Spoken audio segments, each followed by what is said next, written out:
Welcome to Alliance Military Database. Classified information requested.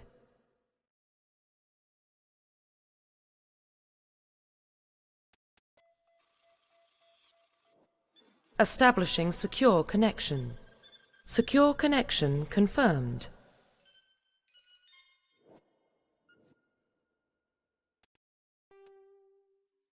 Please log in to access your profile.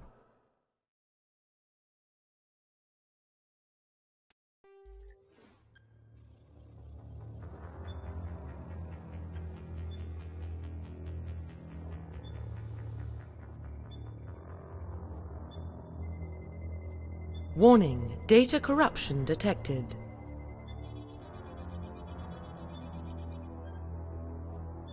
Please reconstruct profile. Confirm pre-service history. Confirm psychological profile. Confirm military specialization. Confirm facial identification.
Profile reconstruction complete. Identification confirmed.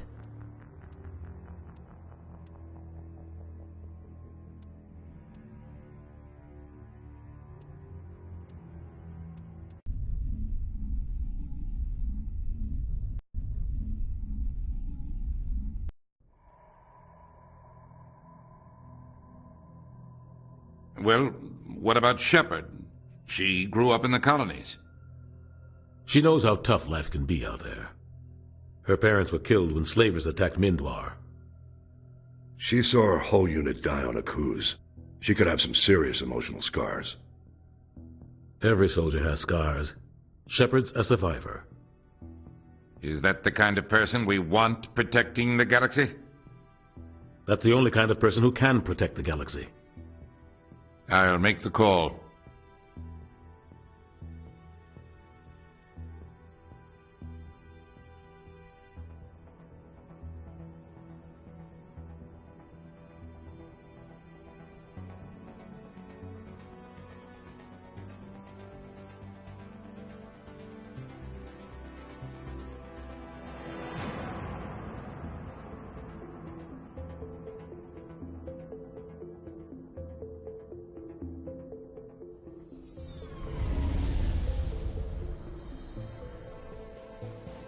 The Arcturus Prime relay is in range.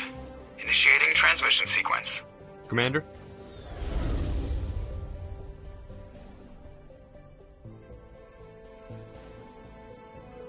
We are connected. Calculating transit mass and destination. The relay is hot, acquiring approach vector. All stations secure for transit.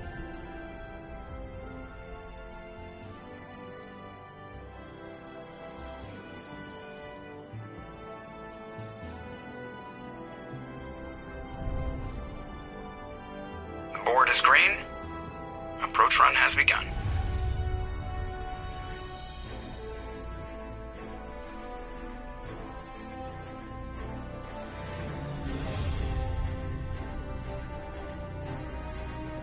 Hitting the relay in 3, 2, 1.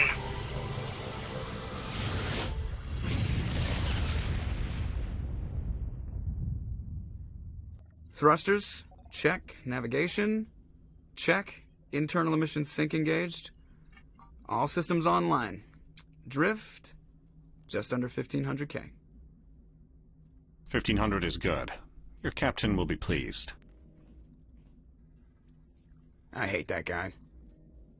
Nihilus gave you a compliment. So you hate him. You remember to zip up your jumpsuit on the way out of the bathroom? That's good. I just jumped us halfway across the galaxy and hit a target the size of a pinhead. So that's incredible. Besides, Spectres are trouble. I don't like having them on board. Call me paranoid. You're paranoid.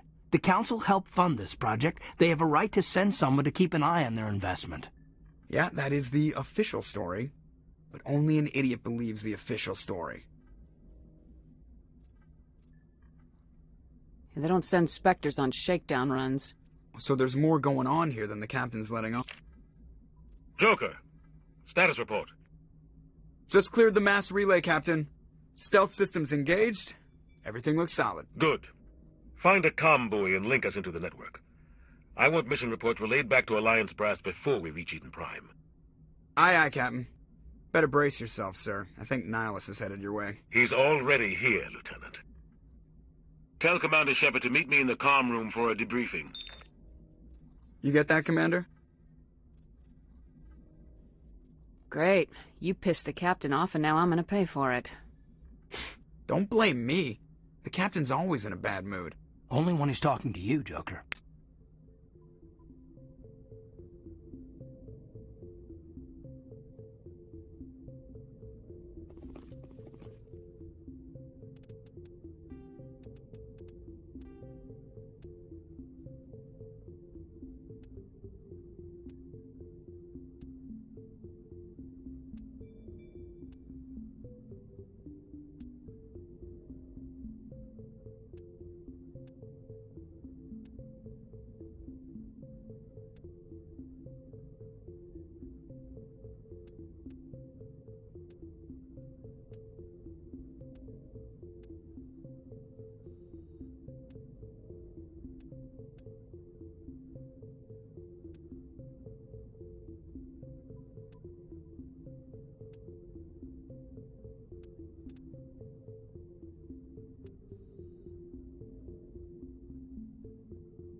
You probably don't want to keep the captain waiting, Commander. The captain's waiting for you in the comm room, Commander. I'm telling you, I just saw him. He marched by like he was on a mission. He's a Spectre. They're always on a mission. And we're getting dragged, right along with him. Relax, Presley. You're gonna give yourself an ulcer. Congratulations, Commander. Looks like we had a smooth run. You heading down to see the captain? Sounds like you don't trust our Turian guest. Sorry, Commander. Just having a chat with Adams down at engineering. I didn't mean to cause any trouble.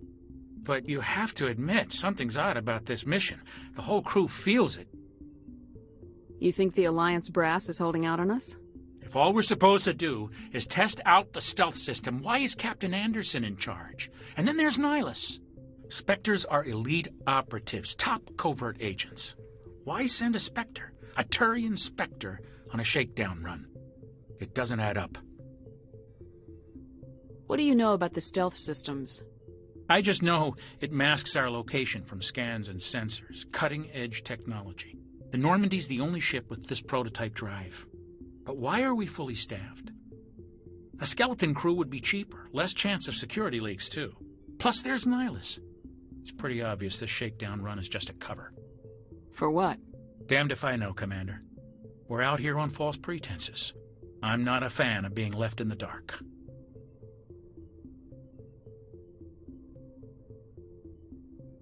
Do you have a problem with the captain? No, ma'am. But I can't figure out what he's doing here. Captain Anderson is one of the most decorated Special Forces officers in the service. If he melted down all his medals, he could make a life-size statue of himself. You don't send a soldier like that on a do-nothing mission. He's treating this shakedown run too seriously. Something big is going on. You don't trust Nihilus? I don't like Turians in general. It runs in my family. My grandfather fought in the First Contact War. Lost a lot of friends when the Turians hit us. That was 30 years ago. You can't blame Nihilus for that. No, I guess not. But it still makes me nervous to have a Spectre on board. Especially a Turian. We're an Alliance vessel, human military, but Nihilus doesn't answer to the captain like the rest of us. Spectres operate outside the normal chain of command. And they don't come along just to observe shakedown runs. Nihilus looks like he's expecting some heavy action. I don't like it. I'll see if I can get some answers when I see him. Good luck, Commander. I grew up on Eden Prime, Doc. It's not the kind of place Spectres visit. There's something Nihilus isn't telling us about this mission. That's crazy. The captain's in charge here. He wouldn't take orders from a Spectre.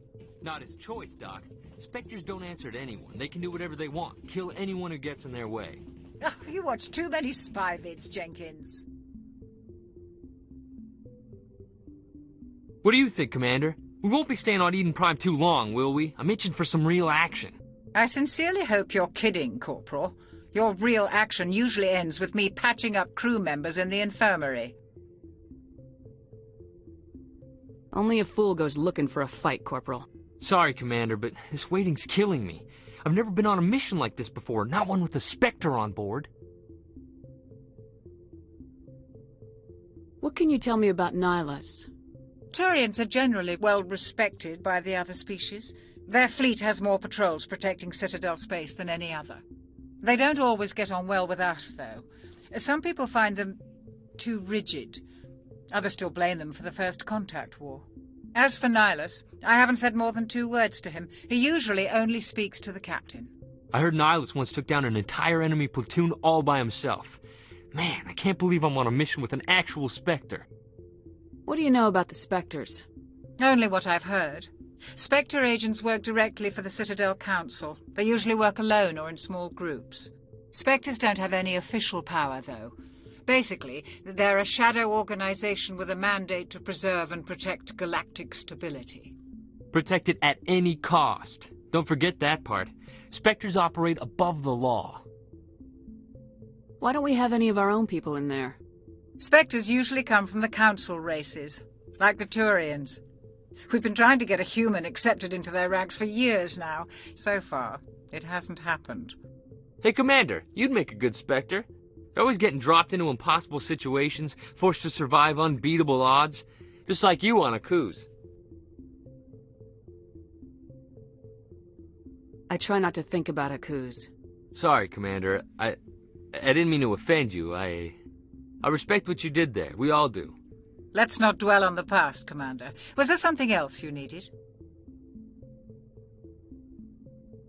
You're from Eden Prime, aren't you, Jenkins? What's it like? It's very peaceful, Commander. They've been real careful with development, so you don't have any city noise or pollution. My parents lived on the outskirts of the colony. At night, I used to climb this big hill and stare across the fields back at the lights from the main settlement. It was gorgeous. But when I got older, I realized it was a little too calm and quiet for me. That's why I joined the Alliance. Even Paradise gets boring after a while. Any idea why Eden Prime was chosen as our destination? Not really sure, Commander. Eden Prime's one of our most stable colonies. Good place to take the Normandy for a shakedown run, I guess. No real danger there. There's gotta be something else going on. We've got a Spectre on board. That's why I'm so wound up. I can't wait for the real mission to start. Do your job, follow my orders, and there won't be any problems. Easy for you to say. You proved yourself on Akuz. Everybody knows what you can do. This is my big chance. I need to show the brass what I can do. This mission isn't about personal glory, Corporal. We have a job to do. Don't do anything stupid to mess it up. Don't worry, ma'am. I'm not gonna screw this up. The captain's waiting for me. Goodbye, Commander.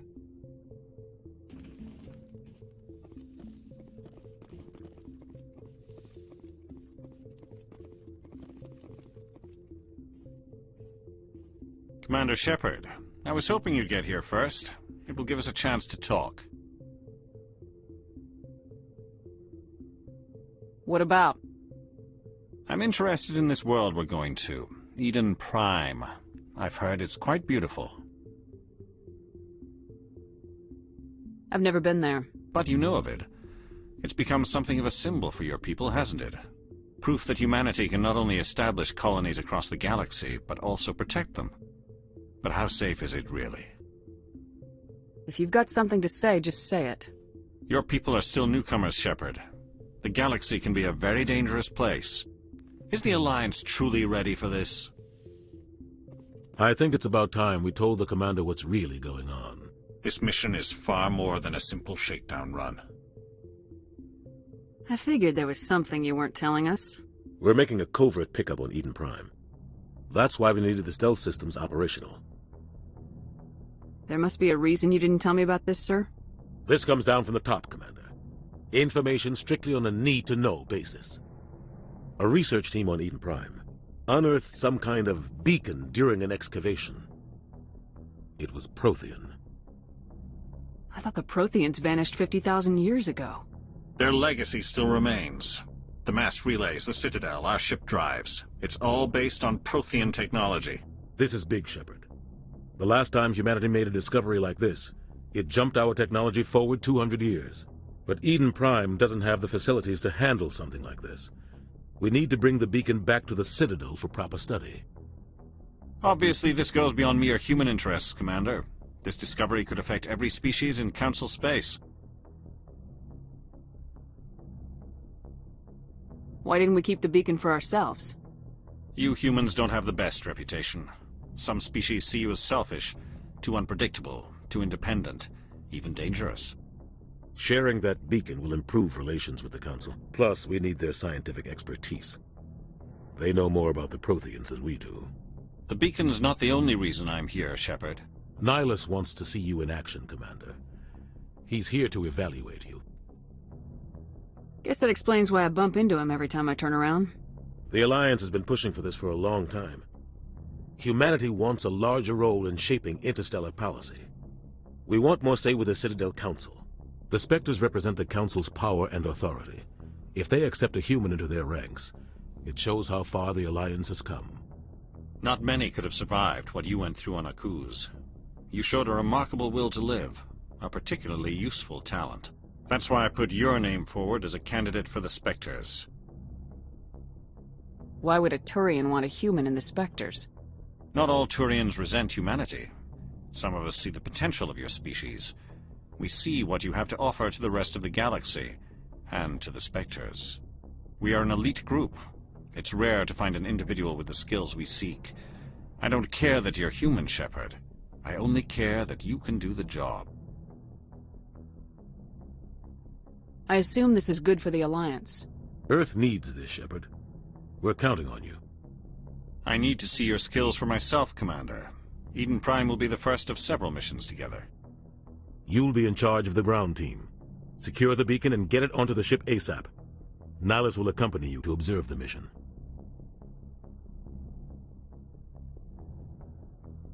What do you know about the Protheans? Just what they taught us in school. They were a technologically advanced species that ruled the galaxy 50,000 years ago. Then they vanished. Nobody really knows how or why, though I've heard plenty of theories. But everyone agrees, galactic civilization wouldn't exist without them. Their citadel is the very heart of galactic society, and without their mass relays, interstellar travel would be impossible. We all owe the Protheans a great debt. I'd like to know more about Eden Prime before we touch down. It's a peaceful farming world, but it represents something much bigger. Eden Prime is one of our oldest and most successful colonies. It proved we were ready to face the challenges of settling new worlds, to forge a place for humanity beyond Earth. It symbolizes humanity's growth and evolution as a spacefaring species. And after this, it will be known as the world where humans made a discovery of galactic importance. Why is this beacon so important? All advanced galactic civilization is based on Prothean technology, even yours. If we hadn't discovered those Prothean ruins buried on Mars, we'd still be stuck on Earth. That was just a small data cache. Who knows what we can learn from this beacon? What if it's a weapons archive? We can't let it fall into the wrong hands. Like who? The Attican Traverse isn't the most stable sector of Citadel space. There are plenty of raiders and criminal groups active in the region. They might figure a Prothean beacon is worth the risk of attacking an Alliance ship. Plus, Eden Prime is right on the border of the Terminus systems. The Attican Traverse is under Citadel protection. If the Terminus systems attack, it's an act of war. Technically, yes. But some of the species in the Terminus might be willing to start a war over this. The last thing the Council wants is to get dragged into a major conflict with the Terminus systems. We have to keep this low-key. Just give the word, Captain. We should be getting close to Eden. Captain, we got a problem. What's wrong, Joker? Transmission from Eden Prime, sir. You better see this. Bring it up on screen.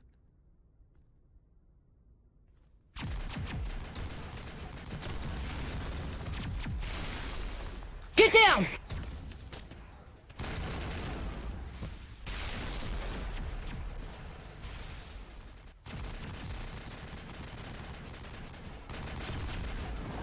We are under attack, taking heavy casualties. I repeat, heavy casualties. We can't... Need evac. They came out of nowhere. We need...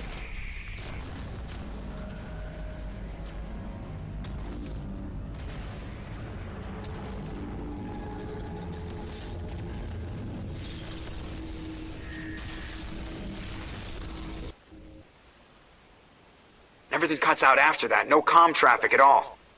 Just goes dead. There's nothing. Reverse and hold at 38.5.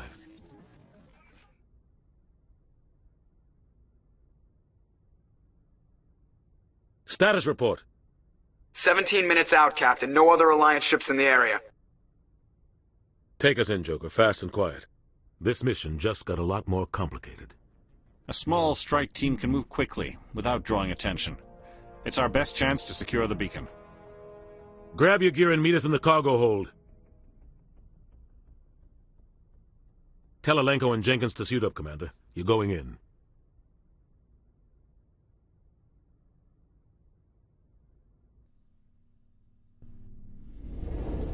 Engaging stealth systems.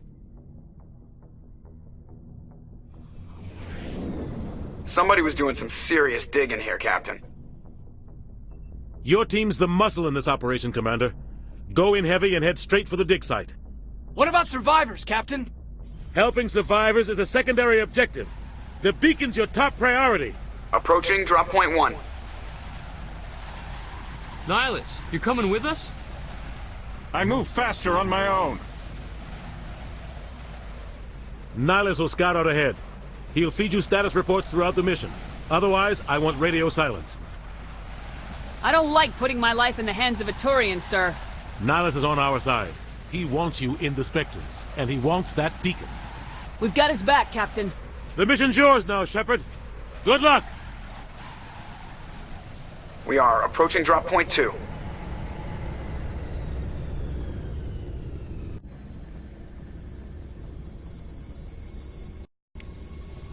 Ship perimeter secure, Commander.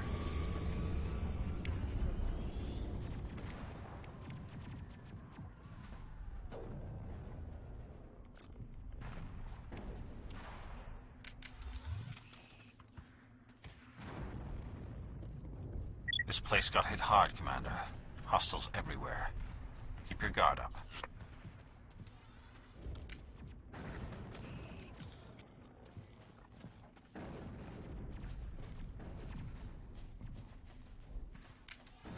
What the hell are those? Damn! I think we got him, Commander.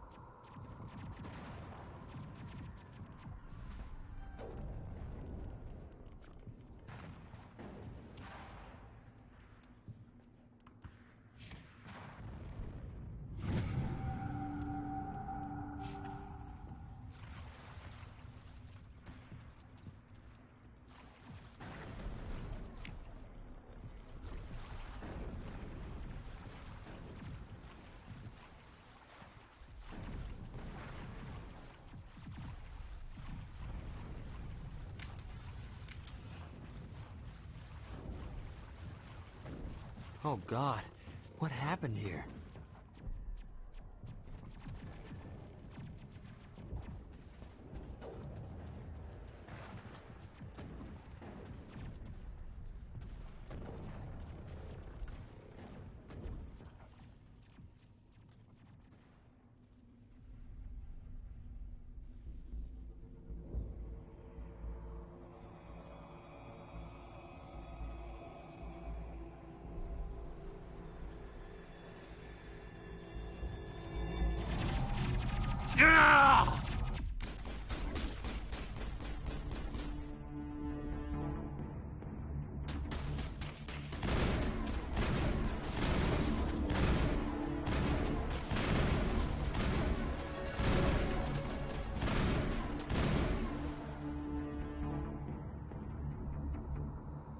Negative contacts, Commander.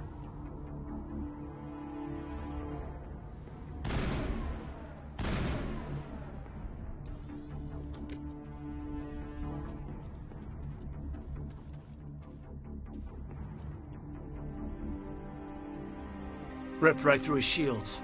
Never had a chance.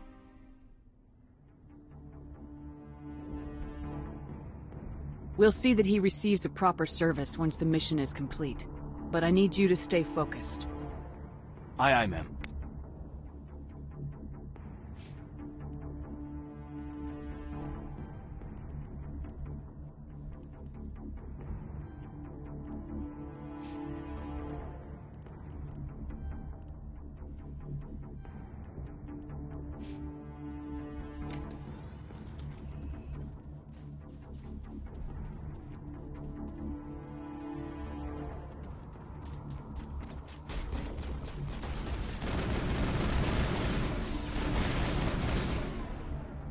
Got some burned out buildings here, Shepard. A lot of bodies. I'm gonna check it out. I'll try to catch up with you at the dig site.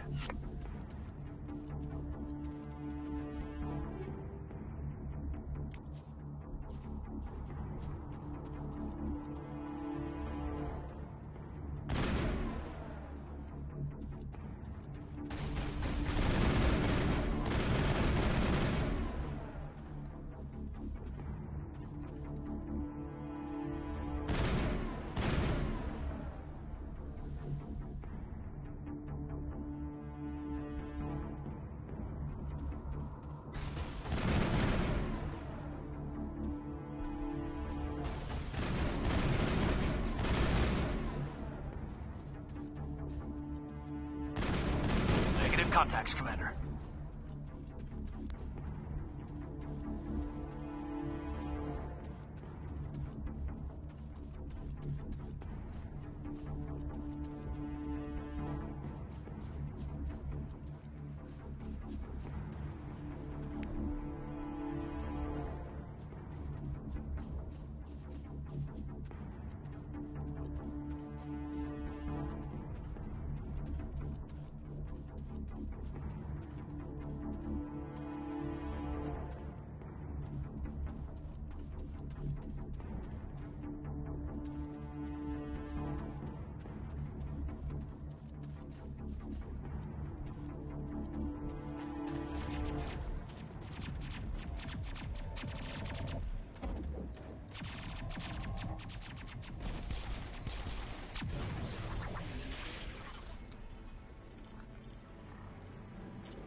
Thanks for your help, Commander.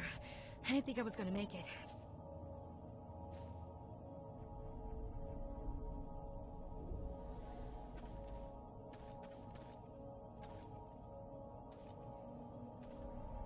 Gunnery Chief Ashley Williams of the 212.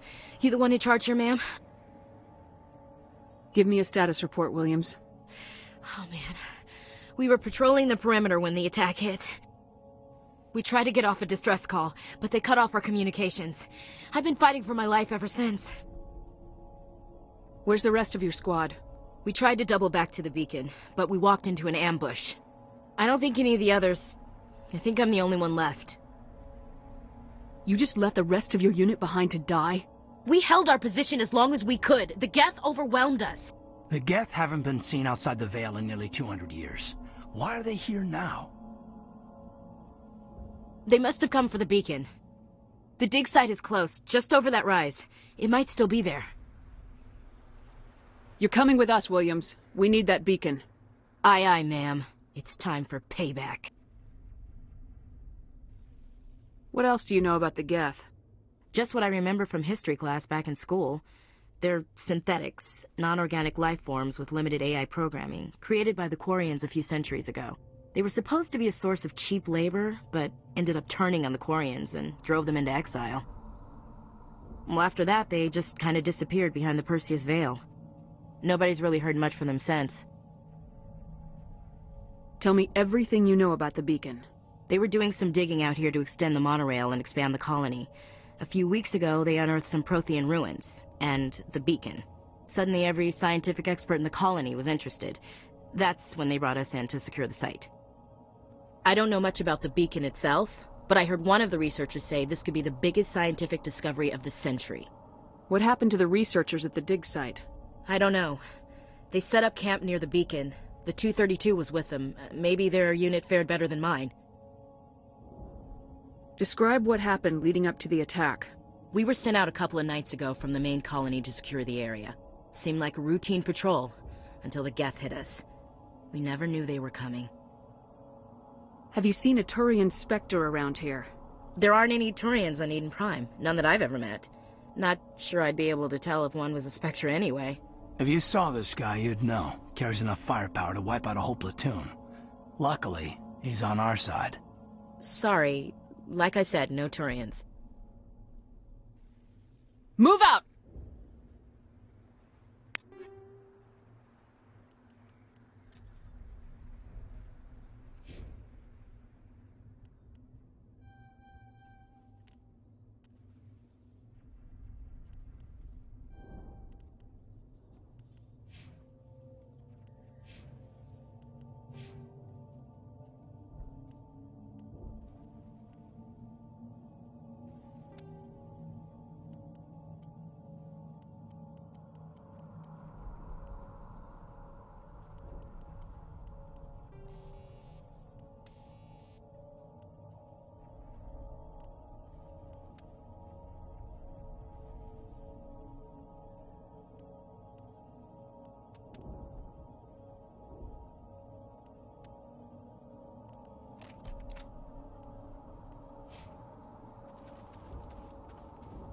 The beacon's at the far end of this trench.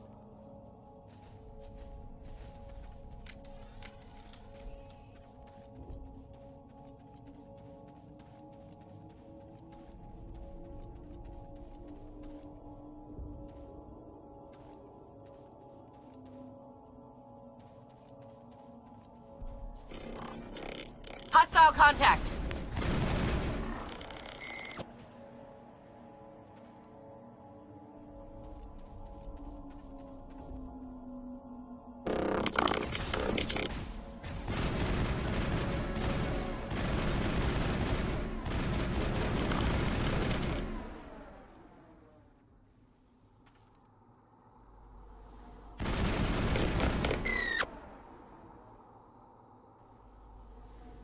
Perimeter clear.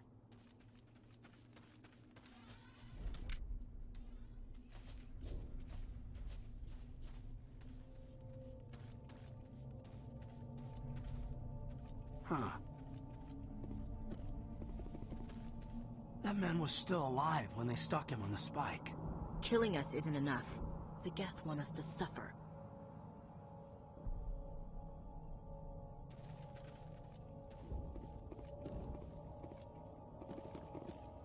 This is the dig site. The beacon was right here. It must have been moved. By who? Our side or the Geth? Hard to say. Maybe we'll know more after we check out the research camp.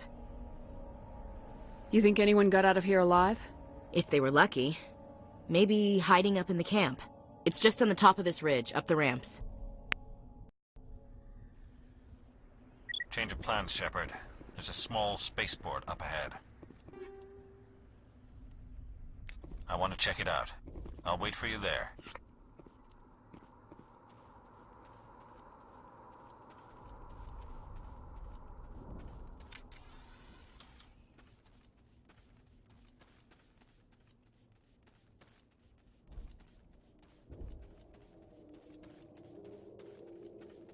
Looks like they hit the camp hard.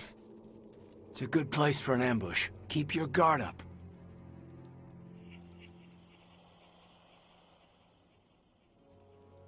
Oh God, they're still alive! What did the Geth do to them?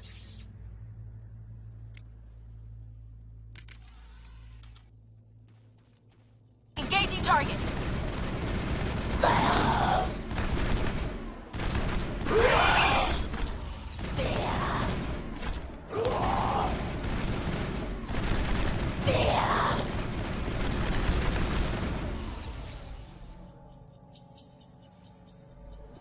Clear.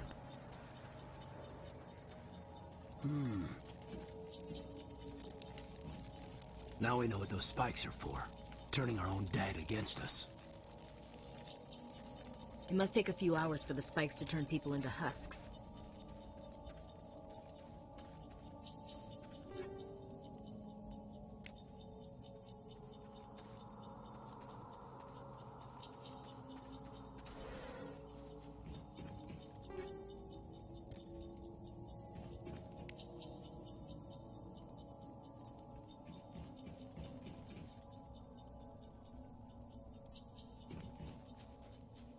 That door, it's closed. Security lock's engaged.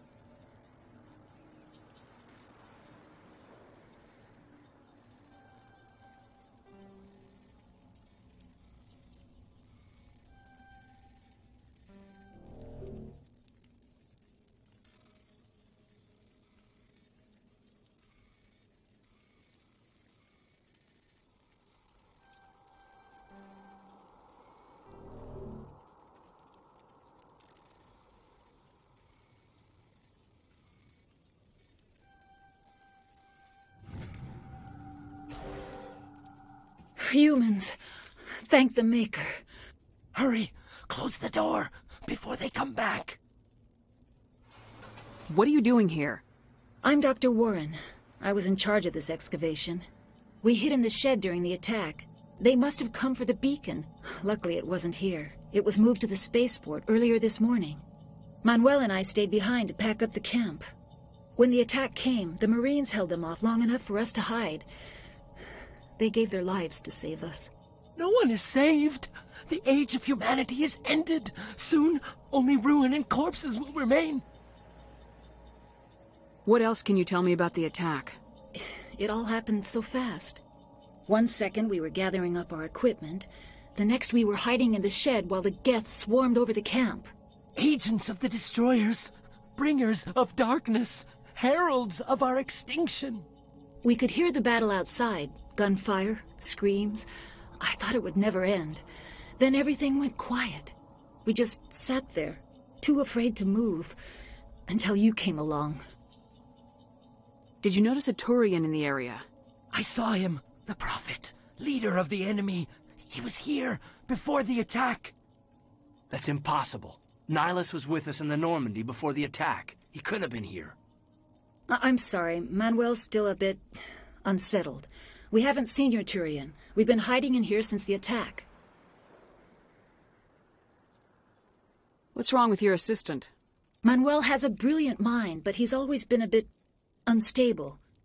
Genius and madness are two sides of the same coin. Is it madness to see the future? To see the destruction rushing towards us? To understand there is no escape? No hope? No. I am not mad. I'm the only sane one left. I gave him an extra dose of his meds after the attack. Say goodnight, Manuel. You cannot silence the truth. My voice must be heard. Oh my God! What did you do? That might have been a little extreme, Commander. You can't just go around whacking people in the head. It was only a matter of time till he did something crazy and dangerous. I suppose you're right. By the time he wakes up, the meds will have kicked in. Can you tell me anything about the beacon? It's some type of data module from a galaxy-wide communications network. Remarkably well preserved. It could be the greatest scientific discovery of our lifetime. Who knows what secrets are locked inside? Miraculous new technologies? Groundbreaking medical advances? The possibilities are endless. Williams, take us to the spaceport. Good luck, Commander.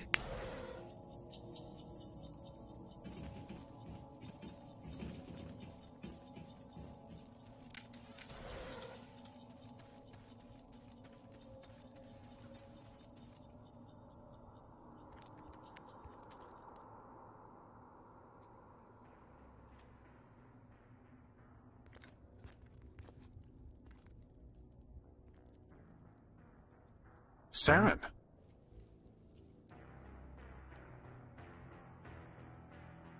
Nihilus. This isn't your mission, Saren. What are you doing here? The Council thought you could use some help on this one.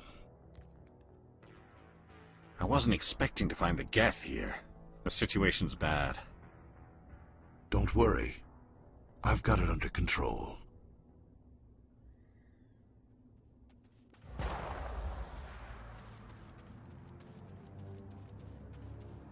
What is that? Off in the distance. It's a ship. Look at the size of it.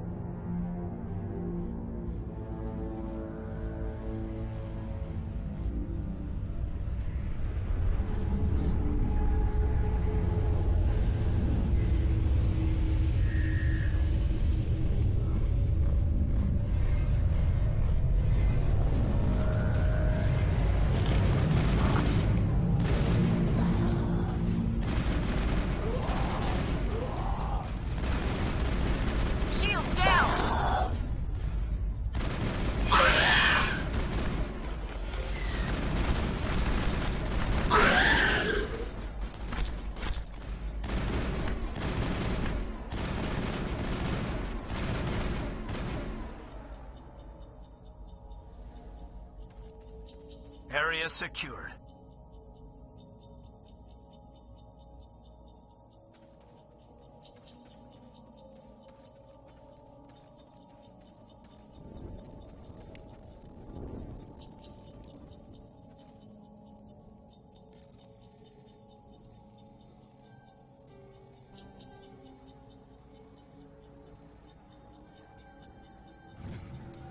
Everybody stay calm out there. We're coming out. We're not armed. Is it safe? Are they gone? We took care of them. Those things were crawling all around the shed. They would have found us for sure. We owe you our lives. I still can't believe it. When we saw that ship, I thought it was all over. It showed up right before the attack. Knew it was trouble the second I saw it, so we made a break for the sheds. Tell me everything you remember about the attack. The three of us were working the crops when that ship showed up. We just saw it and ran. I don't know what happened to the rest of the crew. They were by the garage, over near the spaceport, right where that ship came down. No way they survived. You don't know that. We survived. If they made it to the garage, they could have had a fighting chance. Do you know anything about the Prothean beacon they dug up? We're just farmers. We heard they found something out there, but it never really mattered to us. Not until now. What else can you tell me about the ship you saw? I was too busy running to get a clear look at it. I think it landed over near the spaceport. Tell them about the noise, Cole. That awful noise. It was emitting some kind of signal as it descended. It sounded like the shriek of the damned. Only it was coming from inside your own head. It was probably trying to block communications. Whatever it was, felt like it was tearing right through my skull. Almost made it impossible to think. I have to go. Hey, Cole, we're just a bunch of farmers. These guys are soldiers. Maybe we should give them the stuff. Jeez, Blake, you gotta learn when to shut up. If there's something you're not telling me... Some guys at the spaceport were running a small smuggling ring, nothing major. In exchange for a cut of the profits, we let them store packages in our sheds. You greedy bastard. You weren't running for your life. You were running to check on your merchandise. No, it's not like that. I just knew there were some packages here, something we could use. I found a pistol. Figured it would come in handy if those things came back. But you'll probably get more use out of it than we will. I'm only gonna ask this once. Think long and hard before you lie to me again. Are you sure all you've got is one lousy pistol? Wait, I just remembered. I just had it in my pocket. You might as well take that too. That's everything, really. Who's your contact at the spaceport, Cole? What's his name? He's not a bad guy. I don't want to get him in trouble. Besides, I'm not a snitch. Would you rather be a snitch or a corpse? Powell. His name's Powell. No honor among thieves. That's all I know, really. So let's try to keep things friendly from here on in, okay? I have to go. Good luck.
Commander. It's Nihilus.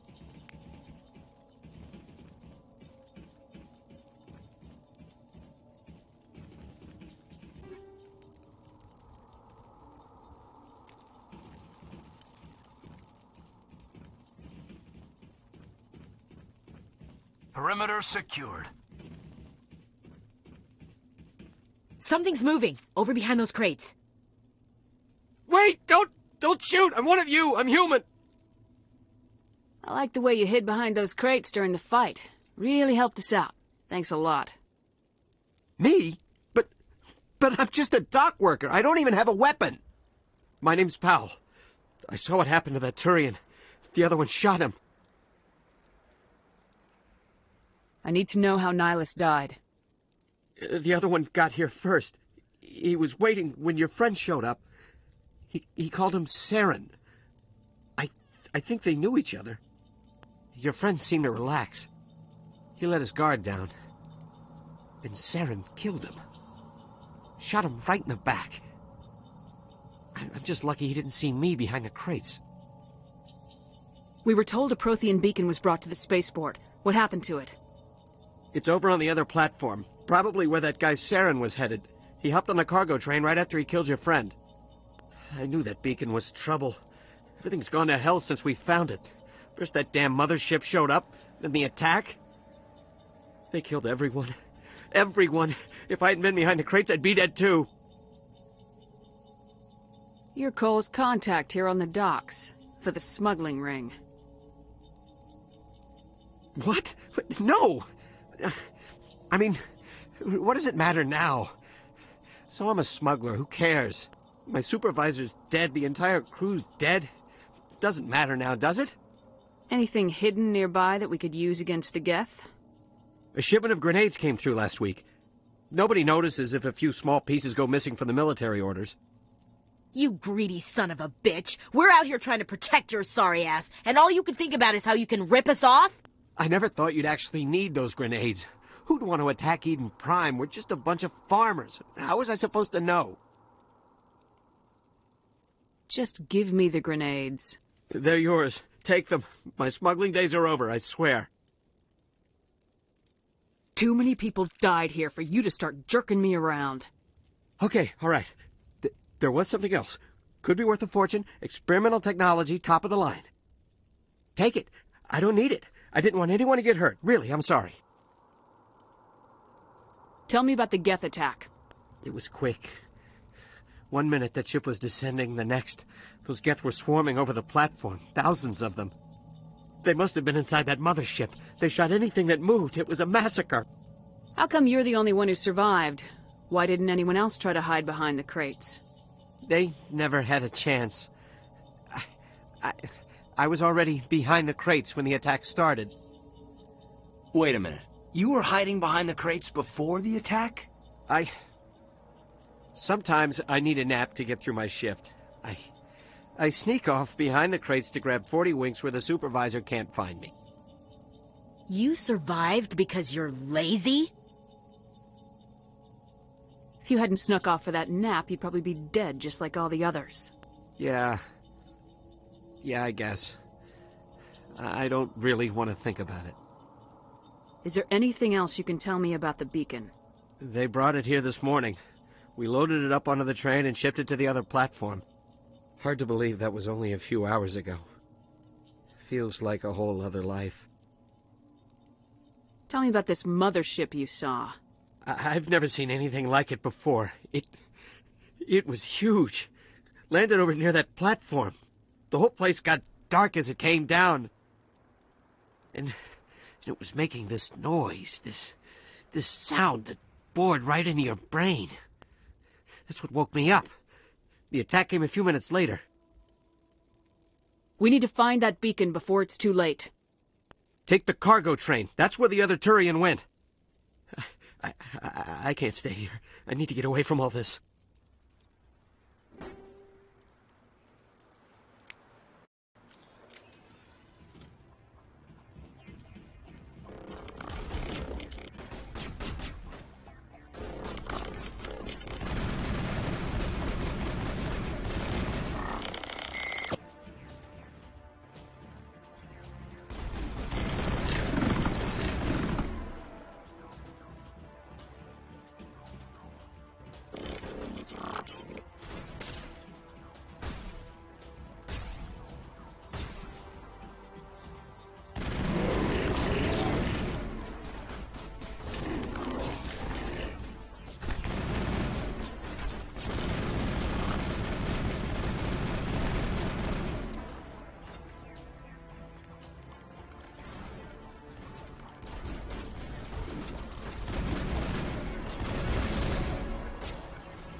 Set the charges. Destroy the entire colony. Leave no evidence that we were here.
Check your targets.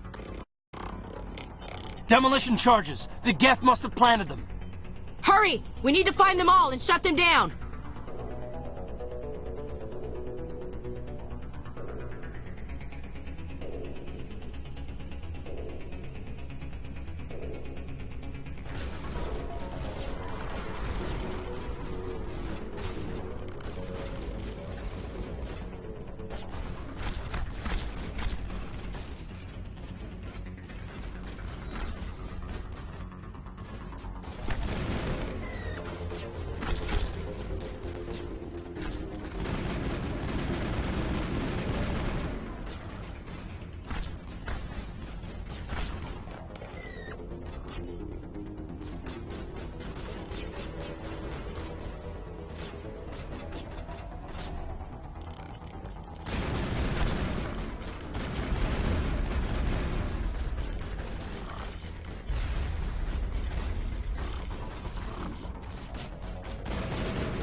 Normandy, the beacon is secure. This is Request amazing. immediate evac. Actual working Prothean technology.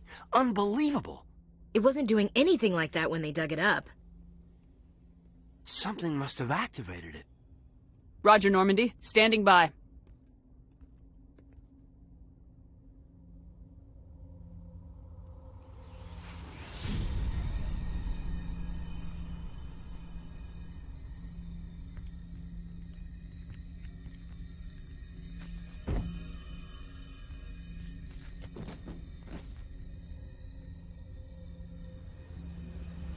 Shepard!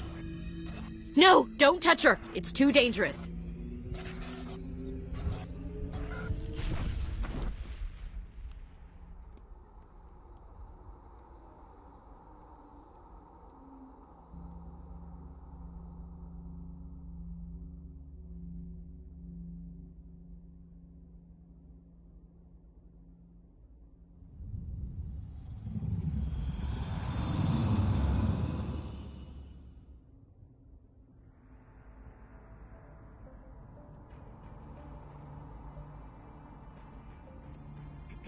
We identified the ship that touched down on Eden Prime.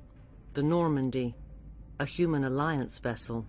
It was under the command of Captain Anderson. They managed to save the colony. And the beacon. One of the humans may have used it.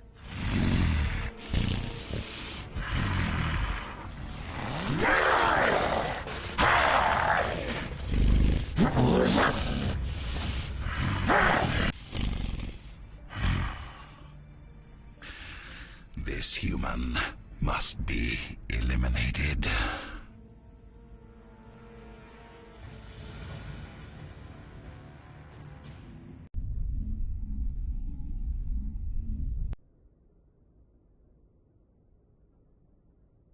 Doctor? Dr. Chakwas. I think she's waking up.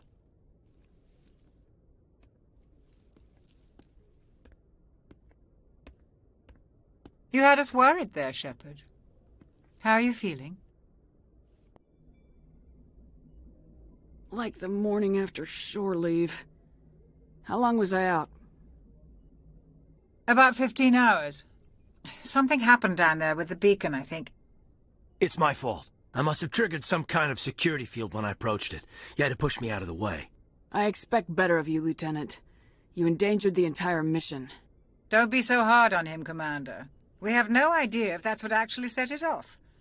Unfortunately, we'll never get the chance to find out. The beacon exploded. A system overload, maybe. The blast knocked you cold. Williams and I had to carry you back here to the ship. I don't suppose it occurred to you that Eden Prime has medical facilities. Listen, you're better off in this infirmary than in any hospital on Eden Prime. Physically, you're fine. But I detected some unusual brain activity. Abnormal beta waves. I also noticed an increase in your rapid eye movement. Signs typically associated with intense dreaming. I saw... I'm not sure what I saw. Death, destruction... Nothing's really clear. I better add this to my report. It may... Oh, Captain Anderson. How's our XO holding up, Doctor? Well, all the readings look normal. I'd say the commander's going to be fine. Glad to hear it. Shepard, I need to speak with you. In private. Aye, aye, Captain. I'll be in the mess if you need me. Sounds like that beacon hit you pretty hard, Commander. Are you sure you're okay?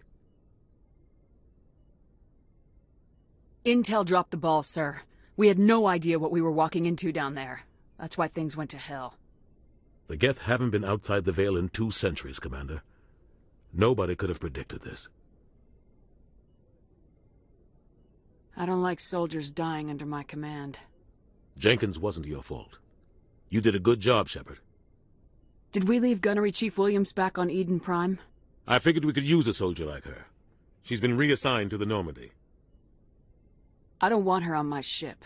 I'm the captain of this ship, Commander, and I want Williams on our crew. You said you needed to see me in private, Captain? I won't lie to you, Shepard. Things look bad. Nihilus is dead. The beacon was destroyed and Geth are invading. The Council's going to want answers. The Council can kiss my ass. I won't let them blame me for losing the beacon. I didn't do anything wrong. I'll stand behind you and your report, Shepard. You're a damned hero in my books. That's not why I'm here. It's Saren, that other Turian. Saren's a Spectre, one of the best. A living legend. But if he's working with the Gith, it means he's gone rogue. A rogue Spectre's trouble. Saren's dangerous, and he hates humans. Why? He thinks we're growing too fast, taking over the galaxy. A lot of aliens think that way. Most of them don't do anything about it. But Saren has allied himself with the Geth. I don't know how, I don't know why. I only know it had something to do with that beacon. You were there just before that beacon self-destructed. Did you see anything? Any clue that might tell us what Saren was after? Just before I lost consciousness, I had some kind of vision. A vision? A vision of what? I saw synthetics. Geth, maybe. Slaughtering people. Butchering them. We need to report this to the Council, Shepard. What are we gonna tell them? I had a bad dream? We don't know what information was stored in that beacon.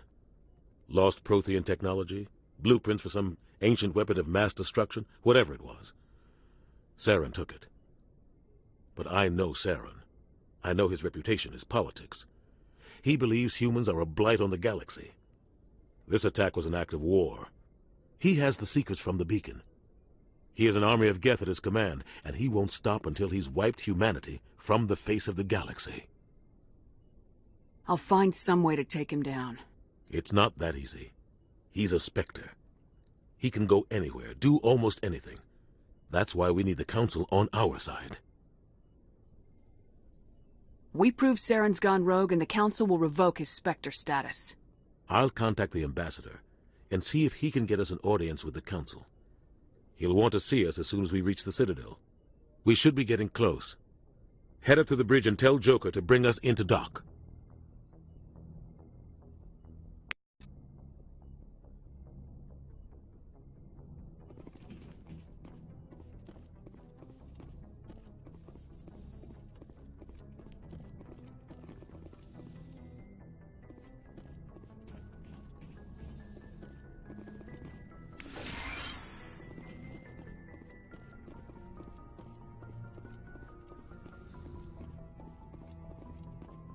Glad to see you're okay, Commander. Commander, I'm glad to see you're okay. Losing Jenkins was hard on the crew, and I'm glad we didn't lose you too. Things were pretty rough down there. Yeah, you never get used to seeing dead civilians. It doesn't seem right somehow. But at least you stopped Saren from wiping out the whole colony. Dead Marines, dead colonists, and in the end we still didn't get that beacon. Maybe you're right. Things went bad. Real bad. I still can't believe we lost Jenkins. There's nothing we could have done to save him. No, I know that. But I don't have to like it. It's been a hell of a shakedown, Cruz. Our first mission ends with one Spectre killing another. The Citadel Council's not going to be happy about that. Probably use it to lever more concessions out of the Alliance. You've got a good grasp of the situation. You a career man? Yeah, a lot of biotics are. We're not restricted, but we sure don't go undocumented. May as well get a paycheck for it. Besides, my father served. I made him proud when I enlisted. Eventually. But is that why you're here? Because of your family?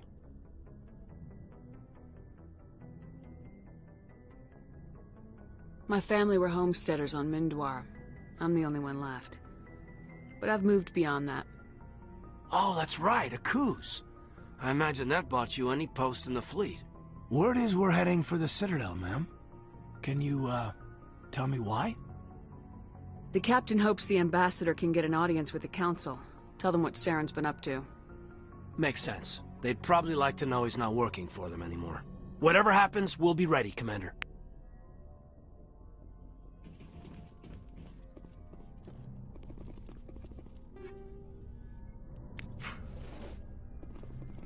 Yes, Commander? Is there something you need? How did you end up serving on an Alliance ship? I enlisted right out of med school. Earth always seemed boring to me. Too safe, too secure. I figured the colonies were teeming with exotic adventure. I wanted to travel the stars, tending the wounds of tough soldiers with piercing eyes and sensitive souls. Turns out military life isn't quite as romantic as I'd imagined. But humanity needs the Alliance if we want to keep expanding through the Traverse, and the Alliance always needs good doctors. So I stayed on to do my part. Ever think you made the wrong choice? Sometimes I think about opening a private practice back on Earth, or maybe taking a position at one of the new med centers out in the colonies. But there's something special about working on soldiers. If I left the Alliance now, I'd feel like I was abandoning them. What do you know about Captain Anderson? I've served with him for a few tours now. He knows when to let things slide and when to crack the whip. The crew knows he's seen pretty much anything they'll ever run into. And he cares about the people under his command. How well do you know the lieutenant? I'd never worked with him before this mission. But he has an impressive service record, over a dozen special commendations.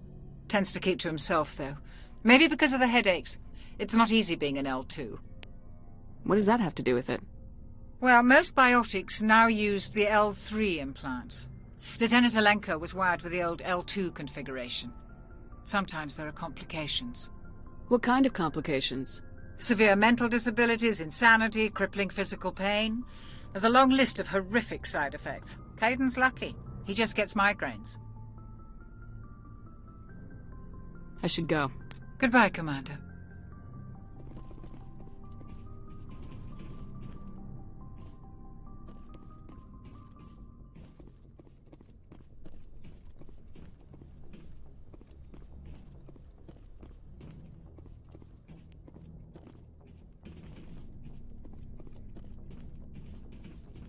After what happened to Jenkins, the crew could use some good news.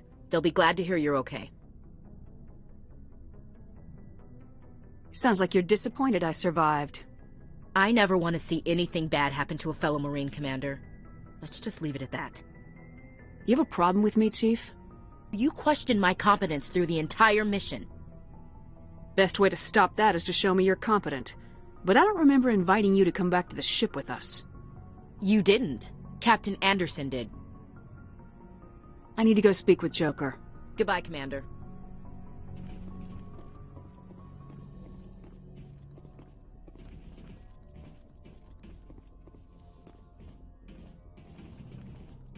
Go speak to Joker when you're ready. Tell him to bring the Normandy into dock.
Shame about Jenkins, Commander.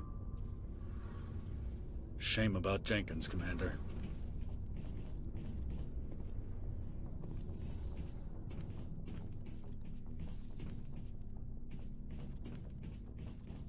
Hey, Commander. Looking for some extra supplies before you head out? What have you got? Whatever you want. Armor, weapons, mods. It's not standard Alliance issue, but that's not necessarily a bad thing. Well, as long as you don't mind paying for it. Why should I pay you for my weapons and armor? My stuff doesn't come from the Alliance. I have to purchase it myself, and it's not cheap. Hell, the licenses alone have set me back more than I'd like. But no licenses, no goods. Without the goods, I'm out of a job. What are licenses? Why do you need them? Manufacturers sell licenses. Each license allows me to buy and sell a certain brand of products. I already have several basic ones, but you'll need to buy more if you want me to bring in different brands. Many of the best licenses are hard to get, but they're well worth the cost if you can find them. What do the different manufacturers offer? There are too many for me to keep track of, but each license will explain what it's good for. How often will you get new items? Well, that depends on how many licenses you've purchased, but I'll rotate items on a regular basis regardless. And anytime we land someplace with a big enough port, I'll buy, sell, and trade whatever I can. Check back often. I need to move items quickly, so only the most basic items will be stocked consistently. Let's see what you've got. You bet, Commander.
I'm glad you're okay, Commander.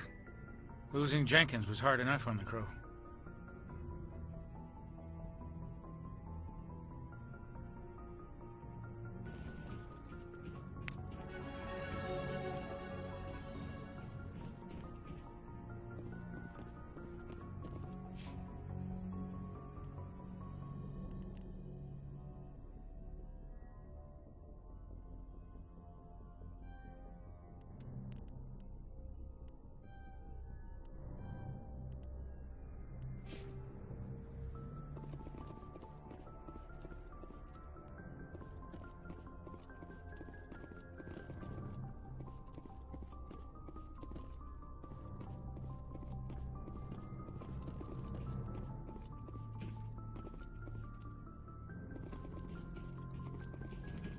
Good timing, Commander. I was just about to bring us into the Citadel. See that taxpayer money at work.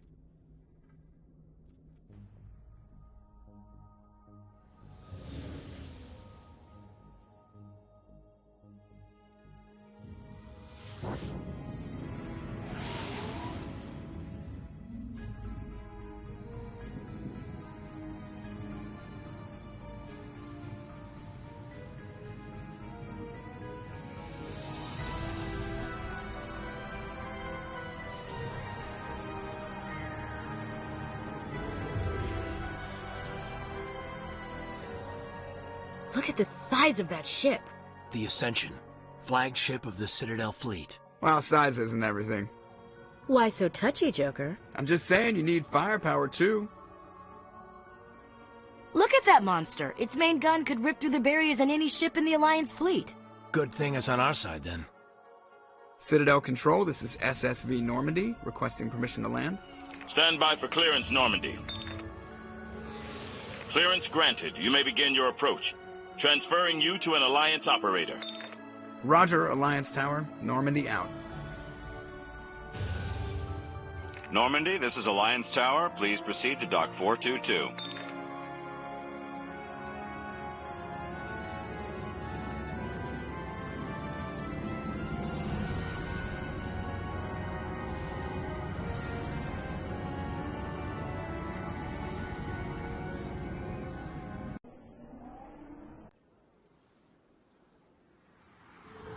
This is an outrage!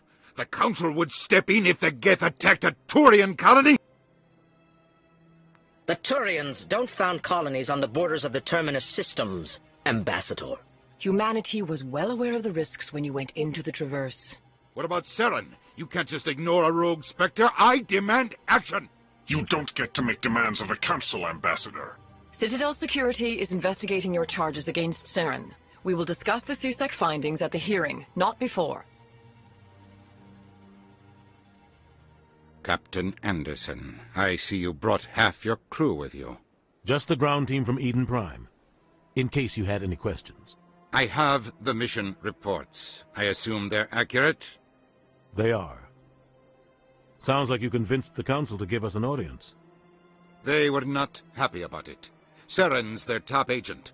They don't like him being accused of treason. I'm not gonna sit on my ass just because the Council doesn't want to do anything. If they won't stop Saren, I will. Settle down, Commander. You've already done more than enough to jeopardize your candidacy for the Spectres. The mission on Eden Prime was a chance to prove you could get the job done. Instead, Nihilus ended up dead and the beacon was destroyed. That's Saren's fault, not hers. Then we better hope the CSEC investigation turns up evidence to support our accusations. Otherwise, the Council might use this as an excuse to keep you out of the Spectres. Come with me, Captain. I want to go over a few things before the hearing. Shepard, you and the others can meet us at the Citadel Tower, top level. I'll make sure you have clearance to get in. And that's why I hate politicians.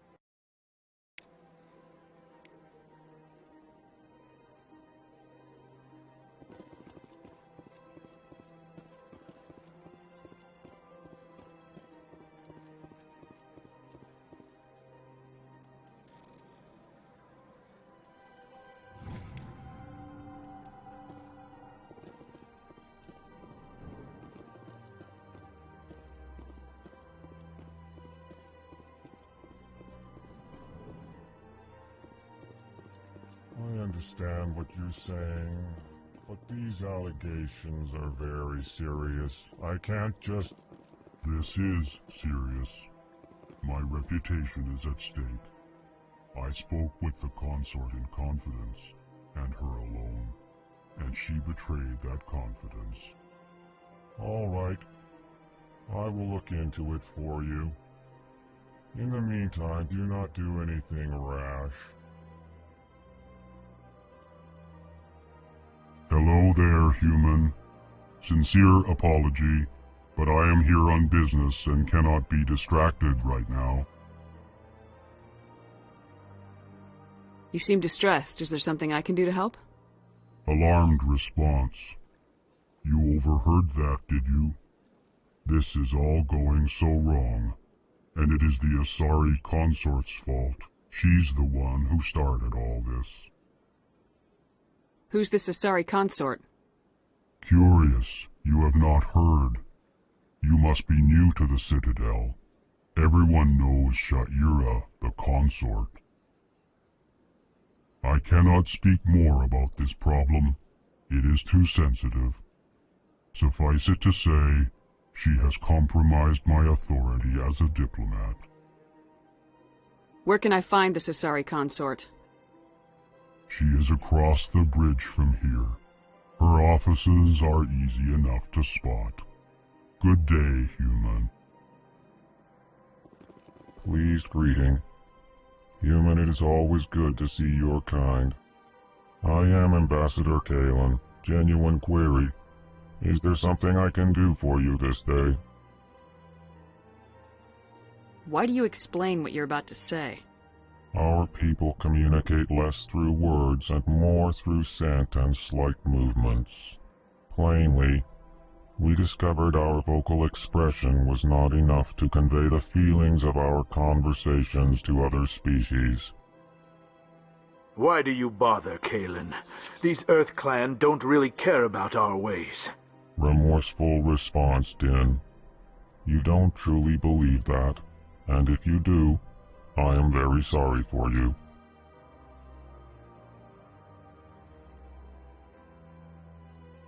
Tell me more about your species.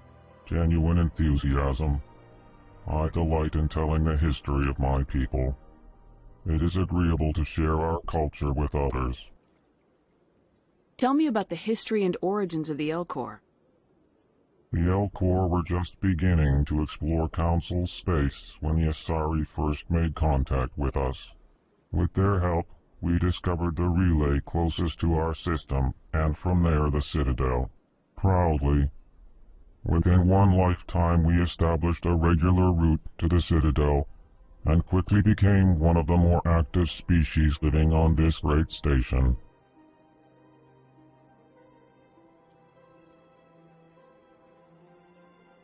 I'd like to know more about the culture of the Elcor.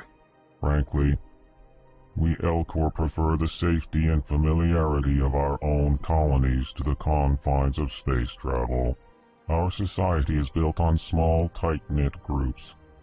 Though we are always welcoming to outsiders, our government tends to be very stable. Our people are not very comfortable with sudden changes. What do you do here? Modestly, I work to bring the problems and the requests of the Elcor groups to the attention of the Council. Ha! They only give us these positions to keep us quiet. The Council doesn't care about our races. Chastising rebuke. Your tone is inappropriate, Din. This human is not to blame for your malcontent or your misconceived suspicions.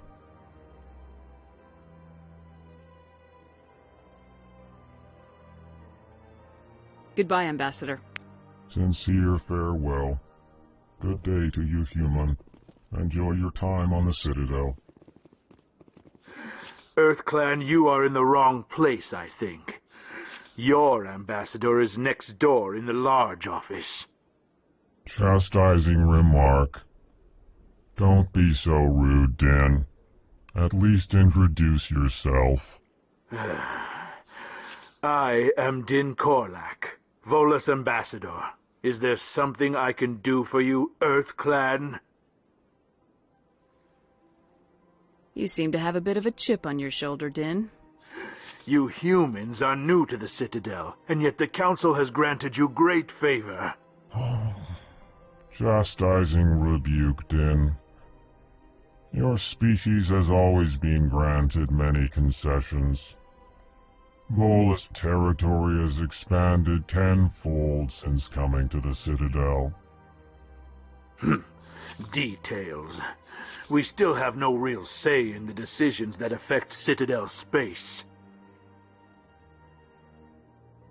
What is this place? You are in the embassy for the Volus and the Elcor. Your ambassador is next door, in his own office. In this shared space, I aid my fellow Volus when I'm not being interrupted. I'd like to know more about the Volus. I'm sure our history and culture would bore you, Earth Clan. Actually, I would like to know more about your history. My people came to the Citadel shortly after the Asari and Solarians had discovered it. We were instrumental in establishing a standardized galactic economy. However, despite our long association with the Citadel and our many contributions to galactic society, we still do not hold a seat on the Council. Tell me about Volus culture. We are tribal by nature, but our ways are not violent. We barter and trade our lands and tribe members in order to increase status.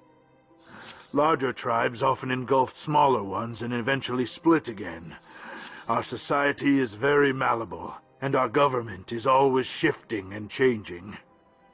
Since we're not physically adept, we trade our services for protection.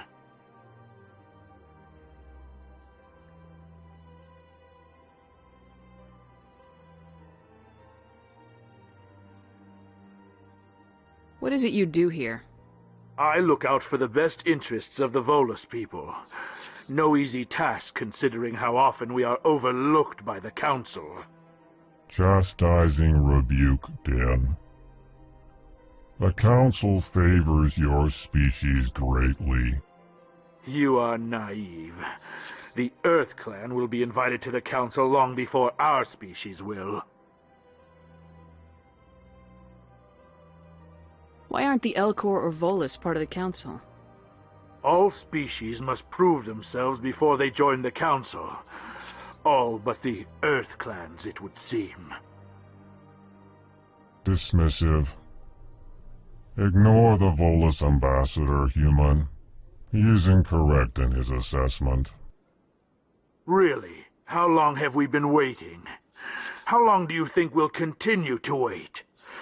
Bah, this talk is wasted on the humans. Goodbye, Ambassador. Yes, yes. Good day, Earth Clan.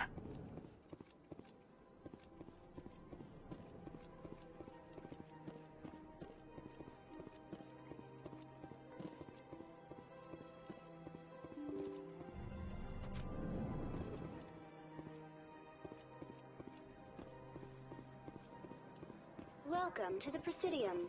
Allow me... Good day, Commander. The human ambassador is up the stairs, first room on the right. You know who I am? Yes, I receive reports on all newly arrived dignitaries and notable people. What is this place? This is the Presidium. More specifically, you're at the Citadel embassies. If you have more questions, please access Avina. What's that? Oh, Avina is the virtual guide for the Citadel. Feel free to access the terminal yourself. What's your name? What do you do here? My name is Safiria. I'm the administrative assistant for the embassies. You seem to be distracted. The embassies are the hub of all Citadel politics. When you represent trillions of citizens, it tends to get a little busy. I should be going now. Have a pleasant day. Welcome to the Presidium. Allow me... Greetings and welcome to the Presidium. My name is Efreeta, and I am pleased to be your virtual guide throughout this level of the Citadel Space Station. What does that mean? I am a fully interactive virtual intelligence, programmed to provide spontaneous guidance at predetermined locations of interest throughout this level of the Citadel.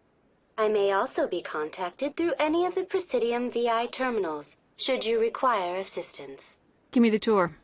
You are standing at Presidium Tourism Terminal 1. On either side of this lobby are the embassies of the various Citadel races, along with CSEC headquarters. On the far end of this level, you can see the Citadel Tower, where the Council meets regularly to discuss matters of interstellar importance. I want to know more about Citadel security. Citadel security serves as law enforcement for all regions of the Citadel, though the majority of officers serve in the wards. Executor Palin, a Turian, is the current head of CSEC, but individuals from virtually every species across Citadel space serve as officers beneath him. If you wish to learn more, Executor Palin's office is located in the CSEC headquarters just across the lobby. Tell me about the embassies. Each species in Citadel space important enough to be consulted on matters of galactic politics maintains an embassy on the Presidium. The Volus were the first non-council species to be granted an embassy, roughly 2,384 galactic standard years ago. As Citadel space has expanded, more embassies have been added. The most recently added embassy belongs to your own species, humanity. It was added 19 galactic standard years ago, despite some rather vocal opposition. Why were people trying to keep my species out? Some species felt humanity was given preferential treatment. It often takes a century or more before a new species is granted an embassy. The Council gave a great deal of thought to this matter. In the end, they decided humanity's impact on Citadel space was significant enough to warrant an embassy.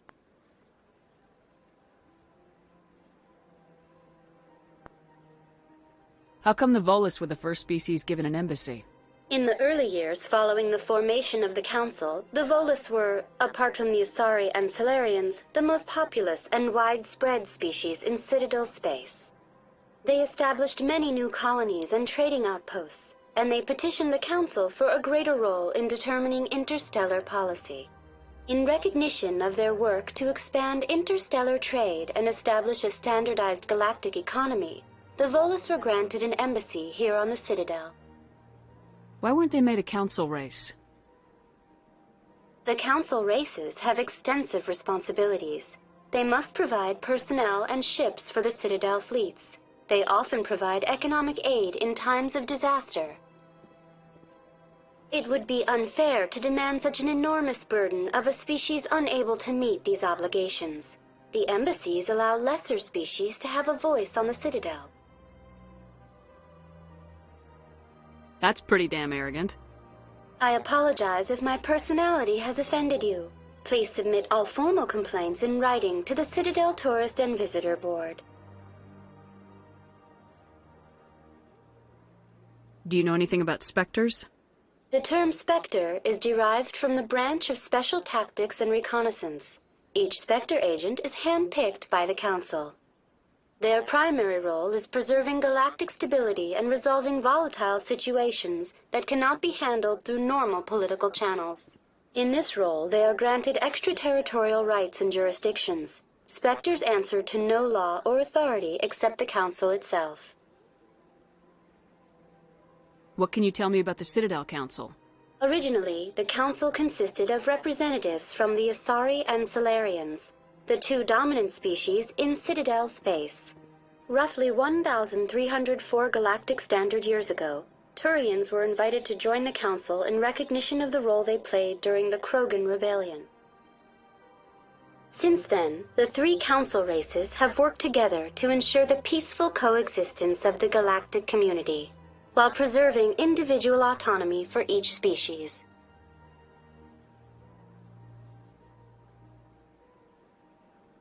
It can't be as simple as that.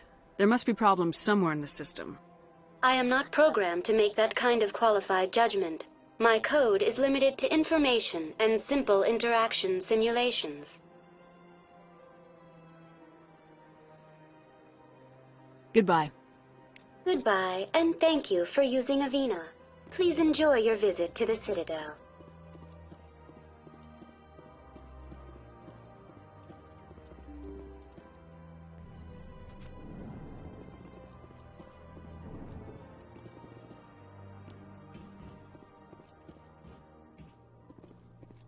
I can't believe I landed a job here. This place is fantastic.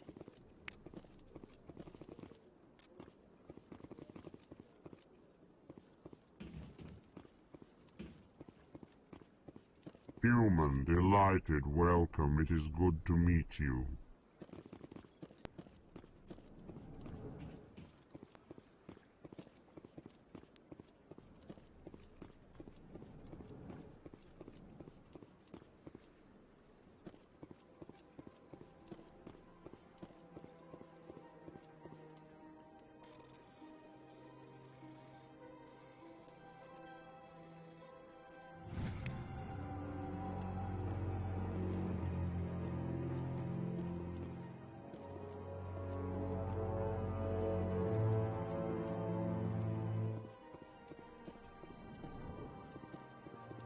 Commander Shepard, I didn't expect to see you here. Did Ambassador Udina send you?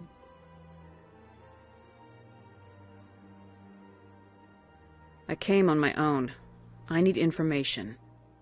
You humans are always so curious, always sticking your fingers into someone else's pie. Is that the right expression? Never mind, forget I asked. Was there something you needed, Commander?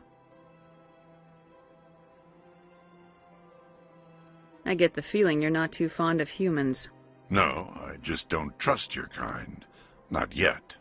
You humans are eager to take all the power you can get, and you're being given a lot. If the Council wants to make humanity their new favorite pet, that's their business. But I don't have to like it.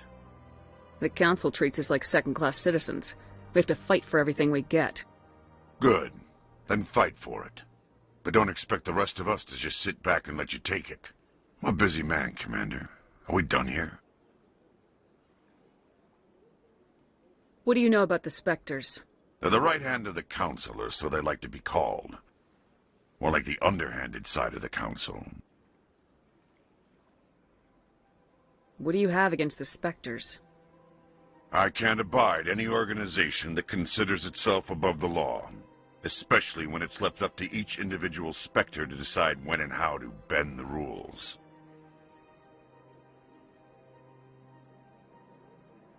Sometimes you have to bend the law to keep people safe. I've been with CSEC for 30 years. I've never had to break the law to do my job, not once. Yeah, right. You expect us to believe none of your officers are corrupt? There are over 200,000 CSEC agents. Some of them are going to be bad. But we don't turn a blind eye to corruption like the Spectres do. We do our best to find and punish any officer who breaks the law. Spectres? They'll never come under that kind of scrutiny. The galaxy needs people like that. People who do the dirty jobs. I agree. But they need to be held to a higher standard. They need to be accountable. Saren's out of control. We both know that. But because he's a Spectre, the Council doesn't want to do anything about it. Is that the kind of person this galaxy needs? But not all Spectres are like Saren. True. But the potential is always there. Tell me about CSEC. CSEC provides necessary police and security services throughout the Citadel. We're a civilian government agency, though many of our members have had military training. Of course, as the CSEC representative to the Council, I spend most of my time liaising between the two.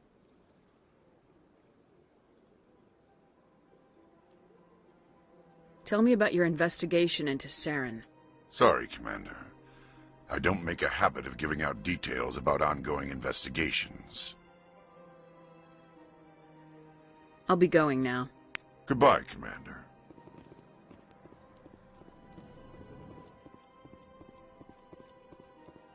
Don't believe the rumors. The consort would never reveal her secrets. Of course she wouldn't. She'd be tossed out the nearest airlock if she did. I suppose. Besides, Nick, the consort's nothing like the girls back on the colonies. She's... You don't have to do it with her. You can just talk to her if you want. Is that all you did, Jazz? Just talk? I didn't say that. Ha! I bet you did too. Shut up, Fredericks. What do you want? Oh, Commander. Is there something I can do for you? Relax, Private. This isn't an inspection. Right, sorry. What can I do for you, Commander? What can you tell me about the Asari consort? Well, she's an Asari who works here as... That is, she helps people with things. You never went to see her, did you, Fredericks? No, I never did. I couldn't afford it. It costs half a year's credits just to go in and talk to her. Can you at least tell me where I can find her? Sure. She's across the bridge from the embassies. Thanks, kid. Have fun. Try not to get into too much trouble. I will. Have fun, that is.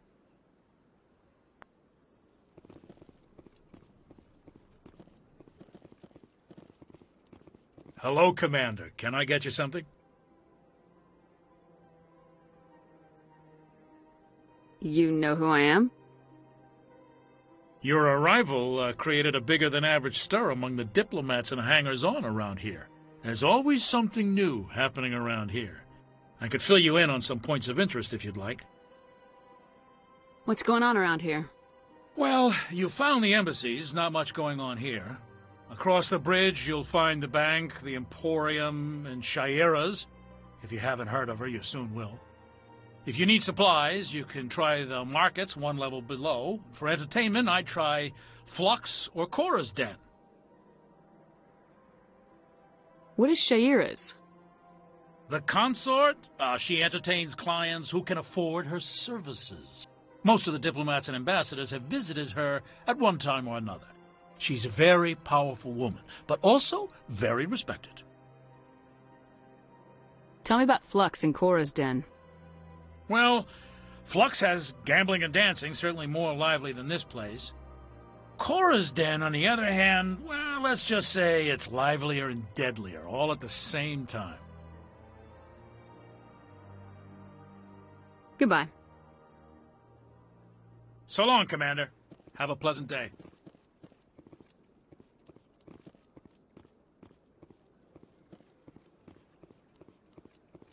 I don't have time to talk now. I'm very busy.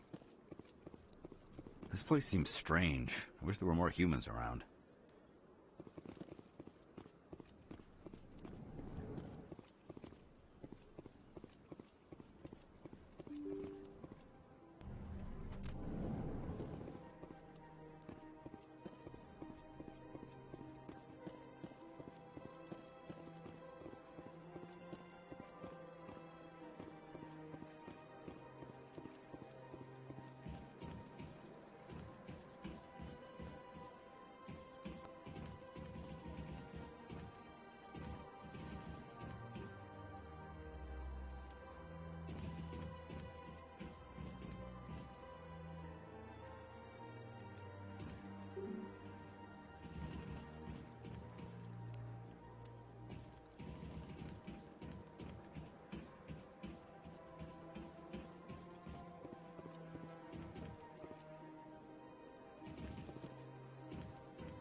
Look at that bug thing over there.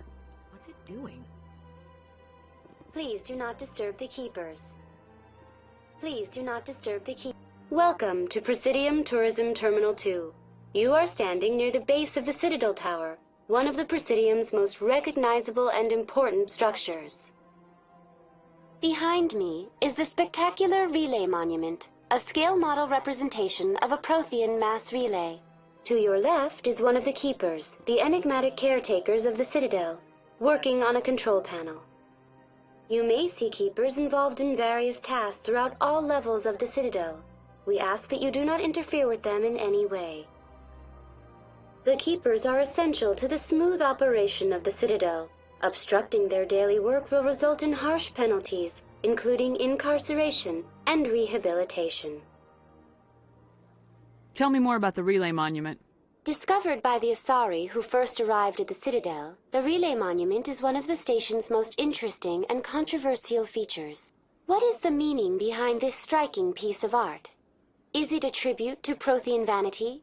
A reminder of their conquest of the galaxy through mass relay technology? Or perhaps it is a symbol of unity, a Prothean acknowledgement that the relays would eventually lead other species here to the Citadel. No one can say for sure, making the Relay Monument a favorite topic of discussion among academics and scholars. Tell me about the Citadel Tower. Housing both the council chambers and Citadel control, the tower is one of the most important buildings on the station.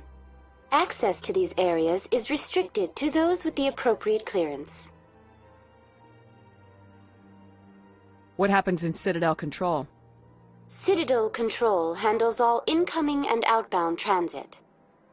Every ship within 2,000 kilometers of the Citadel is under the jurisdiction of Citadel Control. At peak capacity, they are responsible for monitoring upwards of 1,000 vessels. I'd like to hear more about the council chambers. The business of the Council, which often has far-reaching effects on the galactic community, is conducted in a room at the apex of the Citadel Tower. The Council chambers themselves are truly a magnificent sight to behold, though few get to experience the view in person. Typically, only the councilors, ambassadors, and high-ranking officials, along with various support staff, are allowed access. What if someone has business with the council? The average citizen must go through the proper channels if they wish an audience with the council. This is usually arranged through their respective ambassadors. Even then, few are given access to the actual council chambers. In most cases, the ambassador acts on behalf of the citizen. I'm scheduled to have an audience with the council.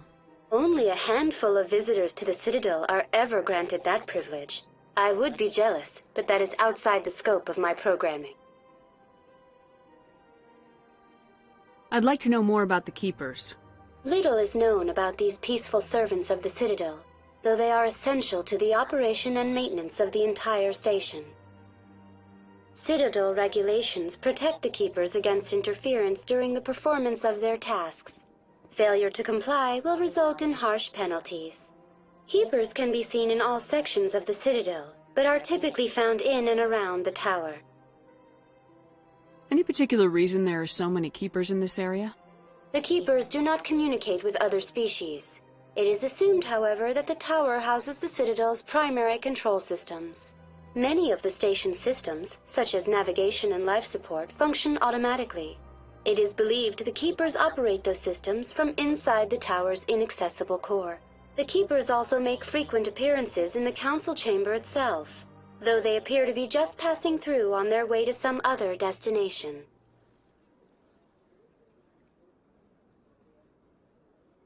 That's all for now. Thank you for using Avina. Have a pleasant day.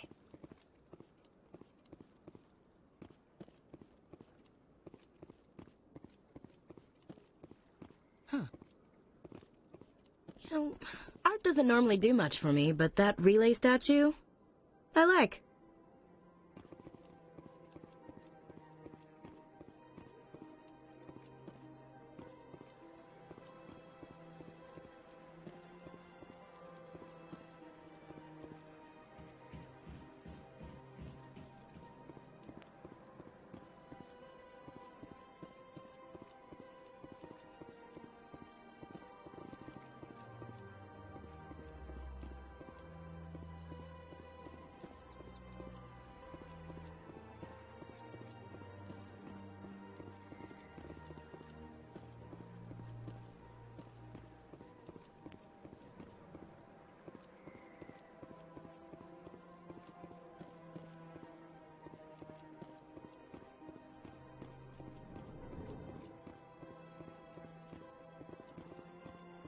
What's this?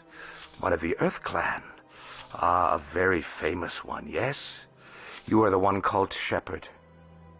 The tale of how you survived the great tragedy on Akuz is truly remarkable. I am amazed each time I hear it. You've got me at a disadvantage here. Forgive me, Earth Clan. My name is Barla Vaughn.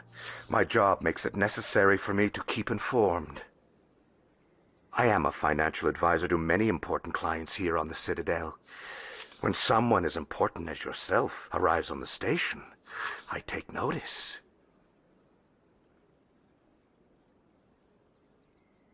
Tell me more about your job. Galactic finance is incredibly complex. A mix of laws and regulations from dozens of interstellar economies. I'm an expert in how all these economies interact. For a fee, I share my expertise. I also offer premium services for those clients who need someone to conduct business without drawing unwanted attention. Discreet and efficient. That's my motto. Sounds pretty shady. Everything I do falls completely within the bounds of interstellar commerce law. Even so, many of my clients would prefer their transactions remain undisclosed. For example, suppose a Hanar ambassador was petitioning the Council to reduce tariffs on Hanar goods. How would it look if he had money invested in a Hanar exporting company? Even if his true motives were to help his people, he would be accused of advancing the petition for his own personal gain. I can keep his personal finances private. Still sounds shady to me.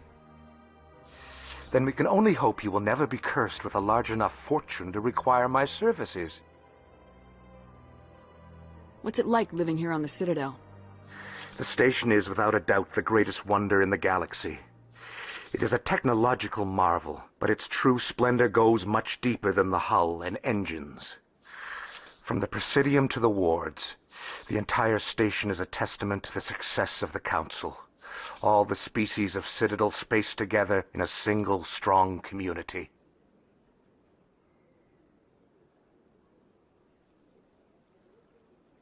What makes the Presidium so special? It is the political center of Citadel space. 80% of all intelligent species in the known galaxy acknowledge the Council's authority on interstellar matters. But only the most powerful and influential species have embassies here on the Presidium. This level of the station is reserved for the elite, Shepard. People like us. What are the wards like? The cultural heart of the galaxy. They pulse with the lifeblood of millions of citizens from dozens of different species. You never know what you'll find down in the wards, Commander. It's always full of surprises. Fortunately, most of them are pleasant.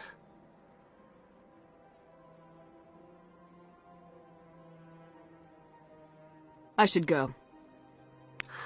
Goodbye, Commander.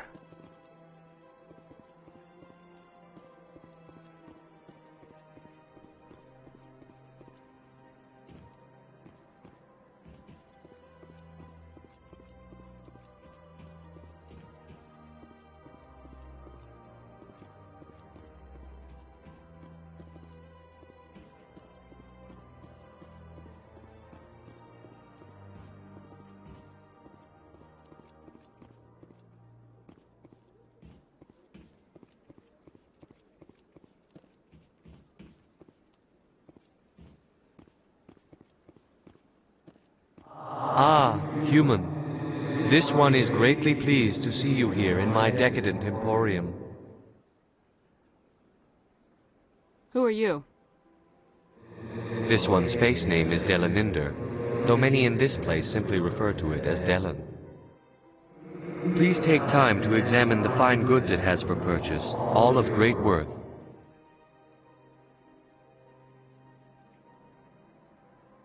What exactly do you sell? Only the finest and most luxurious items that credits can buy. This one is able to procure almost any item the human would desire, for a price, naturally. Why do you refer to yourself as this one and it?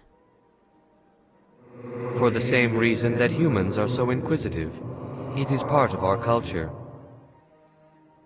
Specifically, Hanar only refer to themselves in the first person with family or intimates. And we rarely do so with other species. It is just our way.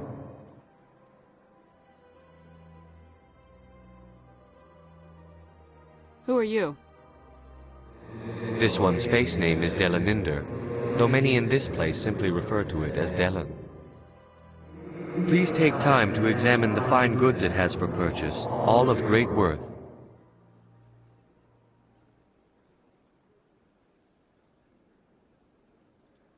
Show me your items.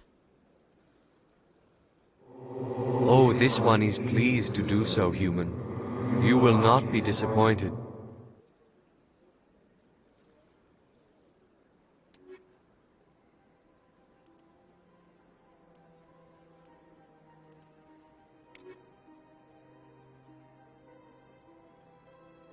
Commander, it is good to see you again. Would you care to see some of its fantastic items today? Show me your items. Oh, this one is pleased to do so, human. You will not be disappointed.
Hard to believe the Krogan were once seen as the saviors of the galaxy.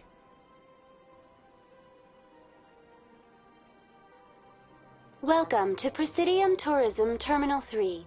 Here in the financial district, a number of businesses offer various goods and services to their exclusive clientele. The statue you see before you was commissioned to honor the Krogan soldiers who gave their lives to protect Citadel space during the Rachni Wars. In the aftermath of the Krogan rebellions, several embassies petitioned to have the statue removed. However, this motion was eventually quashed by the Council.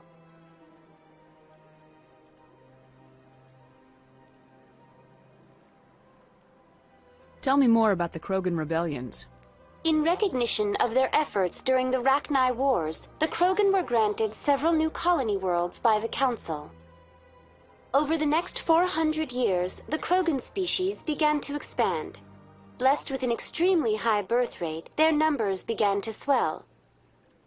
Faced with a critical overpopulation crisis, the Krogan started a violent colonization of nearby worlds inhabited by other Council species. The Krogan rebellions had begun. For a full century, the Council and its member species fought to bring the Krogan under control. With the aid of the newly discovered Turian Empire, they were ultimately successful. You needed the Krogan to stop the Rachni, then you needed the Turians to stop the Krogan. So who's going to stop the Turians? I am sorry, but that question is beyond my programming parameters. The Turians are members of the Citadel Council. They are not a threat to galactic peace.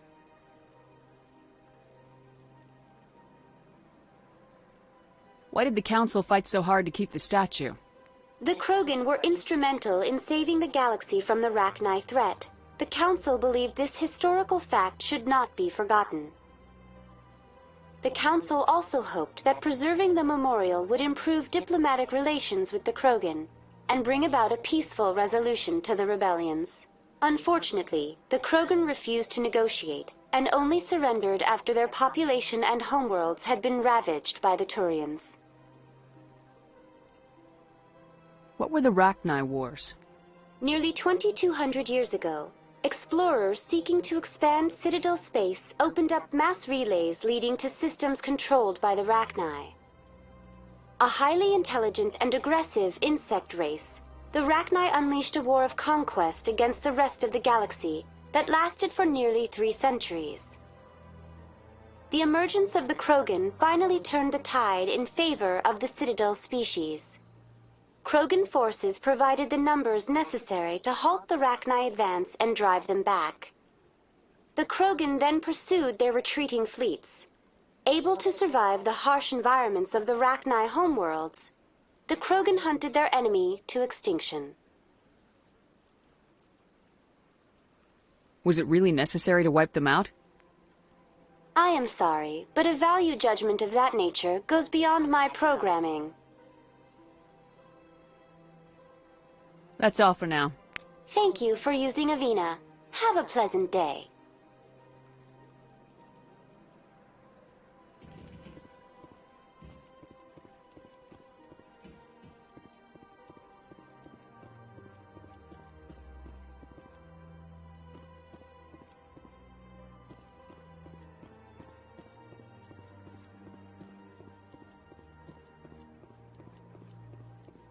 That's nothing.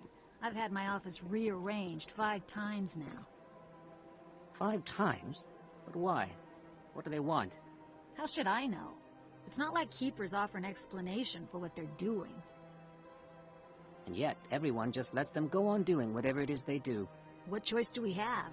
If you try to stop them, they just shut down and another one replaces it. It's just strange that we know so little about them. Not to mention frustrating.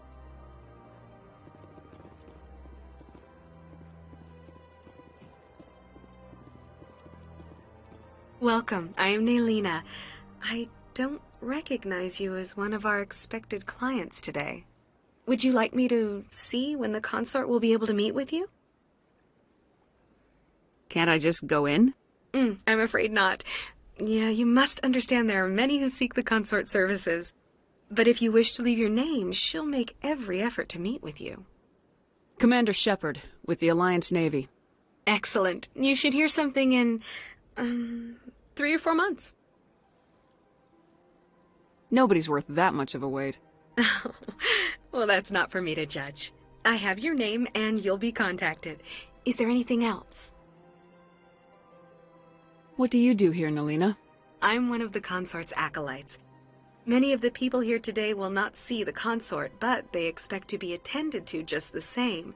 It's our job to ensure that they leave contented. What exactly do you attend to? Well, each acolyte has her unique abilities. Some soothe with song, others with conversation. As much as possible, we seek to match the needs of our clients to the skills of our acolytes. My specialty is touch. My fingertips can find every tension point in your body and relieve it. I'd like to try out your services. Excellent. I'll add you to our client list. We should be able to see you in 3 or 4 months. Nobody's worth that much of a wait. Well, that's not for me to judge. I have your name and you'll be contacted. Is there anything else? What is the consort? What does she do? It's difficult to explain. She's many things to many people and something different for each. Some seek her for advice, some for entertainment, others still for pleasure. Most of the time, our clients won't realize what they were seeking until after she has provided it for them. You make her sound like some kind of oracle. No, not in the usual sense. She's merely a woman with remarkable compassion and a generous spirit. I suggest you make an appointment and see for yourself. I think I'm done here. Oh, well, I hope you'll return again in the future. We always enjoy seeing new clients. Melina. Yes, Shaira? Send the commander up to see me. I wish to speak with her. Yes, of course, mistress.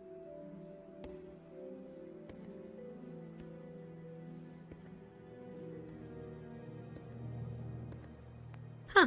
It appears the consort has taken notice of you. She'd like to meet with you now.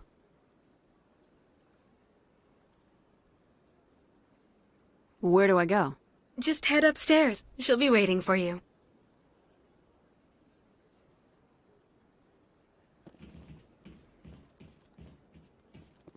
I see even the humans find the consort irresistible. This place is a little too perfect. This is my first time. I can't believe I didn't come sooner. Welcome. It is a pleasure to see you. You're with the Alliance? My brother's a private back on Earth. The consort is a wonderful person. She has quite a gift.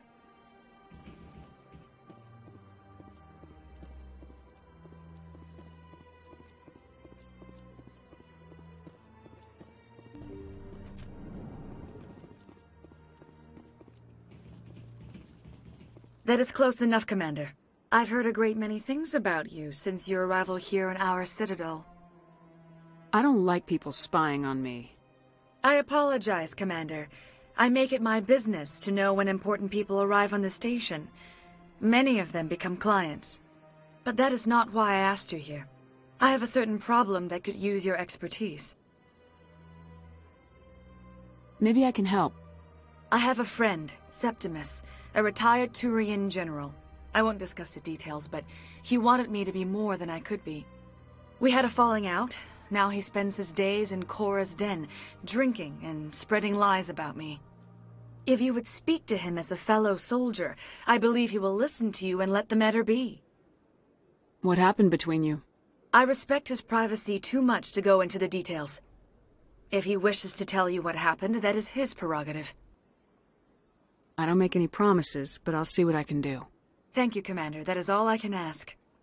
Appeal to his sense of honor. Remind him of his position as a general. If you can convince him to stop spreading lies about me, I would be very grateful. Now I must ask you to take your leave. I have many clients waiting to see me.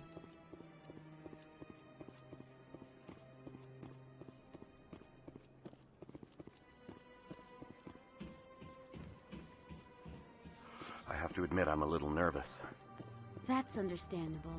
Many are a little unsure what to expect their first time.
Saren's hiding something. Give me more time. Stall them.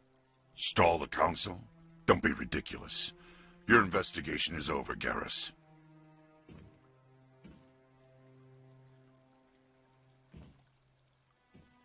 Commander Shepard, Garrus Vicarian.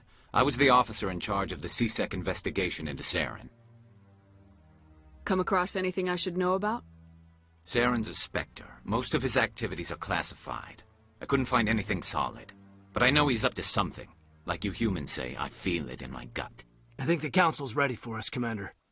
Good luck, Shepard. Maybe they'll listen to you. You don't want to keep the Council waiting.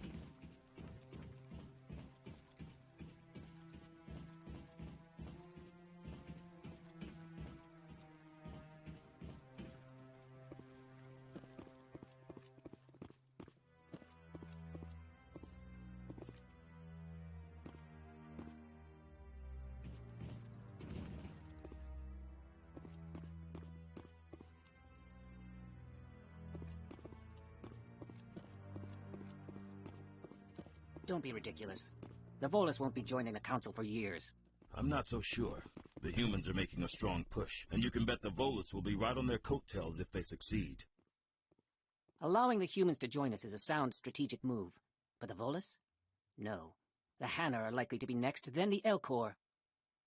You may be right, though the Hanar need to lighten up a bit first. You just don't like them because you have trouble understanding them.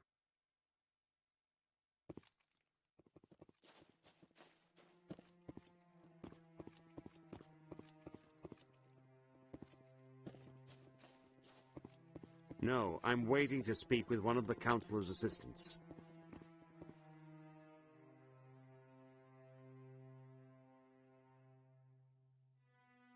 Commander?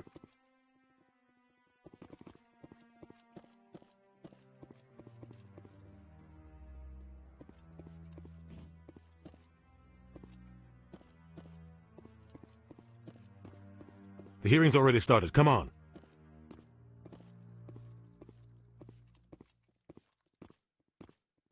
The Geth attack is a matter of some concern, but there is nothing to indicate Saren was involved in any way. The investigation by Citadel Security turned up no evidence to support your charge of treason. An eyewitness saw him kill Nihilus in cold blood. We've read the Eden Prime reports, Ambassador. The testimony of one traumatized dock worker is hardly compelling proof. I resent these accusations. Nihilus was a fellow Spectre and a friend. That just let you catch him off guard. Captain Anderson, you always seem to be involved when humanity makes false charges against me. And this must be your protege, Commander Shepard, the one who let the beacon get destroyed. The mission to Eden Prime was top secret. The only way you could know about the beacon was if you were there. With Nihilus gone, his files passed on to me. I read the Eden Prime report. I was unimpressed. But what can you expect from a human? Saren despises humanity. That's why he attacked Eden Prime.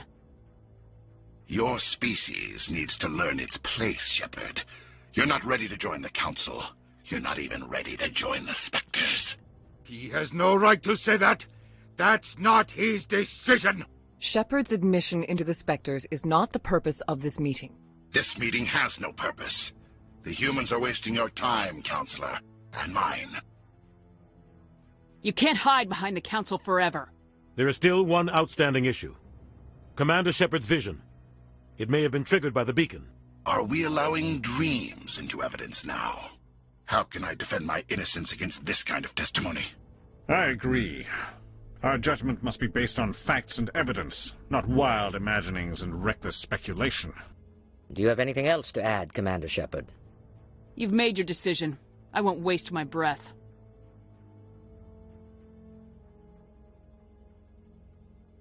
The Council has found no evidence of any connection between Saren and the Geth. Ambassador, your petition to have him disbarred from the Spectres is denied. I'm glad to see justice was served. This meeting is adjourned.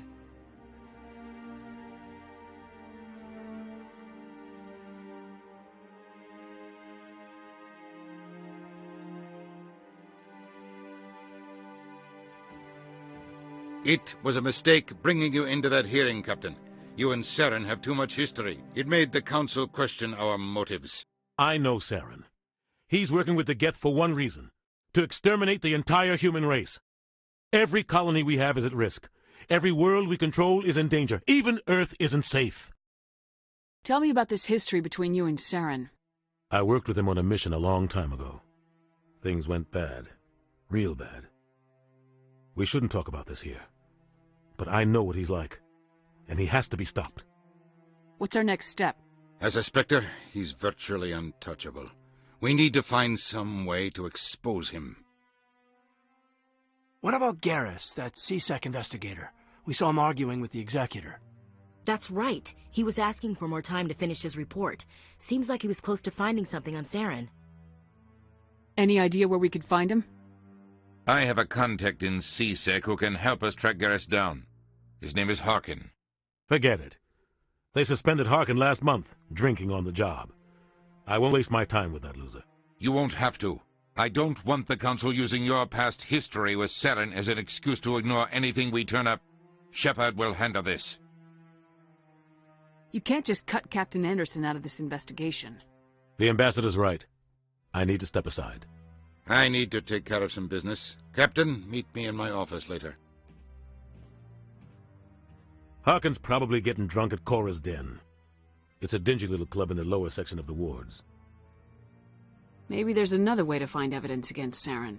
You should talk to Barla Vaughn over in the financial district. Rumor has it he's an agent for the Shadow Broker.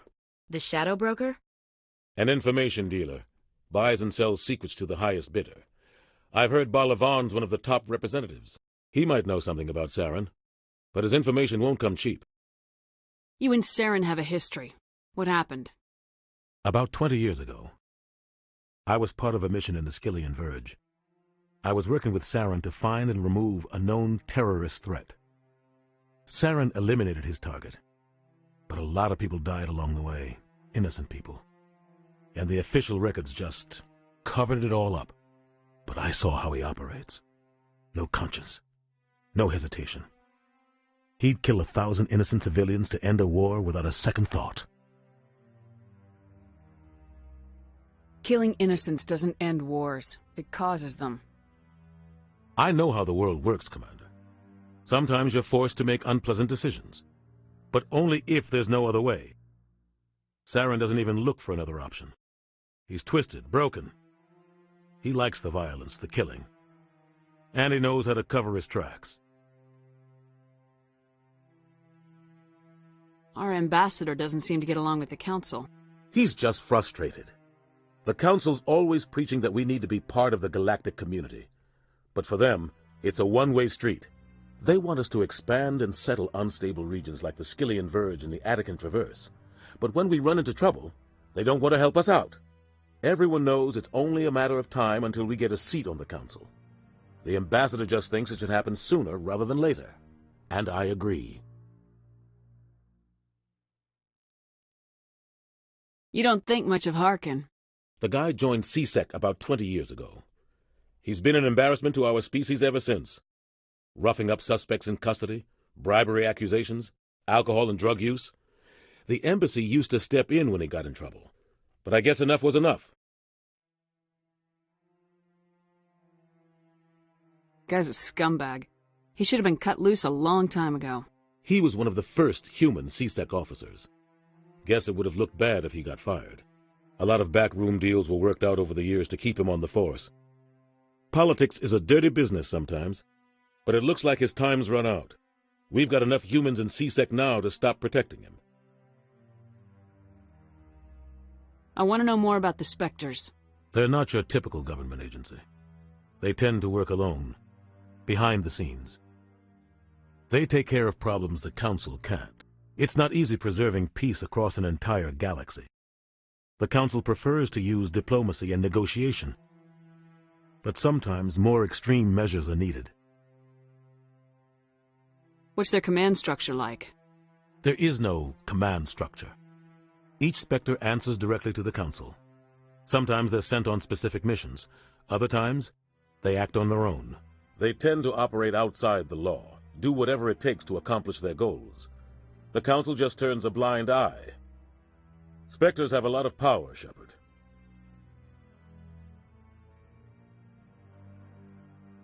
What happens when a Spectre goes rogue, like Saren? It doesn't happen often. The Council is careful when they select their candidates. But when something does go wrong, there's usually only one solution. Send another Spectre to bring the rogue agent down. They sound like shadow operatives. Everything about them is classified.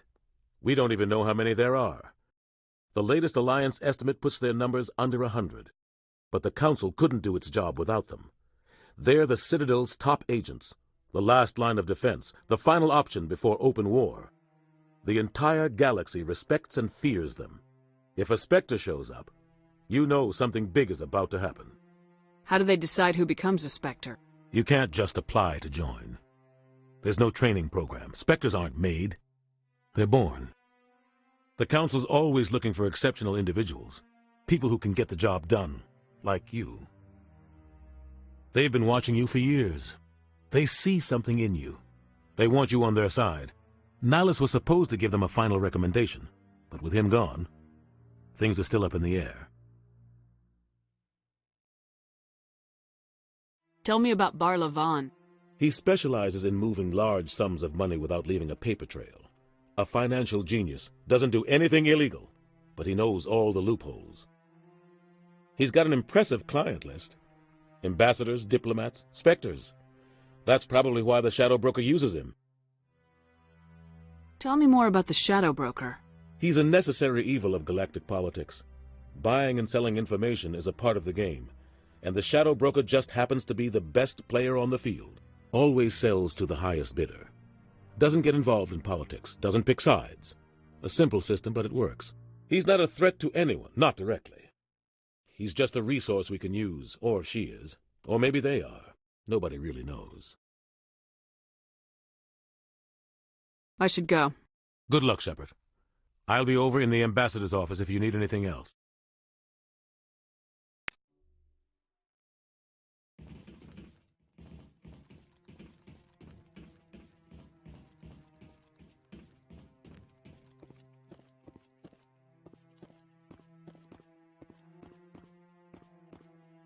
That guy's up to something.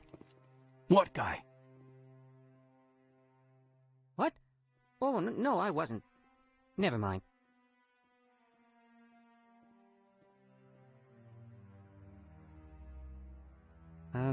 Yes, is there something you want? Why are you so interested in the Keepers? Keepers? I've got no interest in the Don't get coy. I know what I saw. I'm not so sure I should be talking to you about this. We're just talking. Is there something wrong with that? No. I guess it wouldn't hurt to tell you. I'm using a small scanner to gather readings on the Keepers. So far I've had mixed results. I find it difficult to get near the creatures. Why were you being so secretive about it, though? Well, technically we're not supposed to disturb the Keepers. I don't really think my scanning disturbs them, but the authorities might disagree. I'd like to do it more openly, but it's not really worth getting arrested over.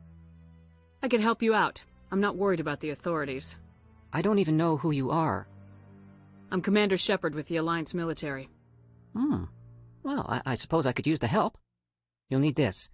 It's the scanning device I developed. Activate it each time you see a Keeper. All collected data will automatically upload to my database. I'll even send a few credits your way for each unique scan. What are you doing with the data once you've scanned it? Trying to learn whatever I can about the Keepers. We see them working everywhere, yet we know so little about them. I'm a scientist. I want to know what makes them tick. I should get going then. Yes, I have much work myself. So long, and good luck with the scanning.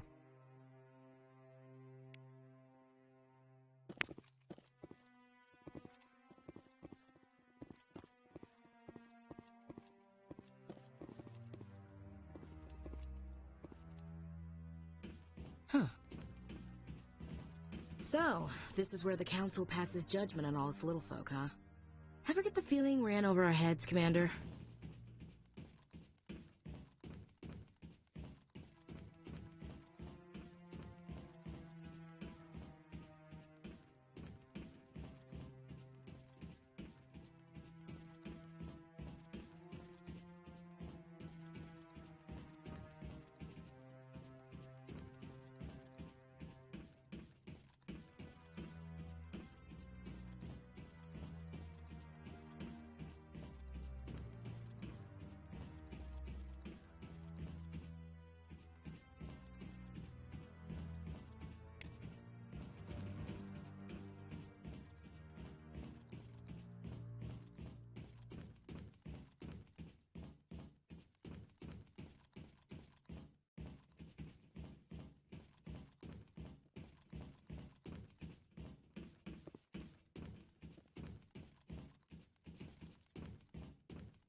No, I just want to ask a couple of questions. Commander?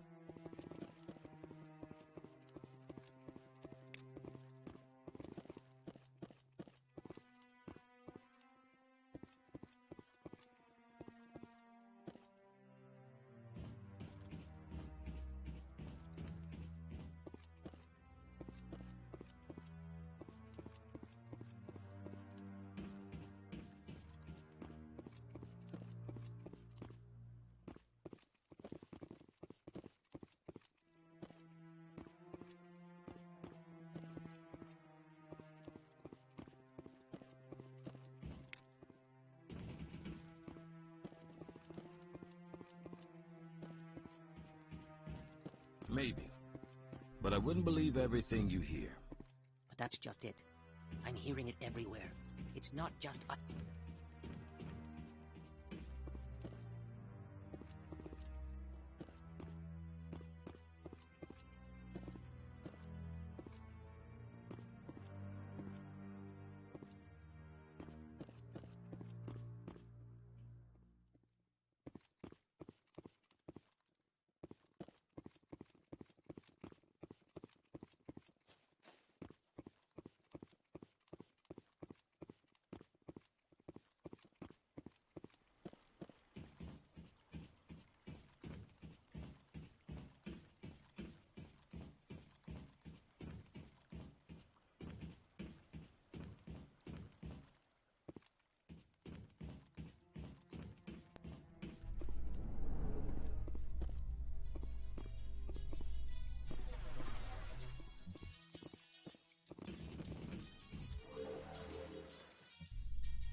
I can't believe the Council ignored all the evidence against Saren.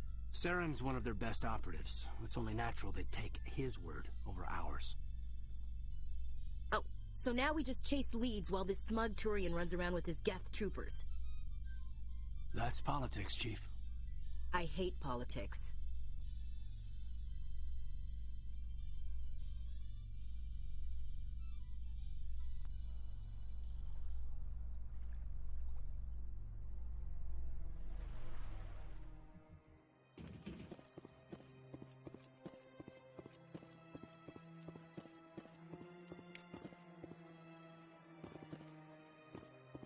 Please do not disturb the keepers.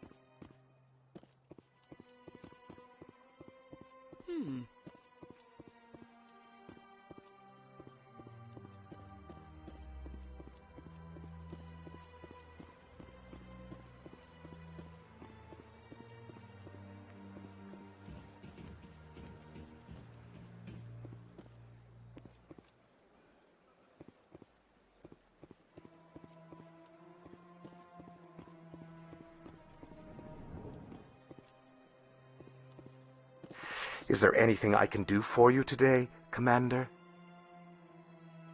I heard you work for the Shadow Broker. Do you have any information about Saren? You're very blunt, Shepard. But you're right. I am an agent for the Shadow Broker. And I do know something about Saren. I hear your information can be expensive. Normally, this information would cost a small fortune. But these are exceptional circumstances. So I am going to give it to you for free. What's the catch? There is no catch. The Shadow Broker is quite upset with Saren right now. They used to do a lot of business, until Saren turned on him.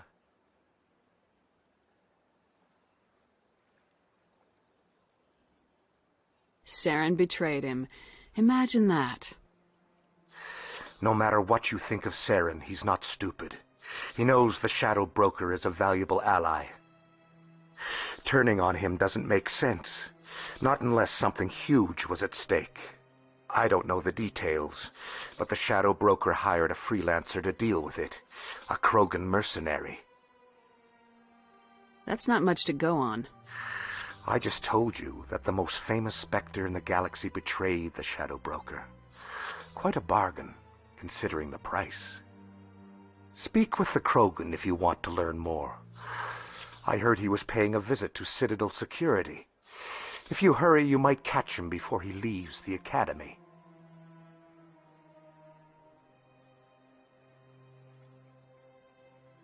Isn't it strange that a Krogan would want to speak with C-Sec? Very. However, I doubt the visit was entirely his choice. You'll need to speak with him if you want to know more.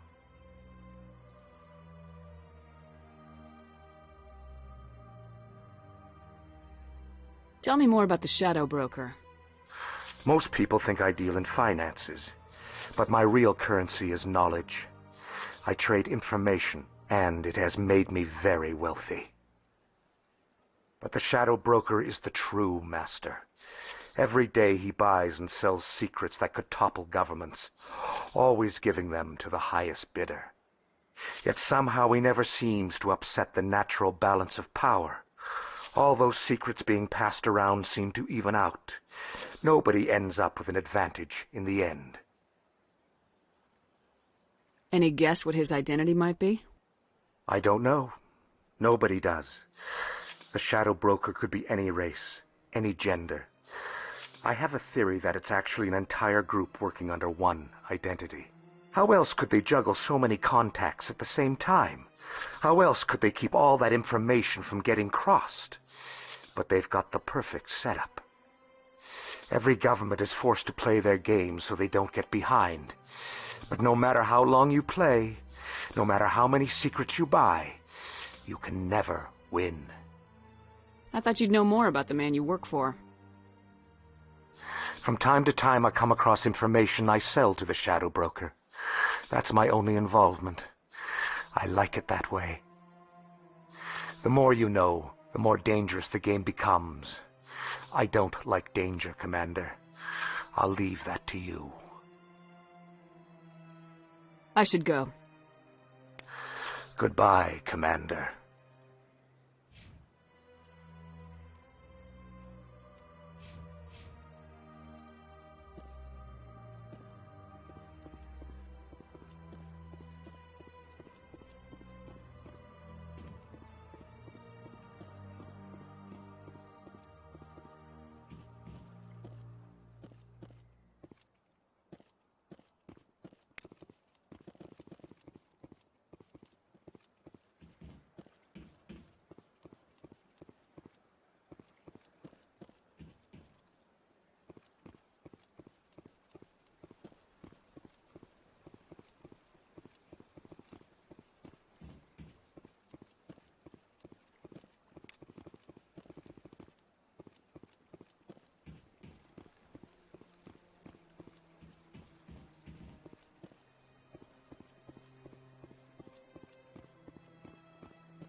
In light of the recent attack on Eden Prime, many colonial investors are pulling their support for future projects.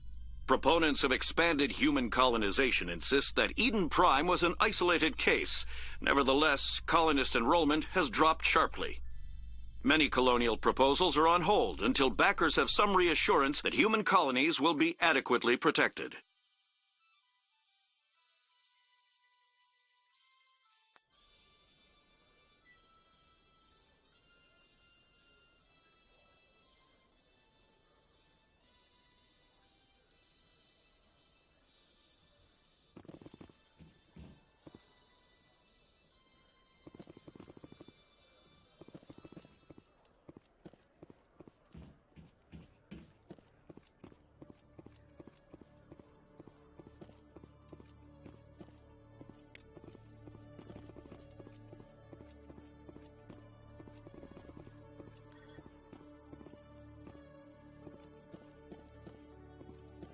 One sec, looking you up.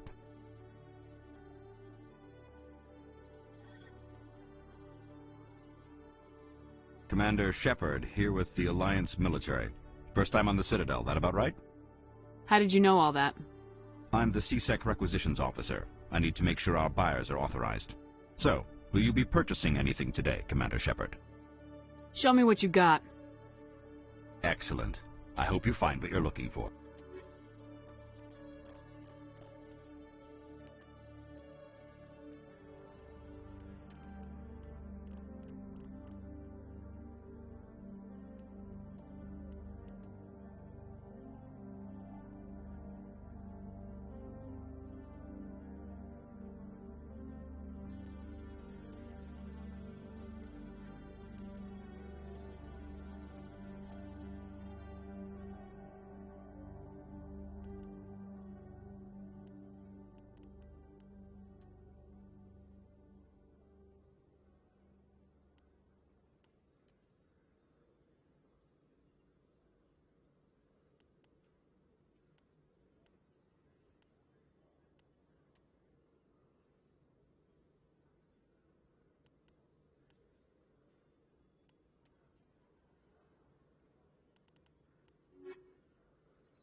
Witnesses saw you making threats in Fist's bar.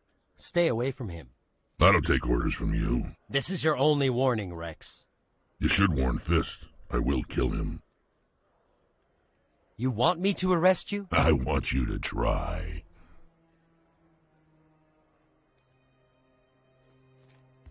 Go on.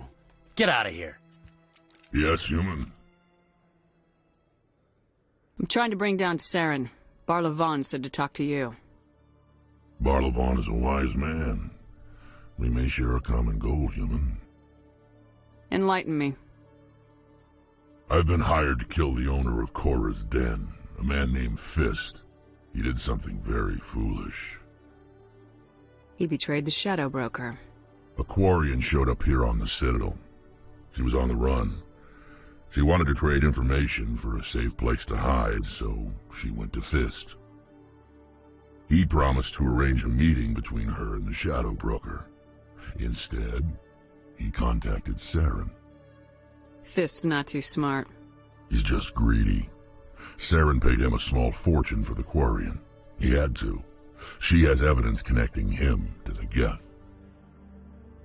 If we get our hands on that evidence, we can prove that Saren's a traitor. And the Council will have to listen to us. Saren might already have her. Last I heard, Fist still had her. Probably somewhere inside his club. You help me kill Fist, she's all yours. I want to know more about your employer.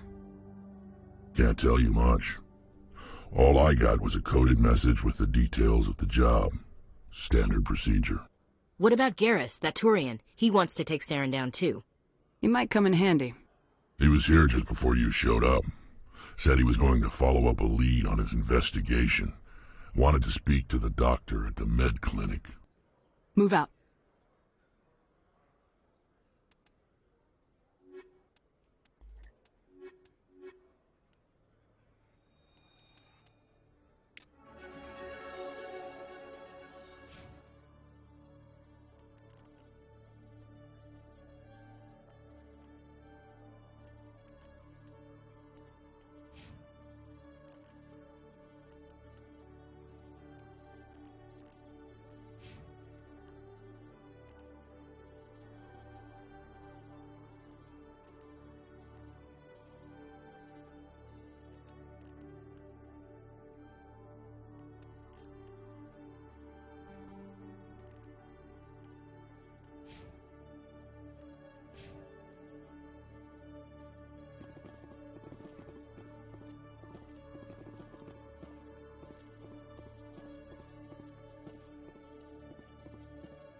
Okay, Jalid. Let me get this straight. Your business partner, Shorban, he's threatened you? Well, no, not exactly. But he wants to meet with me. I think he's going to kill me. And why do you think that? I can't really get into the details. But Shorban will kill me if I leave here unprotected. I can't help you. Not unless you give me something more to go on. I can't. I'm sorry. Then I've got other work to do. But... But nothing. Don't bother me unless you're willing to give me details.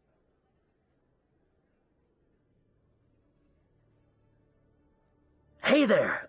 Oh, you're not C-Sec, are you? Did you want something? What were you trying to explain to the officer before? My colleague is trying to kill me, and I thought we were friends. How do you know he wants you dead? He's changed. He won't talk to me at work anymore, and he started following me. Yesterday, he followed me all the way home, just waiting for a chance. I don't care what anyone thinks. He wants me gone. I know it. Is there something I can do? Talk to your friend, maybe? Would you? That's all I want. Someone to talk to him. Tell him to leave me alone. He thinks he can just push me around, but you'll show him, won't you? Just tell me where he is and I'll go find him. Oh, right. Well, he wanted to meet with me down in the wards near the markets. He said he just wanted to talk, but I know better. His name's Shorban. He's a Solarian. You shouldn't have any trouble. He's just a scientist. Shorban? That's the guy who asked us to scan the Keepers. The Keepers? Well, even more reason to go after him. That's against regulations. I better look into this right away. Find out what he's up to. Anything's possible with Shorban these days. Well, good luck.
I'm surprised you're willing to fight Krogan, Rex. I thought you'd stand with your own. Anyone who fights us is either stupid or on Saren's payroll. Killing the latter is business. Killing the former is a favor to the universe.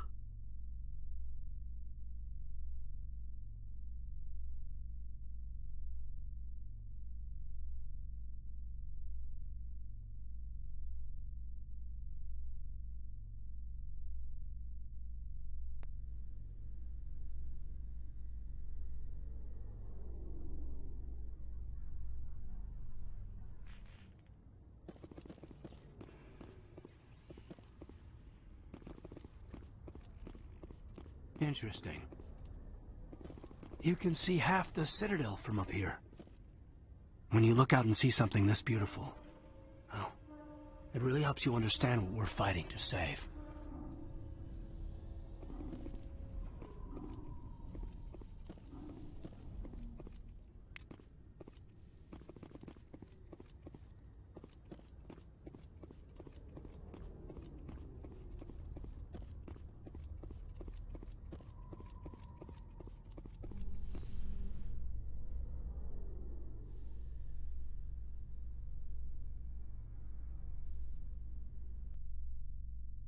A Solarian excavation team has run into an unexpected problem after unearthing a Prothean dig site. Hanar protesters have blockaded the dig site, claiming that artifacts of the Enkindlers, as the Hanar call them, should not be disturbed.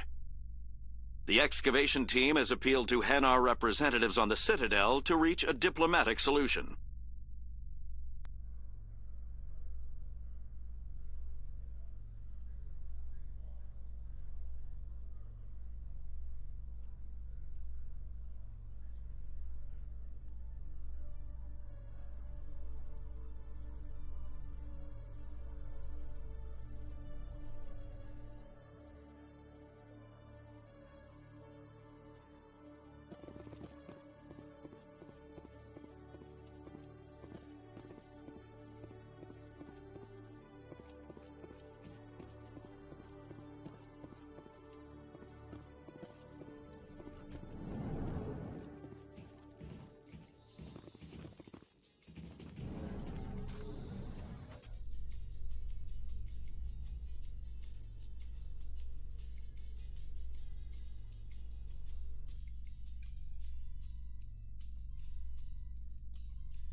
Hey, I know you. You're Shepard, right? I saw the monument at Akuz. They got a whole section about you there. It's a miracle you survived. Looks like you have a fan. I'm sorry, I just never thought I'd meet someone like you in person. My name's Lang, Officer Eddie Lang, Citadel Security. It's an honor to meet you, Commander. What are you doing down here in the wards? Anything I can help you with? Why'd you join Citadel Security? I don't know. Seemed like the right thing to do, you know? Maybe it's in my blood. My grandfather was a cop back on Earth. It's kind of what CSEC is. Police for the Citadel. I'm still pretty new at it, but I like it so far. Way more interesting than staying back on Earth. You get to meet all kinds of cool aliens, like those Hanar. Wild. Plus, CSEC gets a lot of respect here. We uphold the law. People, even aliens, appreciate that. How do you like working here on the Citadel? This place is amazing. I've been here almost a year, and I still haven't seen a tenth of it. The Presidium's just so beautiful. Good place to go and relax. But I really like it here down in the wards. There's always something going on somewhere. Like that new club they just opened a few months ago, Flux. Wicked scene in there, Commander. You should check it out when you have some time. What do you know about Spectres? Just the stuff they show in the vids. They always make them out to be super agents on secret missions to save the galaxy. I know it's not really like that, though. Some of the other C-Sec guys don't like them too much, figure they shouldn't be able to operate outside the law. But if they were so bad, the Council wouldn't use them, right? Do you know a C-Sec officer named Harkin? I shouldn't really say too much. He's been on the force a lot longer than me. But I've heard things, you know? Drinking on the job, taking bribes, that kind of thing. Rumors mostly, but they suspended him, so some of it must be true. I have to go. Right. You're probably real busy. Well, see you around, Commander.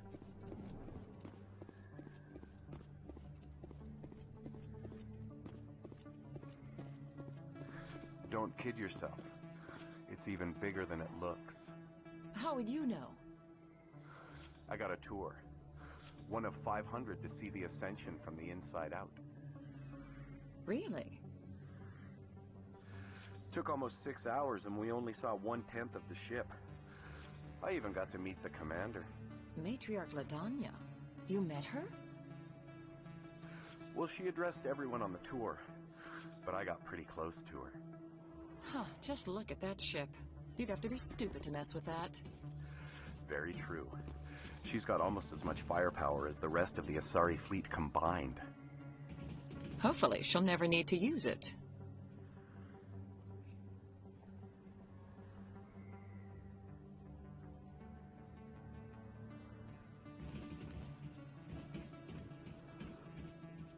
Commander Shepard? Excuse me, Commander Shepard!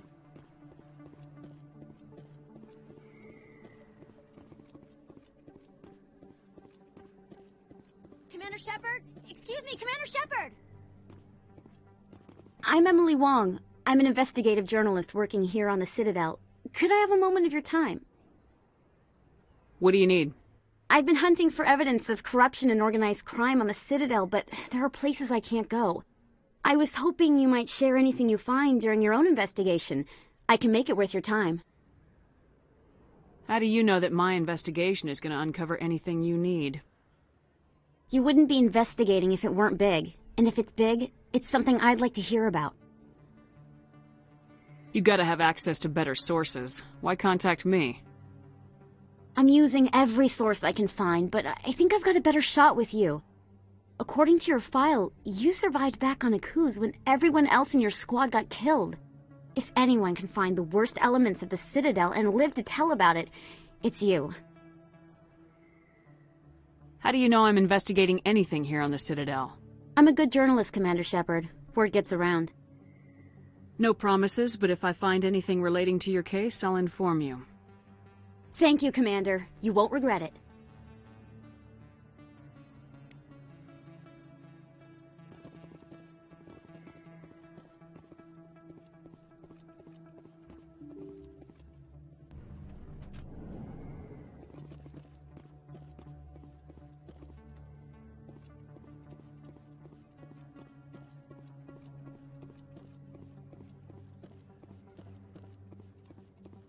I don't think you bought this here. I don't sell this model.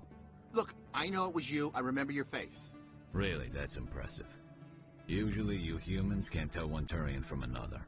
This was the place. Now, are you going to give me a refund or not? Do you have your proof of purchase? What? No, I don't think you ever gave me one. I'm sorry then. I can't help you. But, what do you... Can't help you.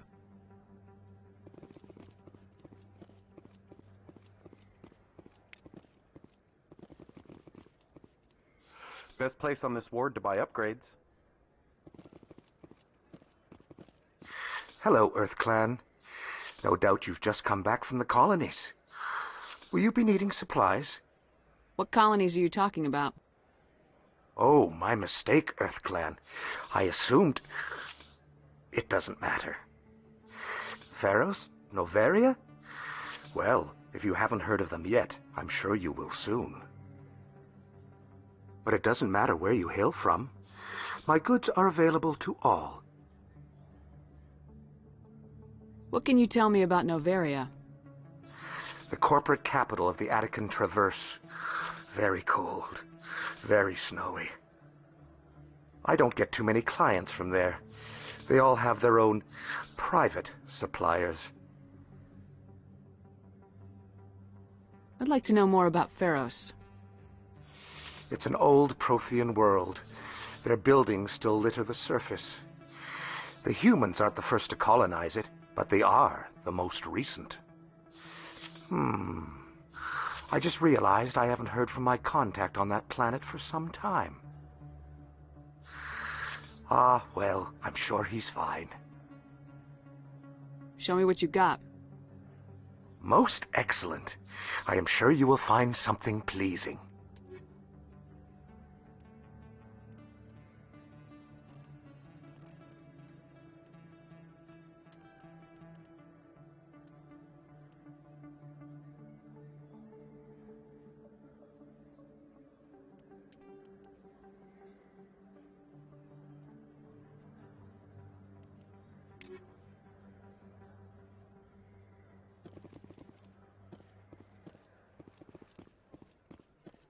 Is that really... Wow! It's you! You're Commander Shepard, the hero of Eden Prime. I am so honored to meet you. Nice to meet you. And you are? My name is Conrad. Conrad Werner. They say you killed more than 100 Geth on Eden Prime. They say a lot of things. I was too busy killing them to count. Hey, I know you're probably busy, but do you have time for a quick autograph? Anything for a fan. Here. Thanks. I really appreciate it. My wife is going to be so impressed. I'll let you get back to work. But next time you're on Earth, I'd love to buy you a drink. Thanks again!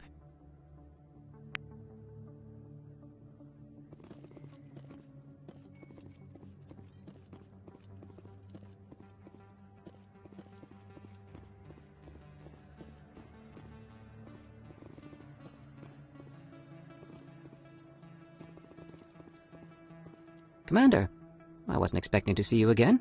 Is there something you want? You can start by telling me the truth, Shorban.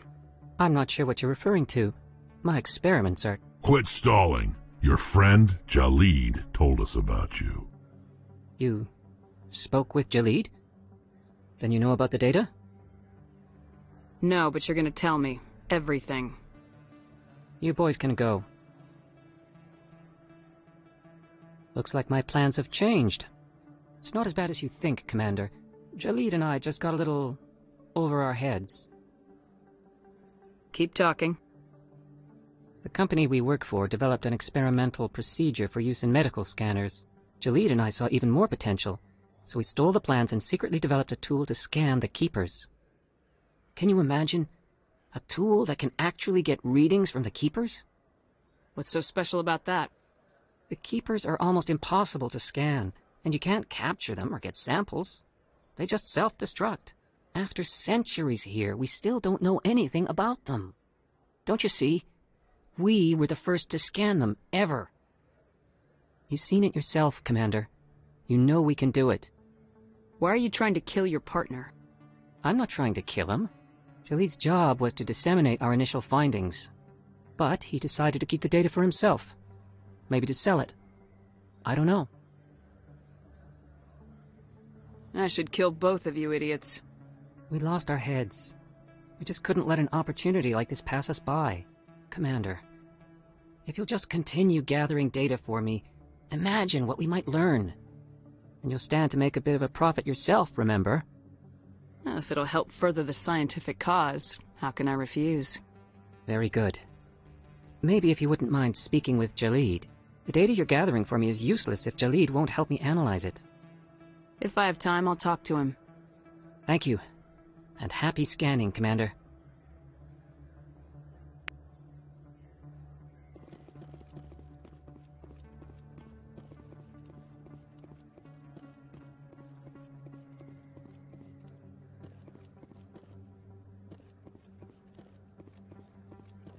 Hello there. Welcome to Moorland's famous shop. You want many good supplies, yes? Let me see what you have. Oh, you will be pleased, I think. Very good things I have. You will see.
Looks like it's shut down. Fist knows we're... Hold the line!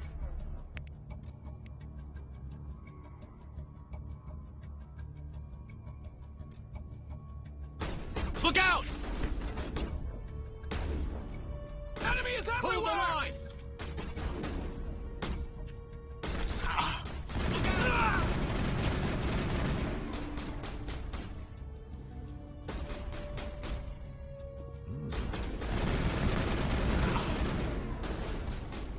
Enemy is everywhere! Hold the line! Hold the line! Locked and loaded.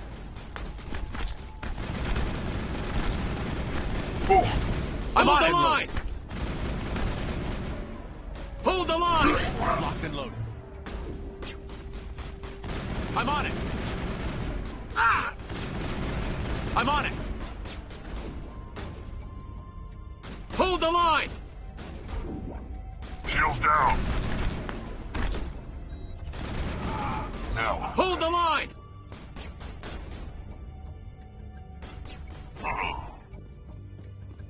Enemy is everywhere!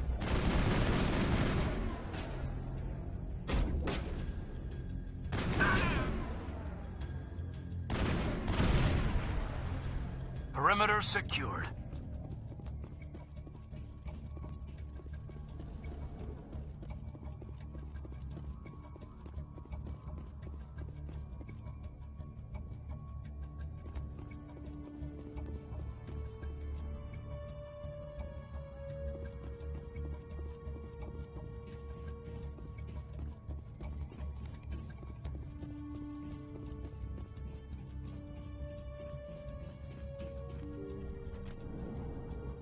Stop right there! Don't come any closer! Warehouse workers. All the real guards must be dead. Stay back or we'll shoot! I just killed 50 bodyguards to get in here. What do you think I'll do to you? Screw Fist. He doesn't pay us enough for this. It would have been quicker to just kill them. Shooting people isn't always the answer.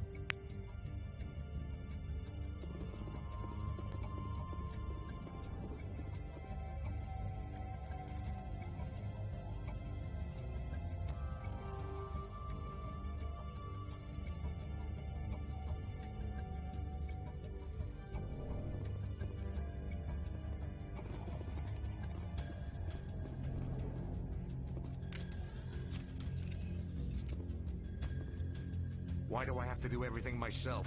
I'm the guy. Hold the line! Hold the line! Hold the line! Enemy is everywhere! Wait! Don't kill me, I surrender!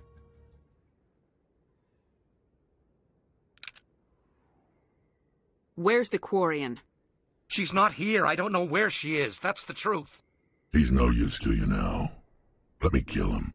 Wait! I don't know where the Quarian is, but I know where you can find her. The Quarian isn't here. Said she'd only deal with the Shadow Broker himself. Face to face?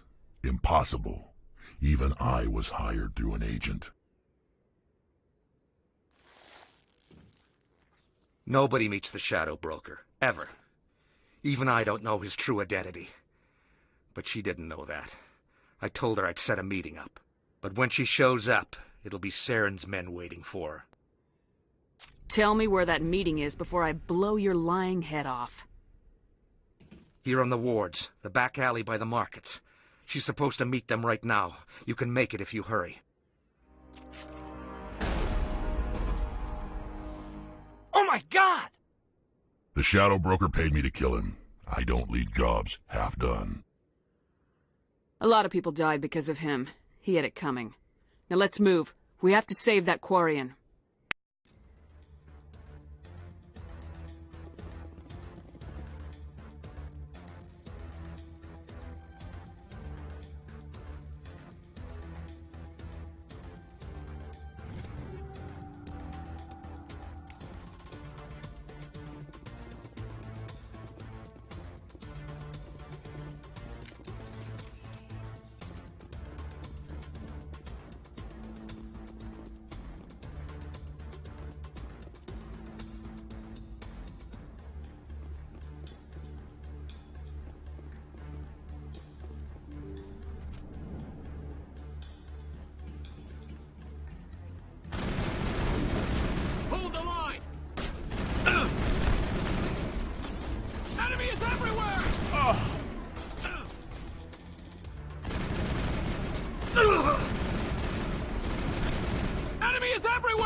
secured.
Did you bring it? Where's the Shadow Broker? Where's Fist? They'll be here. Where's the evidence? No way. The deal's off.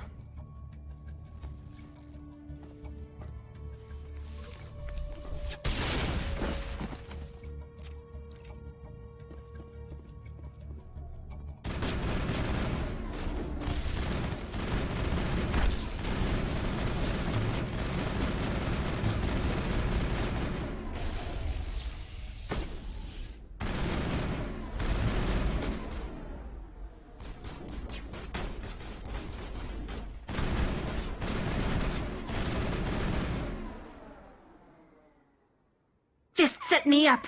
I knew I couldn't trust him. Were you hurt in the fight? I know how to look after myself. Not that I don't appreciate the help. Who are you? My name's Shepard. I'm looking for evidence to prove Saren's a traitor. Then I have a chance to repay you for saving my life. But not here. We need to go somewhere safe. The ambassador's office. It's safe there. He'll want to see this anyway. You're not making my life easy, Shepard. Firefights in the wards, an all-out assault on Korra's den. Do you know how many... Who's this? A Quarian? What are you up to, Shepard? This Quarian can help us bring down Saren. I would have told you that if you hadn't jumped down my throat. I apologize, Commander. This whole thing with Saren has me a bit on edge. Maybe we should just start at the beginning, Miss... My name is Tali. Tali Zora Naraya. We don't see many Quarians here. Why did you leave the flotilla? I was on my pilgrimage. My rite of passage into adulthood. I've never heard of this before. It is a tradition among my people. When we reach maturity, we leave the ships of our parents and our people behind. Alone, we search the stars, only returning to the flotilla once we have discovered something of value. In this way, we prove ourselves worthy of adulthood. What kinds of things do you look for? It could be resources like food or fuel, or some type of useful technology, or even knowledge that will make life easier on the flotilla. Through our pilgrimage, we prove that we will contribute to the community, rather than being a burden on our limited resources. Tell us what you found. During my travels, I began hearing reports of Geth. Since they drove my people into exile, the Geth have never ventured beyond the Veil. I was curious. I tracked a patrol of Geth to an uncharted world. I waited for one to become separated from its unit. Then I disabled it and removed its memory core. I thought the Geth fried their memory cores when they died. Some kind of defense mechanism. How did you manage to preserve the memory core? My people created the Geth. If you're quick, careful, and lucky, small caches of data can sometimes be saved. Most of the core was wiped clean, but I salvaged something from its audio banks. Eden Prime was a major victory. The beacon has brought us one step closer to finding the conduit. That's Saren's voice. This proves he was involved in the attack. He said Eden Prime brought him one step closer to finding the conduit. Any idea what that means? The conduit must have something to do with the beacon. Maybe it's some kind of Prothean technology. Like a weapon. Wait, there's more. Saren wasn't working alone. Eden Prime was a major victory. The beacon has brought us one step closer to finding the conduit. And one step closer to the return of the Reapers. I don't recognize that other voice, the one talking about Reapers. Are they some kind of new alien species? According to the memory core, the Reapers were a hyper-advanced machine race that existed 50,000 years ago. The Reapers hunted the Protheans to total extinction, and then they vanished. At least, that's what the Geth believe. Sounds a little far-fetched. The vision on Eden Prime. I understand it now. I saw the Protheans being wiped out by the Reapers. The Geth revere the Reapers as gods, the pinnacle of non-organic life, and they believe Saren knows how to bring the Reapers back. The Council is just going to love this. This is a lot to handle. They might just ignore everything we tell them. No matter what they think about the rest of this, those audio files prove Saren's a traitor. The Captain's right. We need to present this to the Council right away. What about her, the Quarian? My name is Tali. You saw me in the alley, Commander. You know what I can do. Let me come with you. I thought you were on your pilgrimage. The pilgrimage proves we are willing to give of ourselves for the greater good. What does it say about me if I turn my back on this? Saren is a danger to the entire galaxy. My pilgrimage can wait. I'll take all the help I can get. Thanks. You won't regret this. Anderson and I will go ahead to get things ready with the Council. Take a few minutes to collect yourself, then meet us in the tower.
Excuse me, Commander Shepard.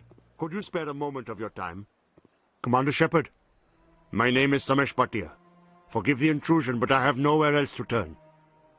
It's no trouble. What can I do for you? My wife was a Marine. She was in the 212 on Eden Prime.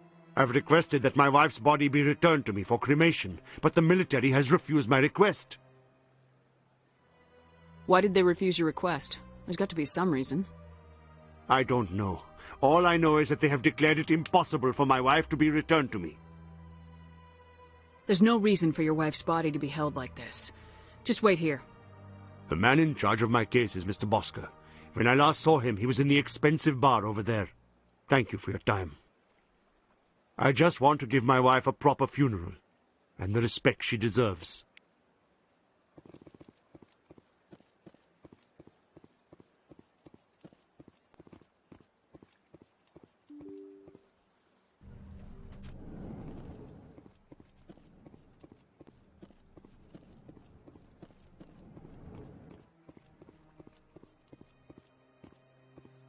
My goodness, you're Commander Shepard. Your activities made for quite a briefing in the Diplomatic Corps. Is there something I can do to assist you? Yes. A man named Samesh Bhatia is having some trouble claiming his wife's body. Ah, Mr. Bhatia. A good man in an understandably frustrating position. I wish I could help him.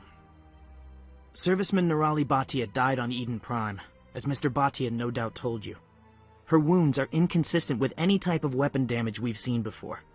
That is why her body is being held. You think that her body might be dangerous or contaminated? No, Commander. Nirali Bhatia is not dangerous. Her body is in fact extremely valuable to the Alliance. The tests we're conducting may lead to better defenses against Geth attacks. Respectfully, Serviceman Bhatia may save more lives in death than she did in life.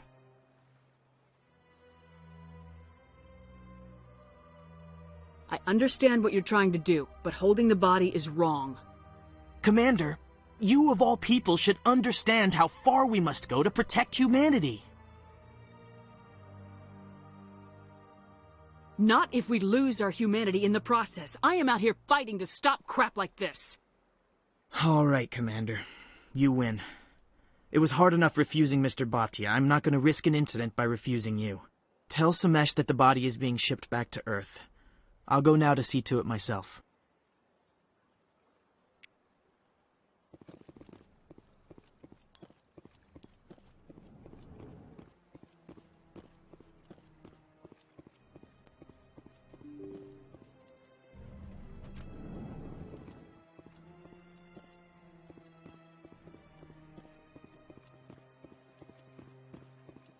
Hello again, Commander. Has there been any word? I reminded Mr. Bosker what we're fighting for. Your wife is coming home. Thank you. I will return home and begin my preparations. It does not bring me happiness, but it may bring me peace. Goodbye, Commander.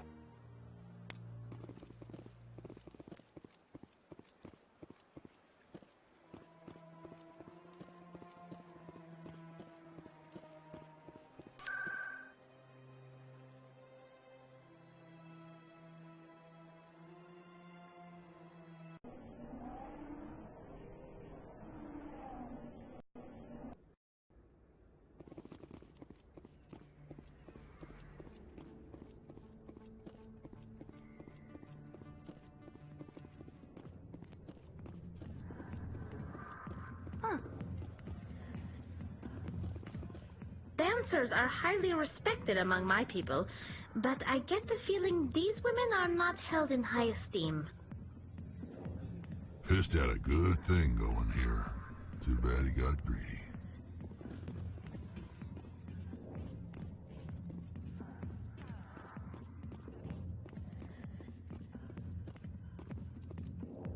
Not now. I'm watching the show. Hey, you gonna be dancing later? Commander! What do you want? What's bothering you, General?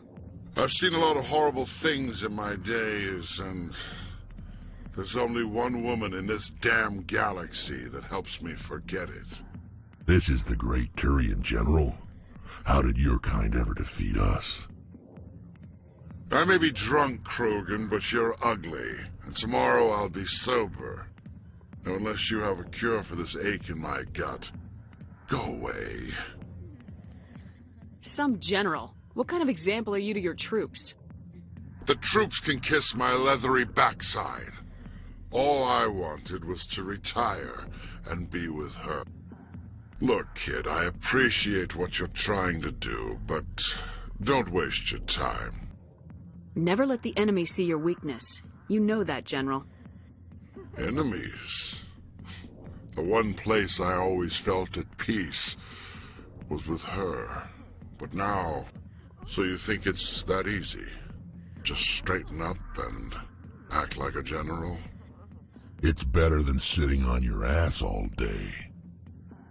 Huh. Maybe you're right, Commander. Shaira's worth the effort. Even if she won't have me back.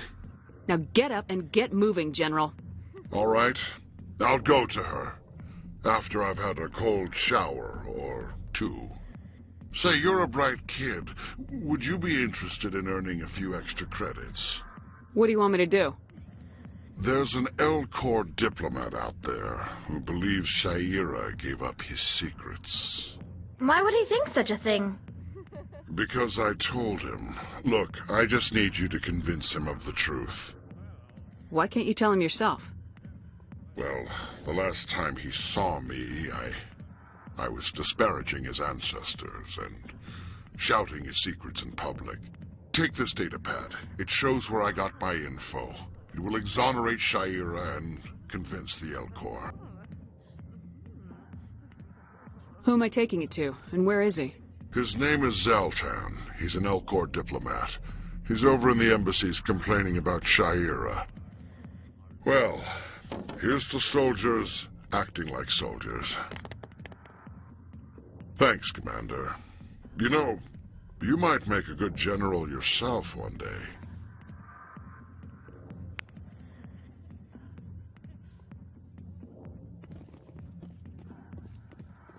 Go away.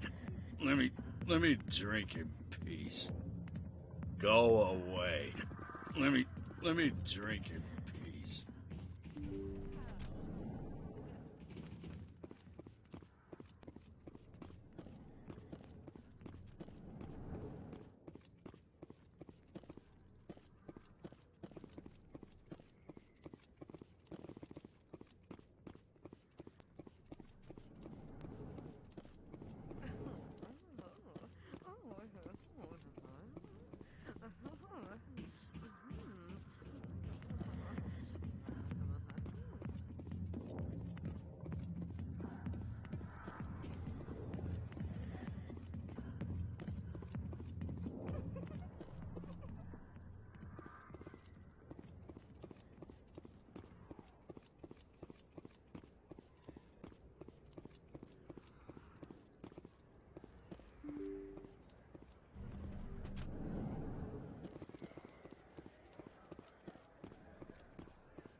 Word on the street is that you've been busy. Congratulations on taking down Fist. I was sure he was a big player in anything going on here. Did you find anything in his office that could help me? These OSDs might have the information you're looking for. You've got Fist's files? This could be even bigger than I'd hoped. Here, Commander, for your trouble. What would my future cooperation be worth? Say, an interview when my investigation is over? Exclusive? You talk to me before you talk to anyone else? That would be worth quite a bit, and I'd be very happy to compensate you accordingly. Here you are. Now, if you'll excuse me, I should go see what's on these discs.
Hello there, Commander. I'm Dr. Claude Michel. Is there something I can do for you? You're a doctor. How did you end up here on the Citadel? My parents brought me here when I was young. My father was a medic with the Alliance. I chose to keep the medical tradition alive, but not the military. Fixing up wounded soldiers isn't my idea of fun. Let me take a look at what you have for sale. Of course.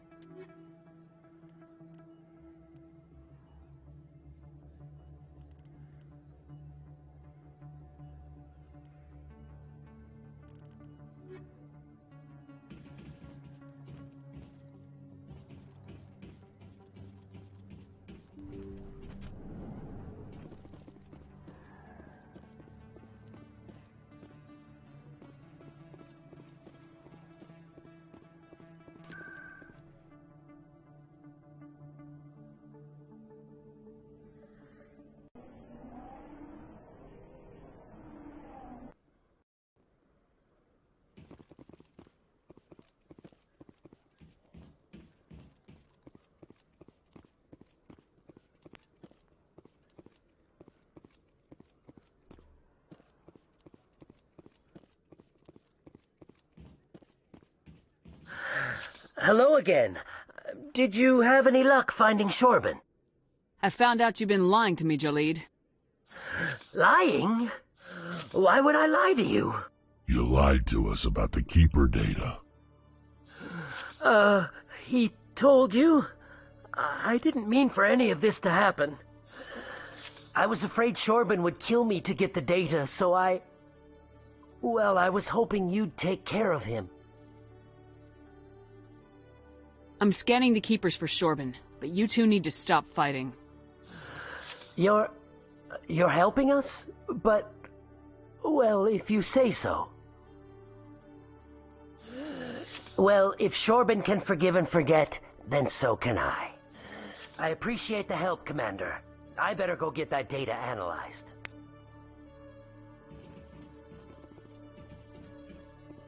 Hello, Commander.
Strange greeting, human. This is really not a good time. I know who revealed your secret. It was a Turian named Septimus. Unbelieving, I know this Septimus, and he could not learn my secrets. The only way he could learn them is from the Asari consort. You are mistaken. See this here if you don't believe us. Confused. This is difficult to fathom. If the Turian could learn this on his own, dismayed, anyone can discover my secret.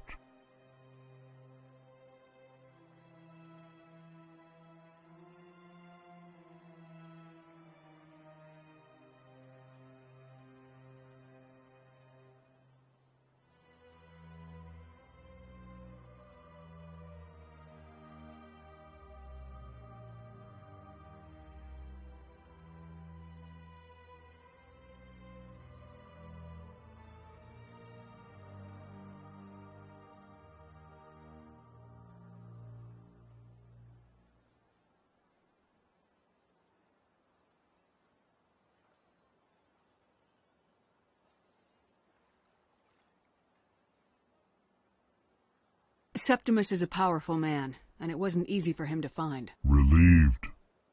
I suppose you are correct, human. Thank you for this information. Startled realization. I must speak with the consort. She will be most displeased with my actions. Anxious request. Please, human, if you will excuse me, I must go now. I'm sure she'll forgive you. It was an honest mistake. Doubtful. Perhaps you are right, human. I can only hope so. Thankful. That was a great thing you did, Commander. Approving. You see, Din, not all humans are as you say. I'm sure the Earth Clan stands to profit from this in some way. Apologetic.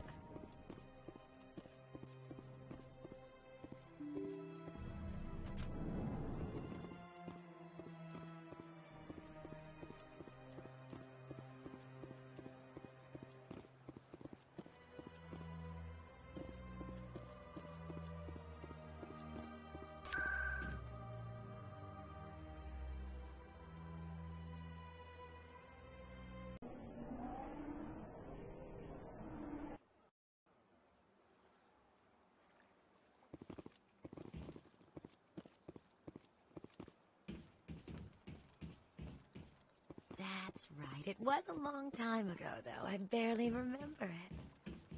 What drew you back to the Citadel and to the consort? I don't know exactly. It may sound strange, but I simply felt called. That's not strange. Many of us have felt the same calling, though you are the first of your kind to respond to it. Really? I hadn't seen any other humans working here, but I didn't want to ask. No doubt you are just the first of many to come. It's only a matter of time now that your species is spreading its wings.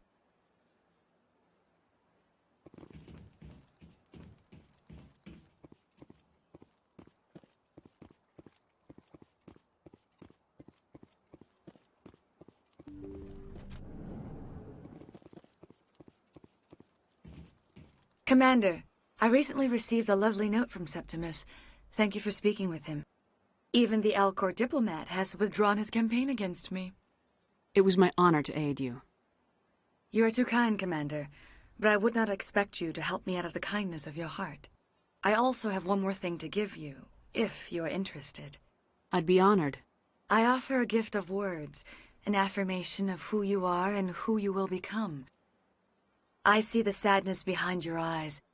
It tells a story that makes me want to weep. Pain and loss, but it drives you, makes you strong. That strength is what kept you alive when everyone around you was dying. You alone survived. You will continue to survive. This may be who you are, but it is not who you will become.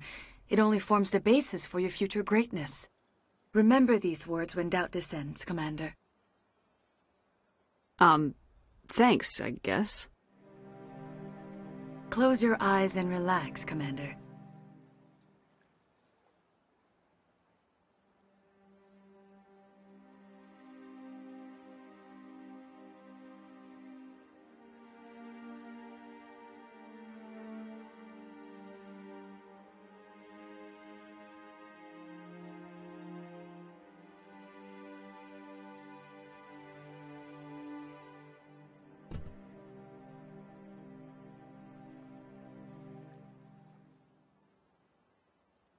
Here, Commander. In light of your efforts with the Elcor ambassador, I would like you to have this small trinket. What is it? A small mystery. I have never learned its use or purpose, but I sense it is time for me to pass it on. And now I must ask you to leave. I have done everything I can for you. Remember my words, Commander Shepard. They will give you strength.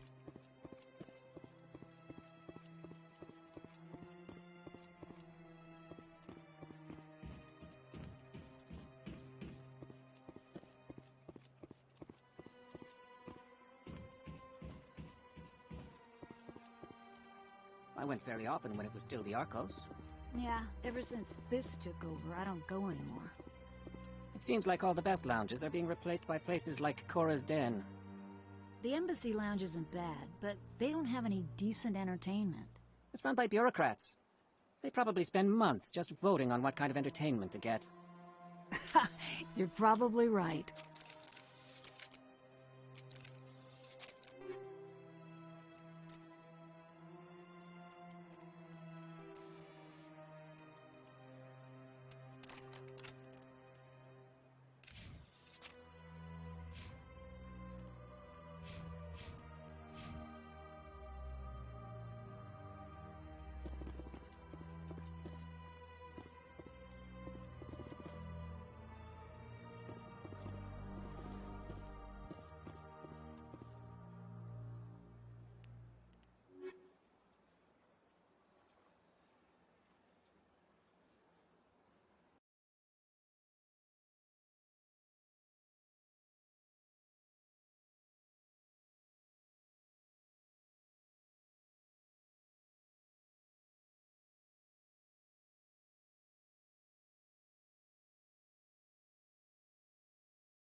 Come on.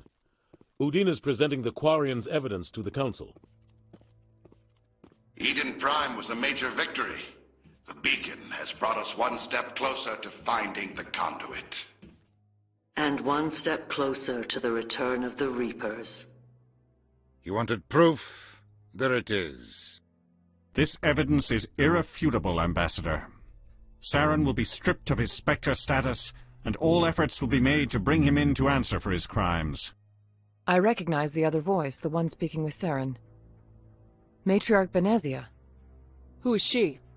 Matriarchs are powerful Asari who have entered the final stage of their lives. Revered for their wisdom and experience, they serve as guides and mentors to my people. Matriarch Benezia is a powerful biotic, and she had many followers. She will make a formidable ally for Saren. I'm more interested in the Reapers. What do you know about them? Only what was extracted from the Geth's memory core. The Reapers were an ancient race of machines that wiped out the Protheans.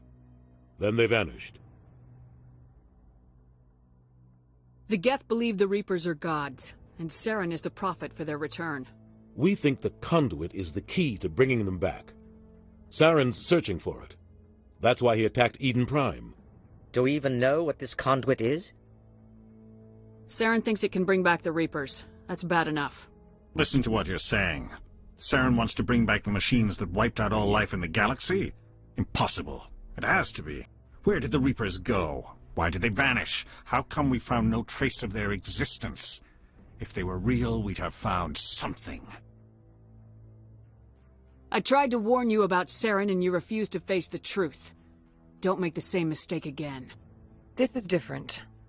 You proved Saren betrayed the Council. We all agree he's using the Geth to search for the conduit, but we don't really know why.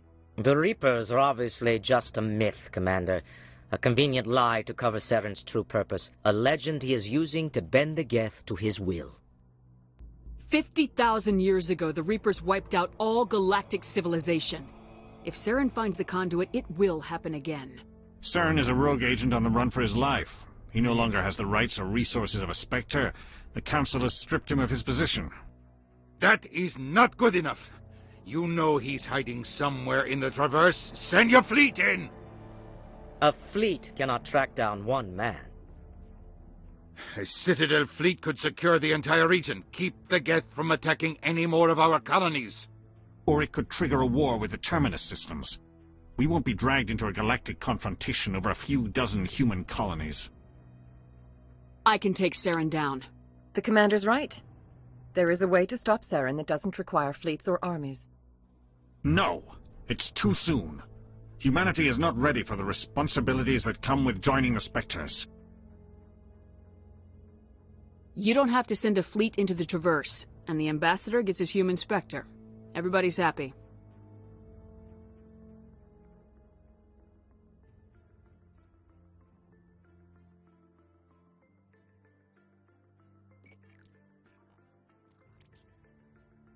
Commander Shepard, step forward.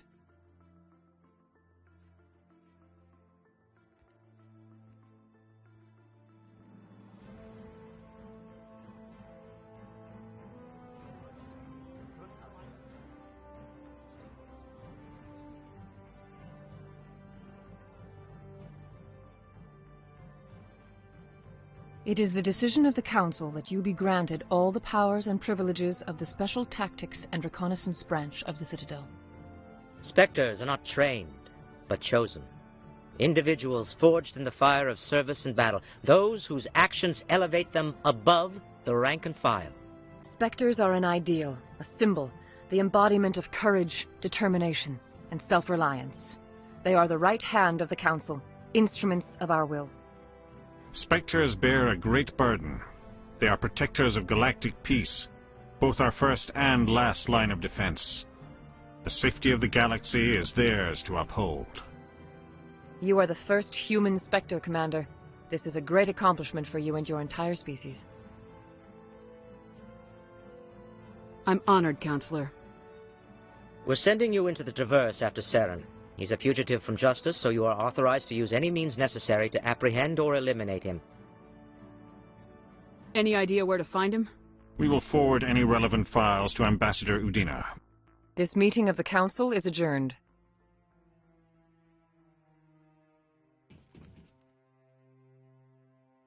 Congratulations, Commander. We've got a lot of work to do, Shepard. You're going to need a ship, a crew, supplies. You'll get access to special equipment and training now. You should go down to the C-Sec Academy and speak to the Spectre Requisitions Officer. Anderson, come with me. I'll need your help to set all this up.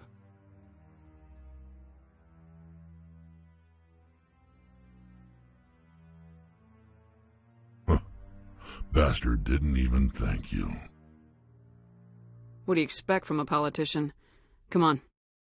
Right behind you, Shepard.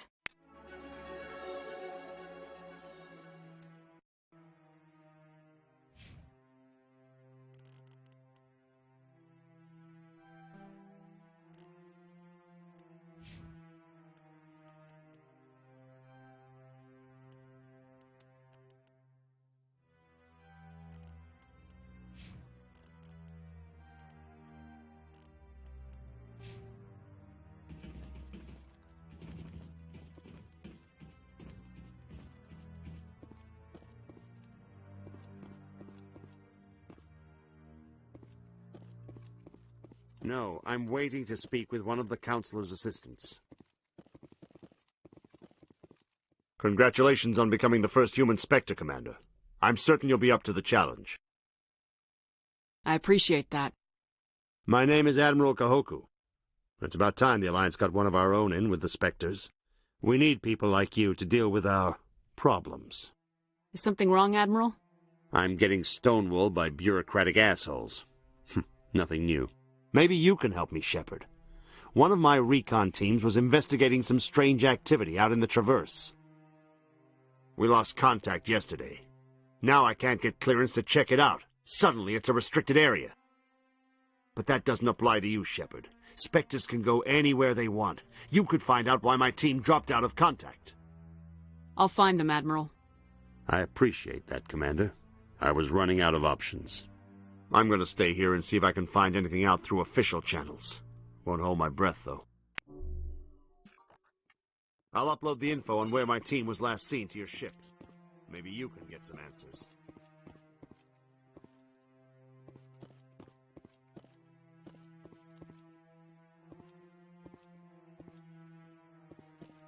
I hope he's okay. I'm on a break. Talk to someone else if you need anything. I've got a lot on my mind. Maybe I can help. Well, maybe you can. You're a soldier, right? You ever head out to the Traverse? The Traverse is a rough place. We're out there quite a bit. My brother's the captain of a ship called the Majesty. It was crossing the Traverse a few days ago when it disappeared. Just dropped right off the grid. And that usually means one of two things. They had massive mechanical failure, or they were attacked. Any idea why someone would attack them? Privateers, slavers, mercs looking for an easy score. There's a lot of nasty sorts out in the Traverse. I won't give up on my brother. Not yet. I've got the coordinates for the last transmission from his vessel. What kind of ship was it? Don't let the name fool you. The Majesty's just a small trading vessel, only a handful of crew. But he kept it in good condition. I don't think mechanical failure is too likely. But they don't have any real weapons or shields. If anyone did come after them, the Majesty'd be a sitting duck. Isn't anyone else looking into this? My brother's just a small independent trader. Ships like his disappear in the Traverse all the time. What's in this for me? I can't afford to pay you anything. If I had that kind of cash, I'd have hired a recovery team to track him down already. Maybe you could look into this as a personal favor, you know? We humans have to stick together. Give me the coordinates. I'll forward them to your ship right away. Please let me know as soon as you find them.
In other news, Exogeny Corp is still denying reports that one of their survey teams has gone missing in the Hades Gamma Cluster. When asked why communication with the survey team was suddenly cut off last week, company officials refused to comment.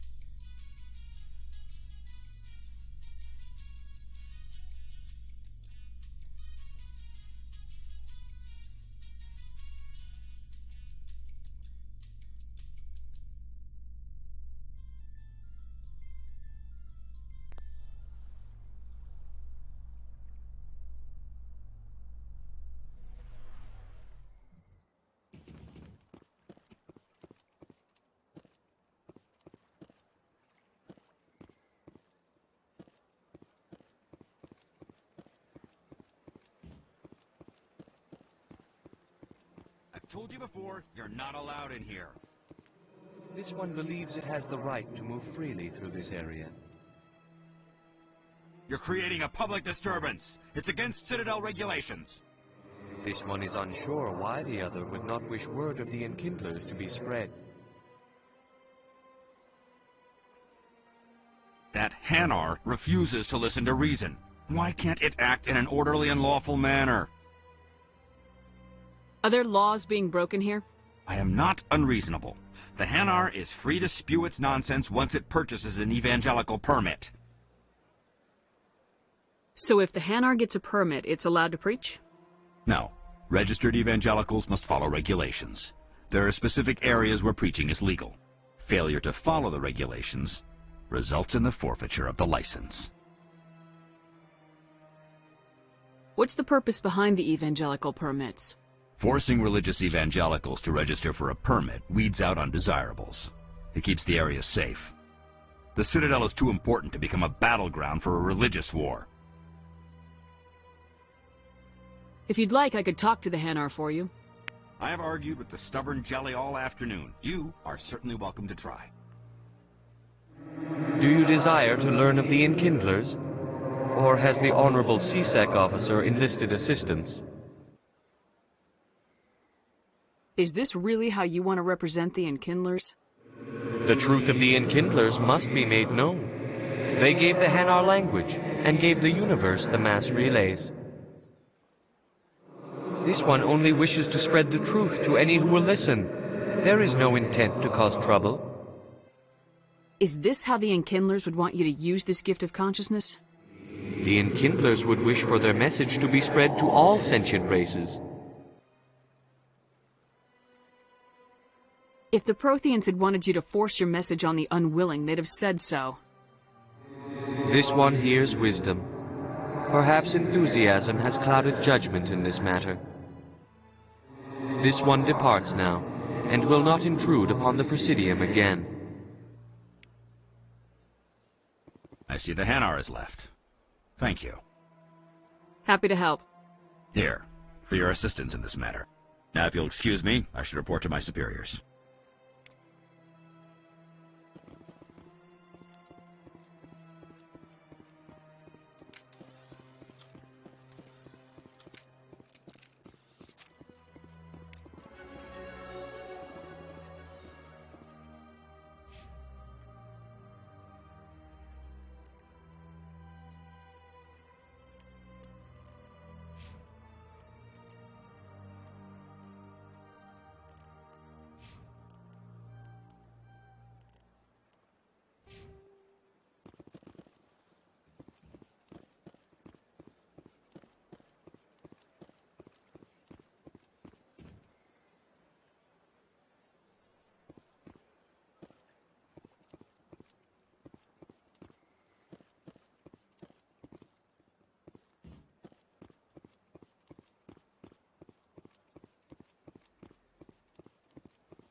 Congratulations, Shepard. Heard they made you a Spectre. I'm glad somebody got the Council to see Saren for what he really is. I appreciate that, Garrus. I resigned from CSEC after the Council ignored my investigation. I was sick of all the politics. You're the only one who seems to be doing anything about Saren. Let me come with you.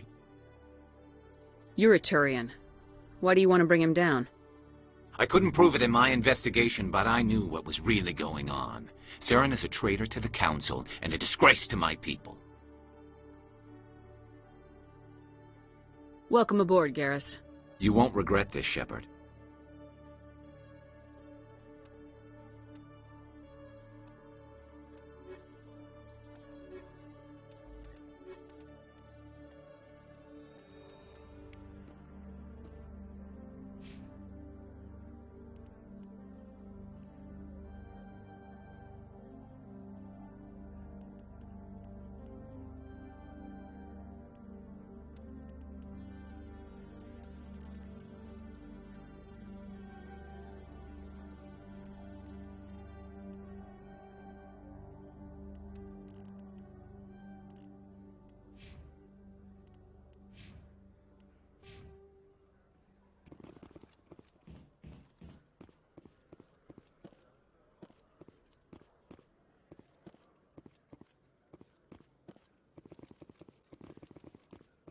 Hello, Commander. Show me what you got. Sounds good. Just let me set you up. Well, this must be a mistake. System's telling me to offer you our select stock. Spectre? Well, I'd heard about that, but I didn't realize it was you. Sorry, Commander. Just show me what you've got. I'll open the rare stocks for you, Commander. Enjoy.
Coming up in a report later today, Emily Wong investigates corruption on the Citadel and uncovers a full-blown crime syndicate.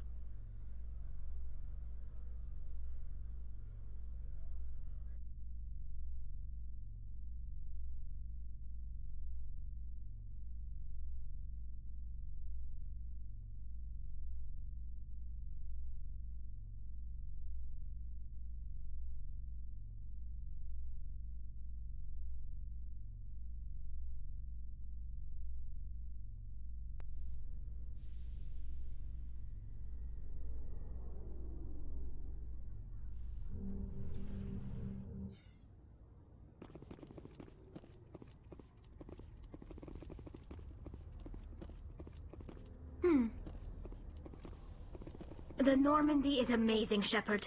It's an honor to be among her crew. The Normandy combines the best of Alliance technology and Turian engineering. It shows what we're capable of if we work together.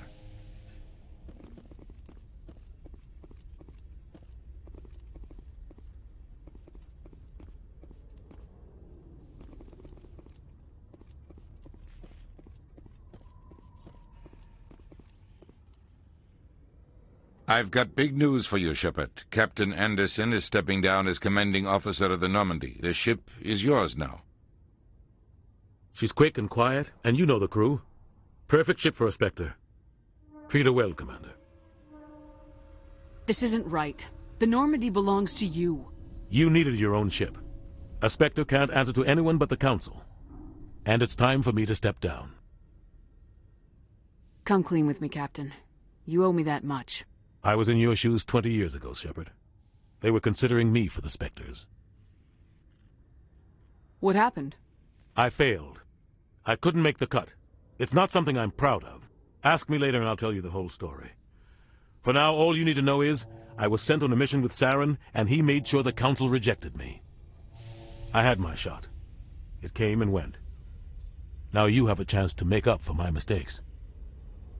What kind of leads do we have? Saren's gone. Don't even try to find him. But we know what he's after. The conduit. He's got his Geth scouring the Traverse looking for clues. We had reports of Geth in the Pharos system shortly before our colony there dropped out of contact, and there have been sightings around Noveria. Find out what Saren was after on Pharos and Noveria. Maybe you can figure out where the conduit is before he does. The Reapers are the real threat. I'm with the Council on this one, Shepard. I'm not sure they even exist. But if they do exist, the conduit's the key to bringing them back. Stop Saren from getting the conduit, and we stop the Reapers from returning. I'll stop him. We have one more lead. Matriarch Benezia, the other voice in that recording. She has a daughter, a scientist who specializes in the Protheans. We don't know if she's involved, but it might be a good idea to try and find her. See what she knows. Her name's Liara, Dr. Liara Tassoni. We have reports she was exploring an archaeological dig on one of the uncharted worlds in the Artemis Tau cluster. The colonists on Pharos might still be alive.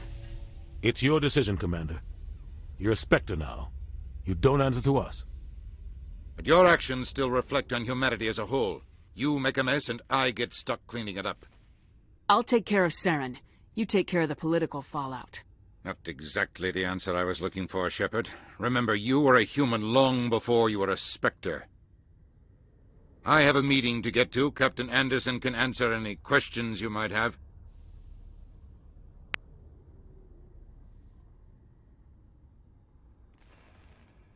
Yes, Commander? How are you holding up? Honestly, this isn't how I pictured my career coming to an end. Pushing papers really isn't my thing, but you're the one who can stop Saren. I believe in you, Shepard. If that means I have to step aside, so be it. Tell me what happened with you and Saren 20 years ago. It's close to 20 years ago now. Ambassador Goyle was our representative here on the Citadel. Like Udina, she wanted to get a human into the Spectres. She chose me. The Council sent Saren to keep an eye on me and evaluate my performance, just like they sent Nihilus to keep tabs on you. I think I deserve the whole story. We had intel on a rogue scientist being funded by Batarian interests. He was trying to set up a facility to develop illegal AI technology out in the Verge. Alliance intel had done all the work, but the Council wanted a Spectre involved. We compromised. I was assigned to help Saren in his investigation. We tracked the scientist to a refining facility on Kamala. He was hidden away somewhere inside, protected by an army of Batarian mercenaries. The plan was simple. Sneak into the plant, capture the scientist, sneak back out. Quick, quiet, and a minimum of bloodshed. I'm guessing things didn't go as planned? Saren and I split up to cover more ground. Then about halfway through the mission, there was a massive explosion in the refinery core. Officially, it was ruled an accident, but I think Saren detonated it on purpose to draw off the enemy guards. How many casualties? The explosion tore the refinery to shreds. The whole place was on fire. Black chemical clouds poured out into the atmosphere. Nobody inside survived. There was a camp for the workers and their families nearby. Between the fires and the toxic fumes, the final death count was over 500. Mostly civilians. Saren didn't care. The target was eliminated, mission accomplished. And I ended up taking the blame. That ended all talk of me joining the Spectres. Saren caused the explosion. How'd he pin it on you? In his report, Saren accused me of blowing his cover.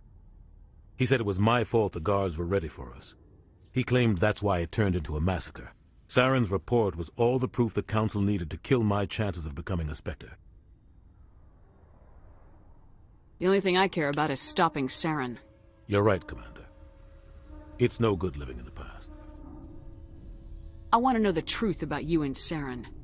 I want to know about the mission you were on together all those years ago. We had intel on a rogue scientist being... Alliance in... We tracked the plan was simple. Sneak into the only planet... thing I care about You're is right, stopping. Commander. It's no good living in the past. Any extra intel you can give me on our colony at Pharos? The entire planet used to be one giant Prothean city. Mostly ruins now.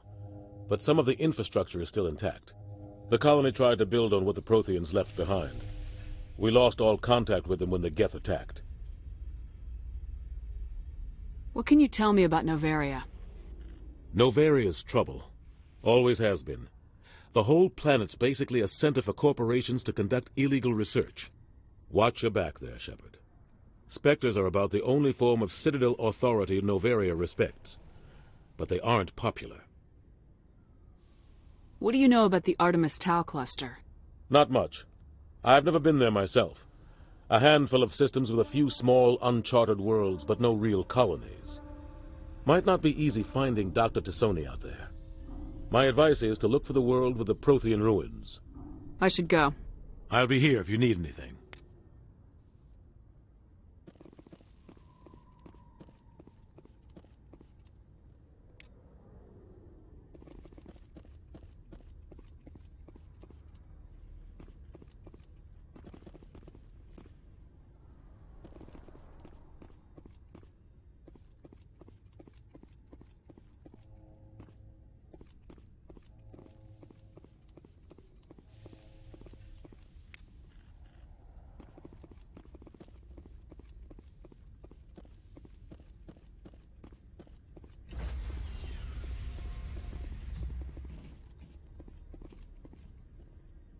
Stand by, shore party.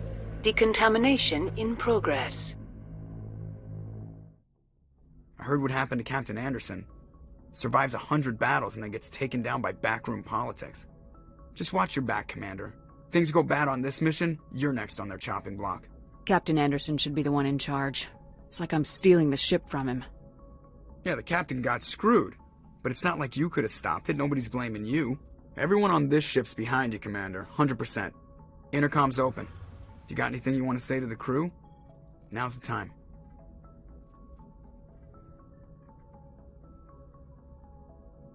This is Commander Shepard speaking. We have our orders. Find Saren before he finds the conduit. I won't lie to you, crew. This mission isn't going to be easy. This began with an attack on a human settlement in the Traverse. But we know Saren won't stop there. His Geth armies aren't going to stay on the far fringes of Citadel space. Our enemy knows we're coming. Wherever he searches for the conduit, we'll be there. We will hunt him to the very ends of the galaxy and bring him down. Humanity needs to do this. Not just for our own sake, but for the sake of every other species in Citadel space. Saren must be stopped, and I promise you all, we will stop him. Well said, Commander. Captain will be proud. Fancy speeches won't stop Saren from finding the conduit. If we really want to make the captain proud, we better get this bird in the air. Yes, ma'am.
Yes, Commander? Is there something you need? I should go. Goodbye, Commander.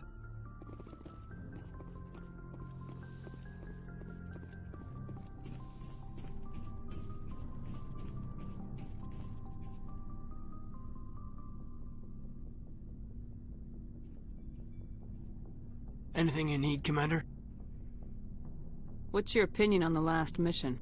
I don't see how we could have done things any better. At least not without getting to Eden Prime sooner. And we were on the scene faster than any other Alliance ship could have been. Just trying to get a sense of where the crew's at. Thoughts? I've wasted enough of your time for now, Commander. We'll have time for personal debriefings later. We'll talk another time, Lieutenant. Commander?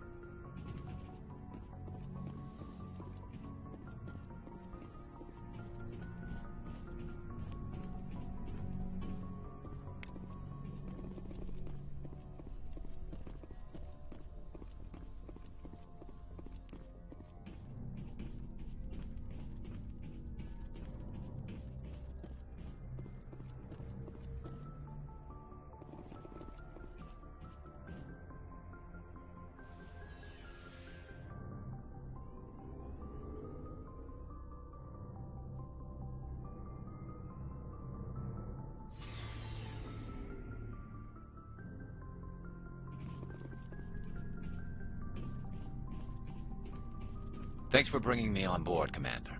I knew working with the Spectre would be better than life at CSEC. Have you worked with the Spectre before? Well, no, but I know what they're like. Spectres make their own rules. You're free to handle things your way. At CSEC, you're buried by rules. The damn bureaucrats are always on your back. For the most part, the rules are there for a reason. Maybe. But sometimes it feels like the rules are only there to stop me from doing my work. If I'm trying to take down a suspect, it shouldn't matter how I do it, as long as I do it. But CSEC wants it done their way. Protocol and procedure come first. That's why I left. So you just quit because you didn't like the way they do things? There's more to it than that. It didn't start out bad, but as I rose in ranks, I got saddled with more and more red tape. CSEC's handling of Saren was typical. I just couldn't take it anymore. I hate leaving. I hope you made the right choice. I'd hate for you to regret it later. Well, that's sort of why I teamed up with you. It's a chance for me to get off the Citadel, see how things are done outside CSEC. Either way, I plan to make the most of this. And without CSEC headquarters looking over my shoulder, well, maybe I can get the job done my way for a change. If getting the job done means endangering innocent people, then no. We get the job done right, not fast. Got it? I wasn't trying to... I understand, Commander.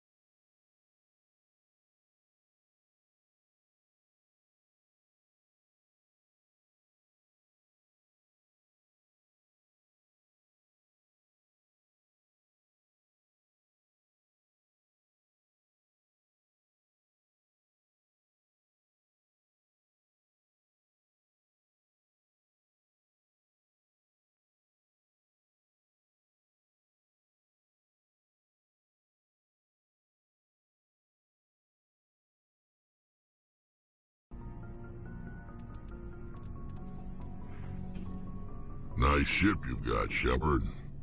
What can I do for you? What's your story, Rex? There's no story.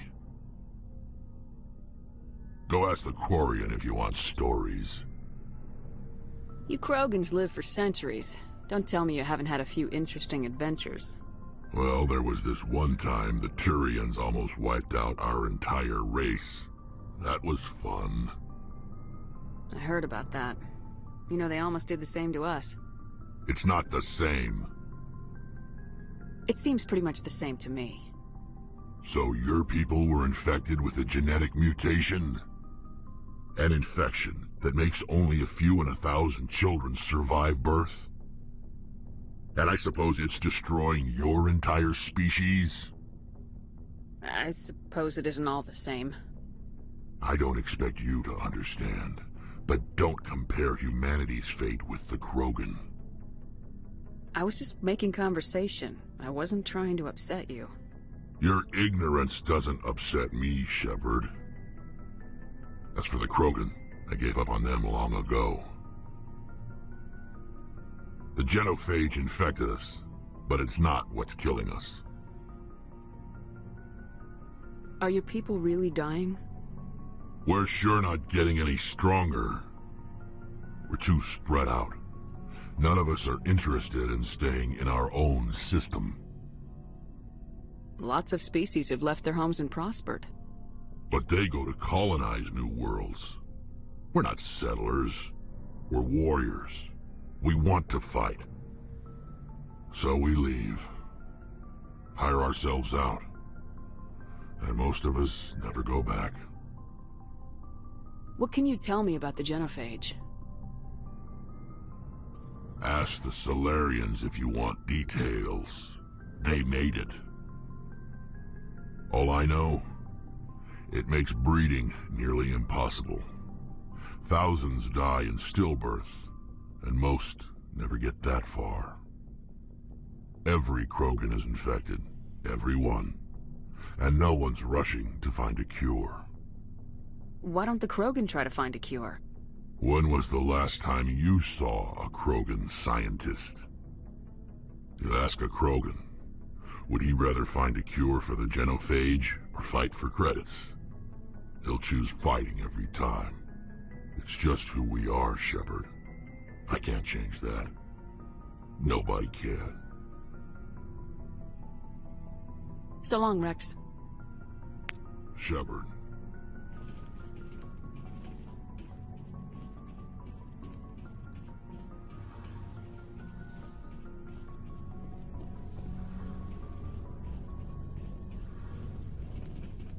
Hey, Commander, you know that Quarian, Tally? She's been spending all her time down here asking me about our engines. I'll tell her to leave you alone. What? No, she's amazing. I wish my guys were half as smart as she is. Give her a month on board and she'll know more about our engines than I do. She's got a real knack for technology, that one. I can see why you wanted her to come along. I figured she'd be a real asset to the team. You got an eye for Tally, Commander, but I'm guessing that's not why you came down here.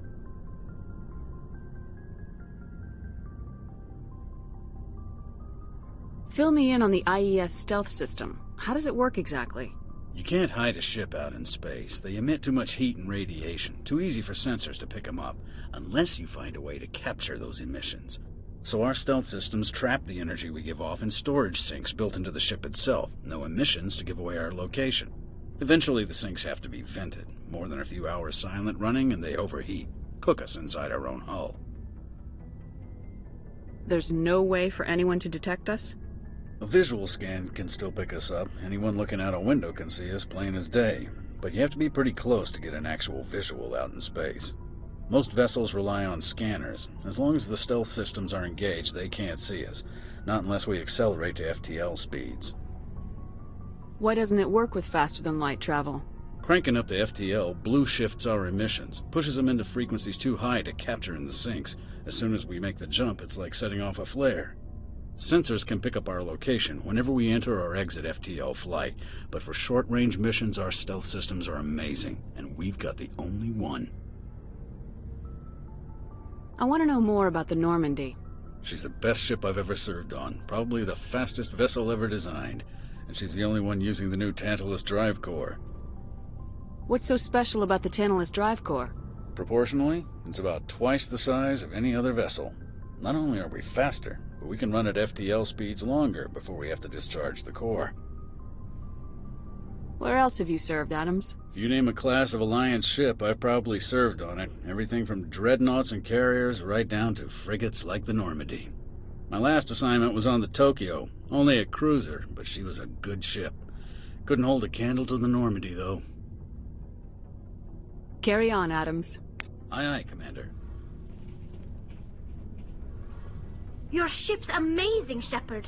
I've never seen a drive core like this before. I can't believe you were able to fit it into a ship this small. I'm starting to understand why you humans have been so successful. I had no idea Alliance vessels were so advanced. The Normandy's a prototype, cutting-edge technology. A month ago, I was patching a makeshift fuel line into a converted tug ship in the flotilla. Now, I'm sitting on board one of the most advanced vessels in Citadel space. I have to thank you again for bringing me along. Traveling on a vessel like this is a dream come true for me. I had no idea you found ship technology so interesting. It comes with being a Quarian. The migrant fleet is the key to the survival of my people. Ships are our most valuable resource. But we don't have anything like this. We make do with cast-offs and second-hand equipment. We just try to keep them running for as long as we can. Some of the fleet's larger vessels date all the way back to our original flight from the Geth. I can't believe your fleet's still using ships that are 3 centuries old. They're constantly being repaired, modified, and refitted. They aren't pretty, but they work. Mostly.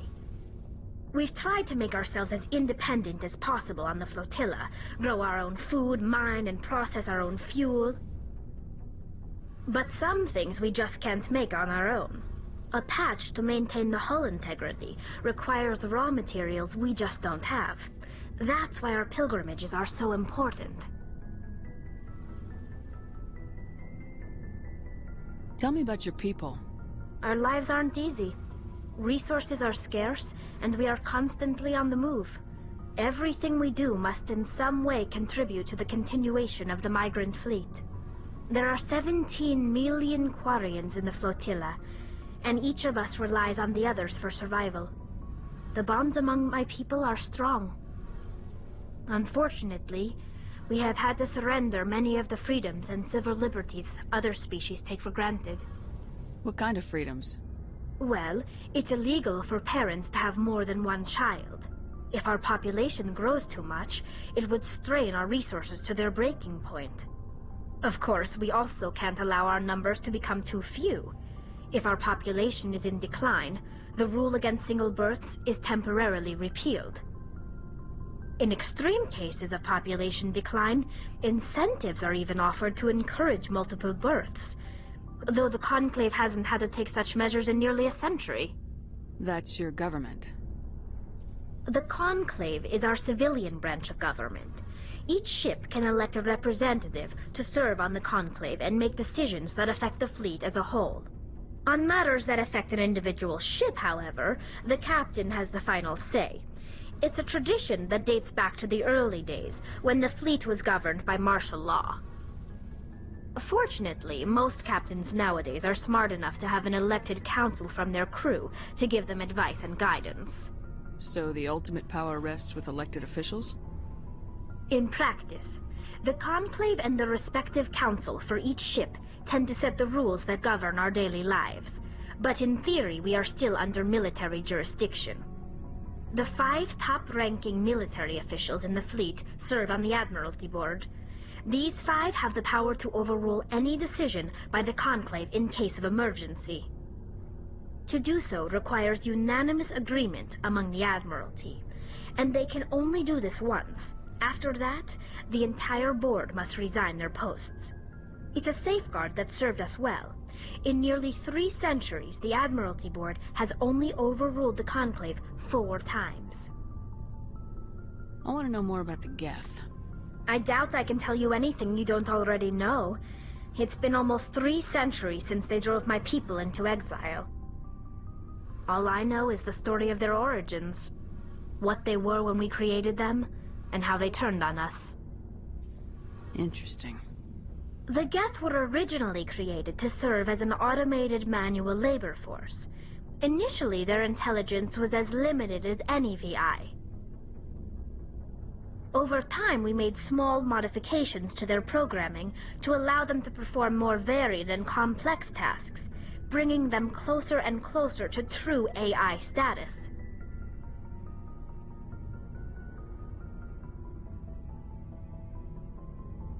How come the Council didn't step in and stop you?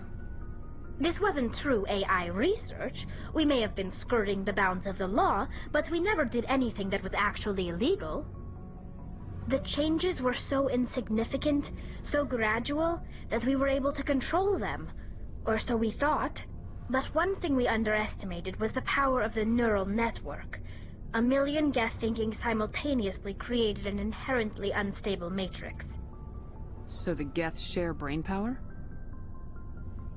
Many of the Geth's logic systems were designed to work in concert with other nearby Geth.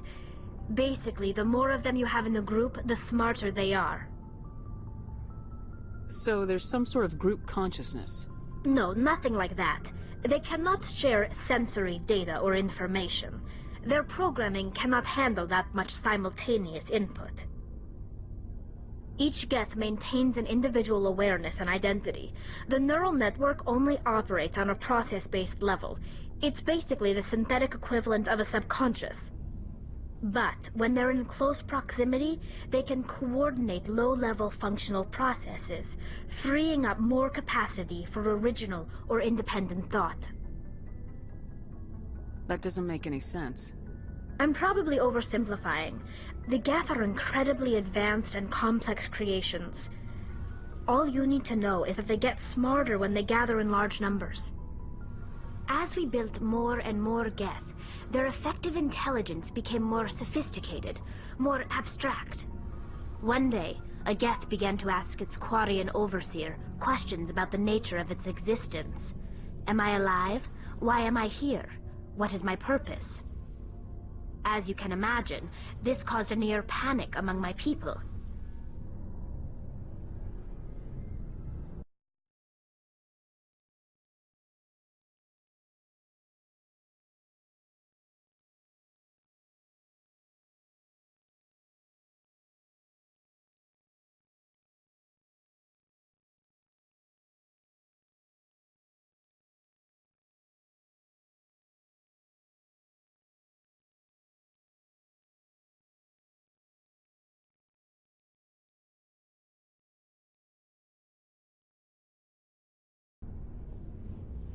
I don't see what's so bad about those questions.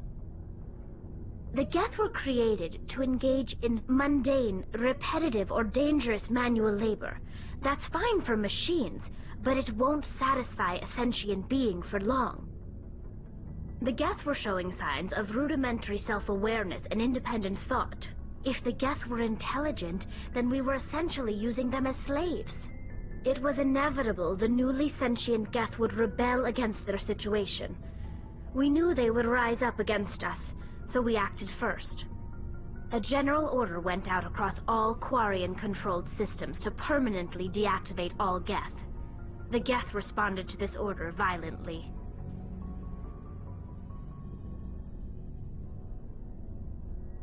Hey, you can't blame them for fighting for their survival. We had no other choice.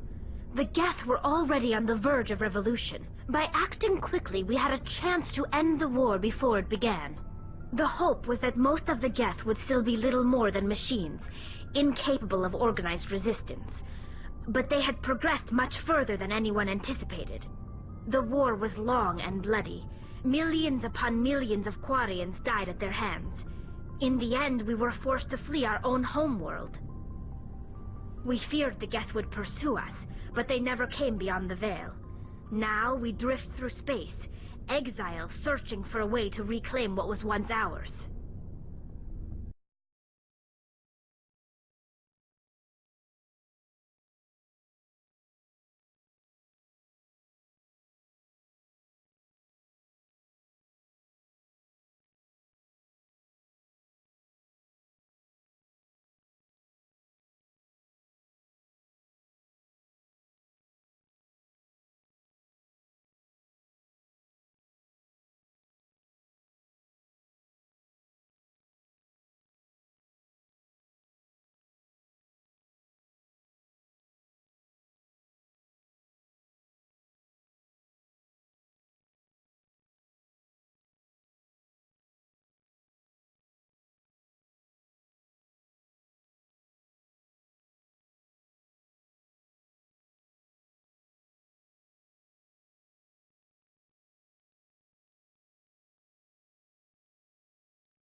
hard to feel sorry for you.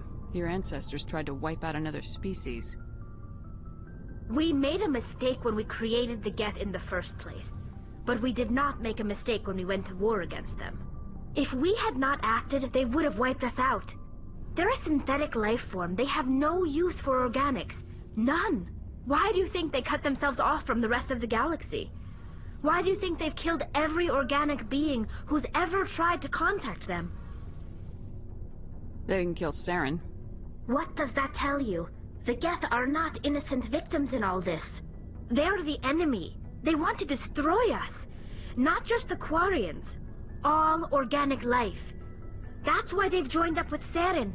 And that's why we have to stop him. I want to know more about the pilgrimage. When my people reach maturity, we leave our birth ships and seek acceptance with a new crew. It's necessary to maintain genetic diversity among the fleet. But no ship wants to accept someone who will be a burden on them. So, to prove our worth, we embark on a pilgrimage. We set out alone, leaving the flotilla and our families behind us. We only return once we have found something of value we can bring back to the fleet. This is presented as a gift to the captain of the respective ship we wish to join. If the gift is accepted, we are welcomed into the crew. Can a captain choose to reject the gift? That doesn't happen often. Most captains are eager to increase the size of their crew. It increases their own standing in our society. Even when the gift is not particularly valuable, the captain usually accepts it out of a sense of tradition. However, there is a stigma to presenting a substandard gift. It's not the best way to make a good impression on a new community. Most pilgrims don't return until they find something worthwhile. I can't believe they just send you off alone. It's not like they just cast us out. Before we leave, we are given lessons in how to survive outside the flotilla, and given gifts to help us on our journey. We also receive implants to fight off sickness and disease. Generations of living in an isolated and highly controlled environment have left our immune systems weaker than most. By the time we leave the fleet, we are well equipped for the pilgrimage. This is a rite of passage for all Quarians. If it were dangerous, our numbers would suffer. Virtually every pilgrimage ends with a triumphant return and the ritual presentation of the gift to one of the fleet's captains. I want to talk about something else. Like what? I should go. See you later.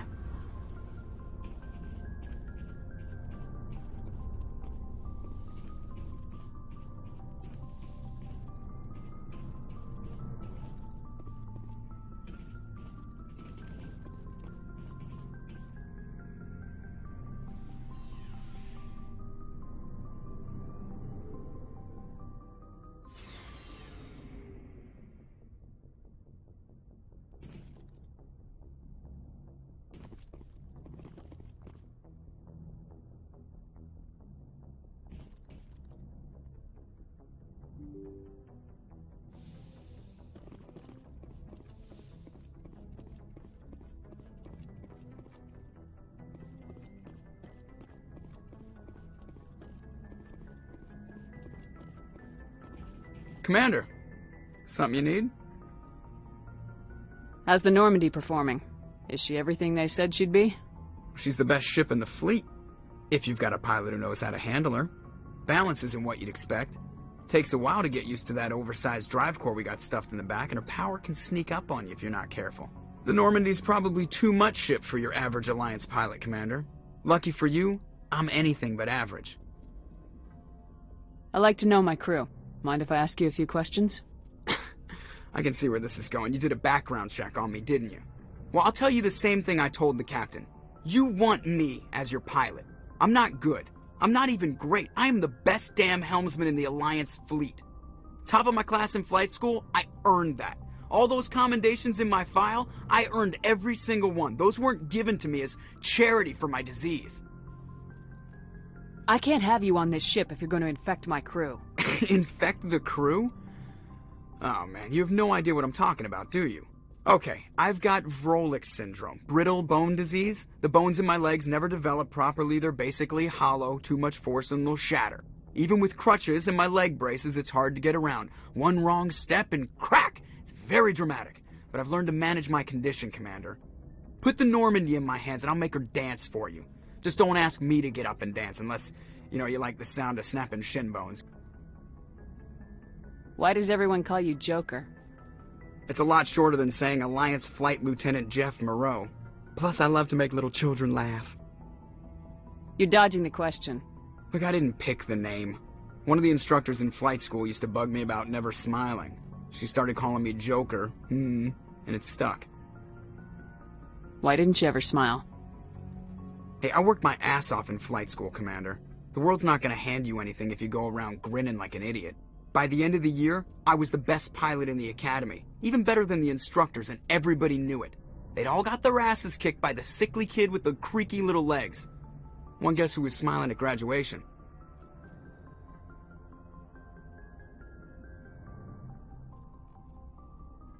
I need to know more about this Vrolik syndrome if I'm putting my ship in your hands. Yeah, of course you do. It's an extremely rare condition. Nobody knows exactly what causes it. Genetic, maybe. It's treatable, but there's no cure. They classify my case as moderate to severe. I was born with over a dozen fractures, hip, thighs, ankles. My bones were already breaking in the womb. 100 years ago, I wouldn't have survived past my first year. Lucky for me, modern medical science has turned me into a productive member of society. You're not gonna break a bone trying to fly the ship, are you? I don't fly with my feet, Commander, so I'm fine as long as I'm in this chair. I gotta be real careful when I get up to take a piss, though. I can do my job as well as anyone on the ship. Better, actually. So don't worry about it. I'm not trying to make you uncomfortable. Let's talk about something else. Whatever you want, Commander. How'd you end up joining the Alliance? Look, if you're looking for an inspirational tale of the crippled kid overcoming impossible odds, you're gonna be disappointed. My mother was a civilian contractor working for the Alliance. I basically grew up on the Arcturus station back when they were building up the fleets. Spend all that time around Alliance ships, there's a good chance you'll end up going to the Academy. I have to go. Alright, see ya.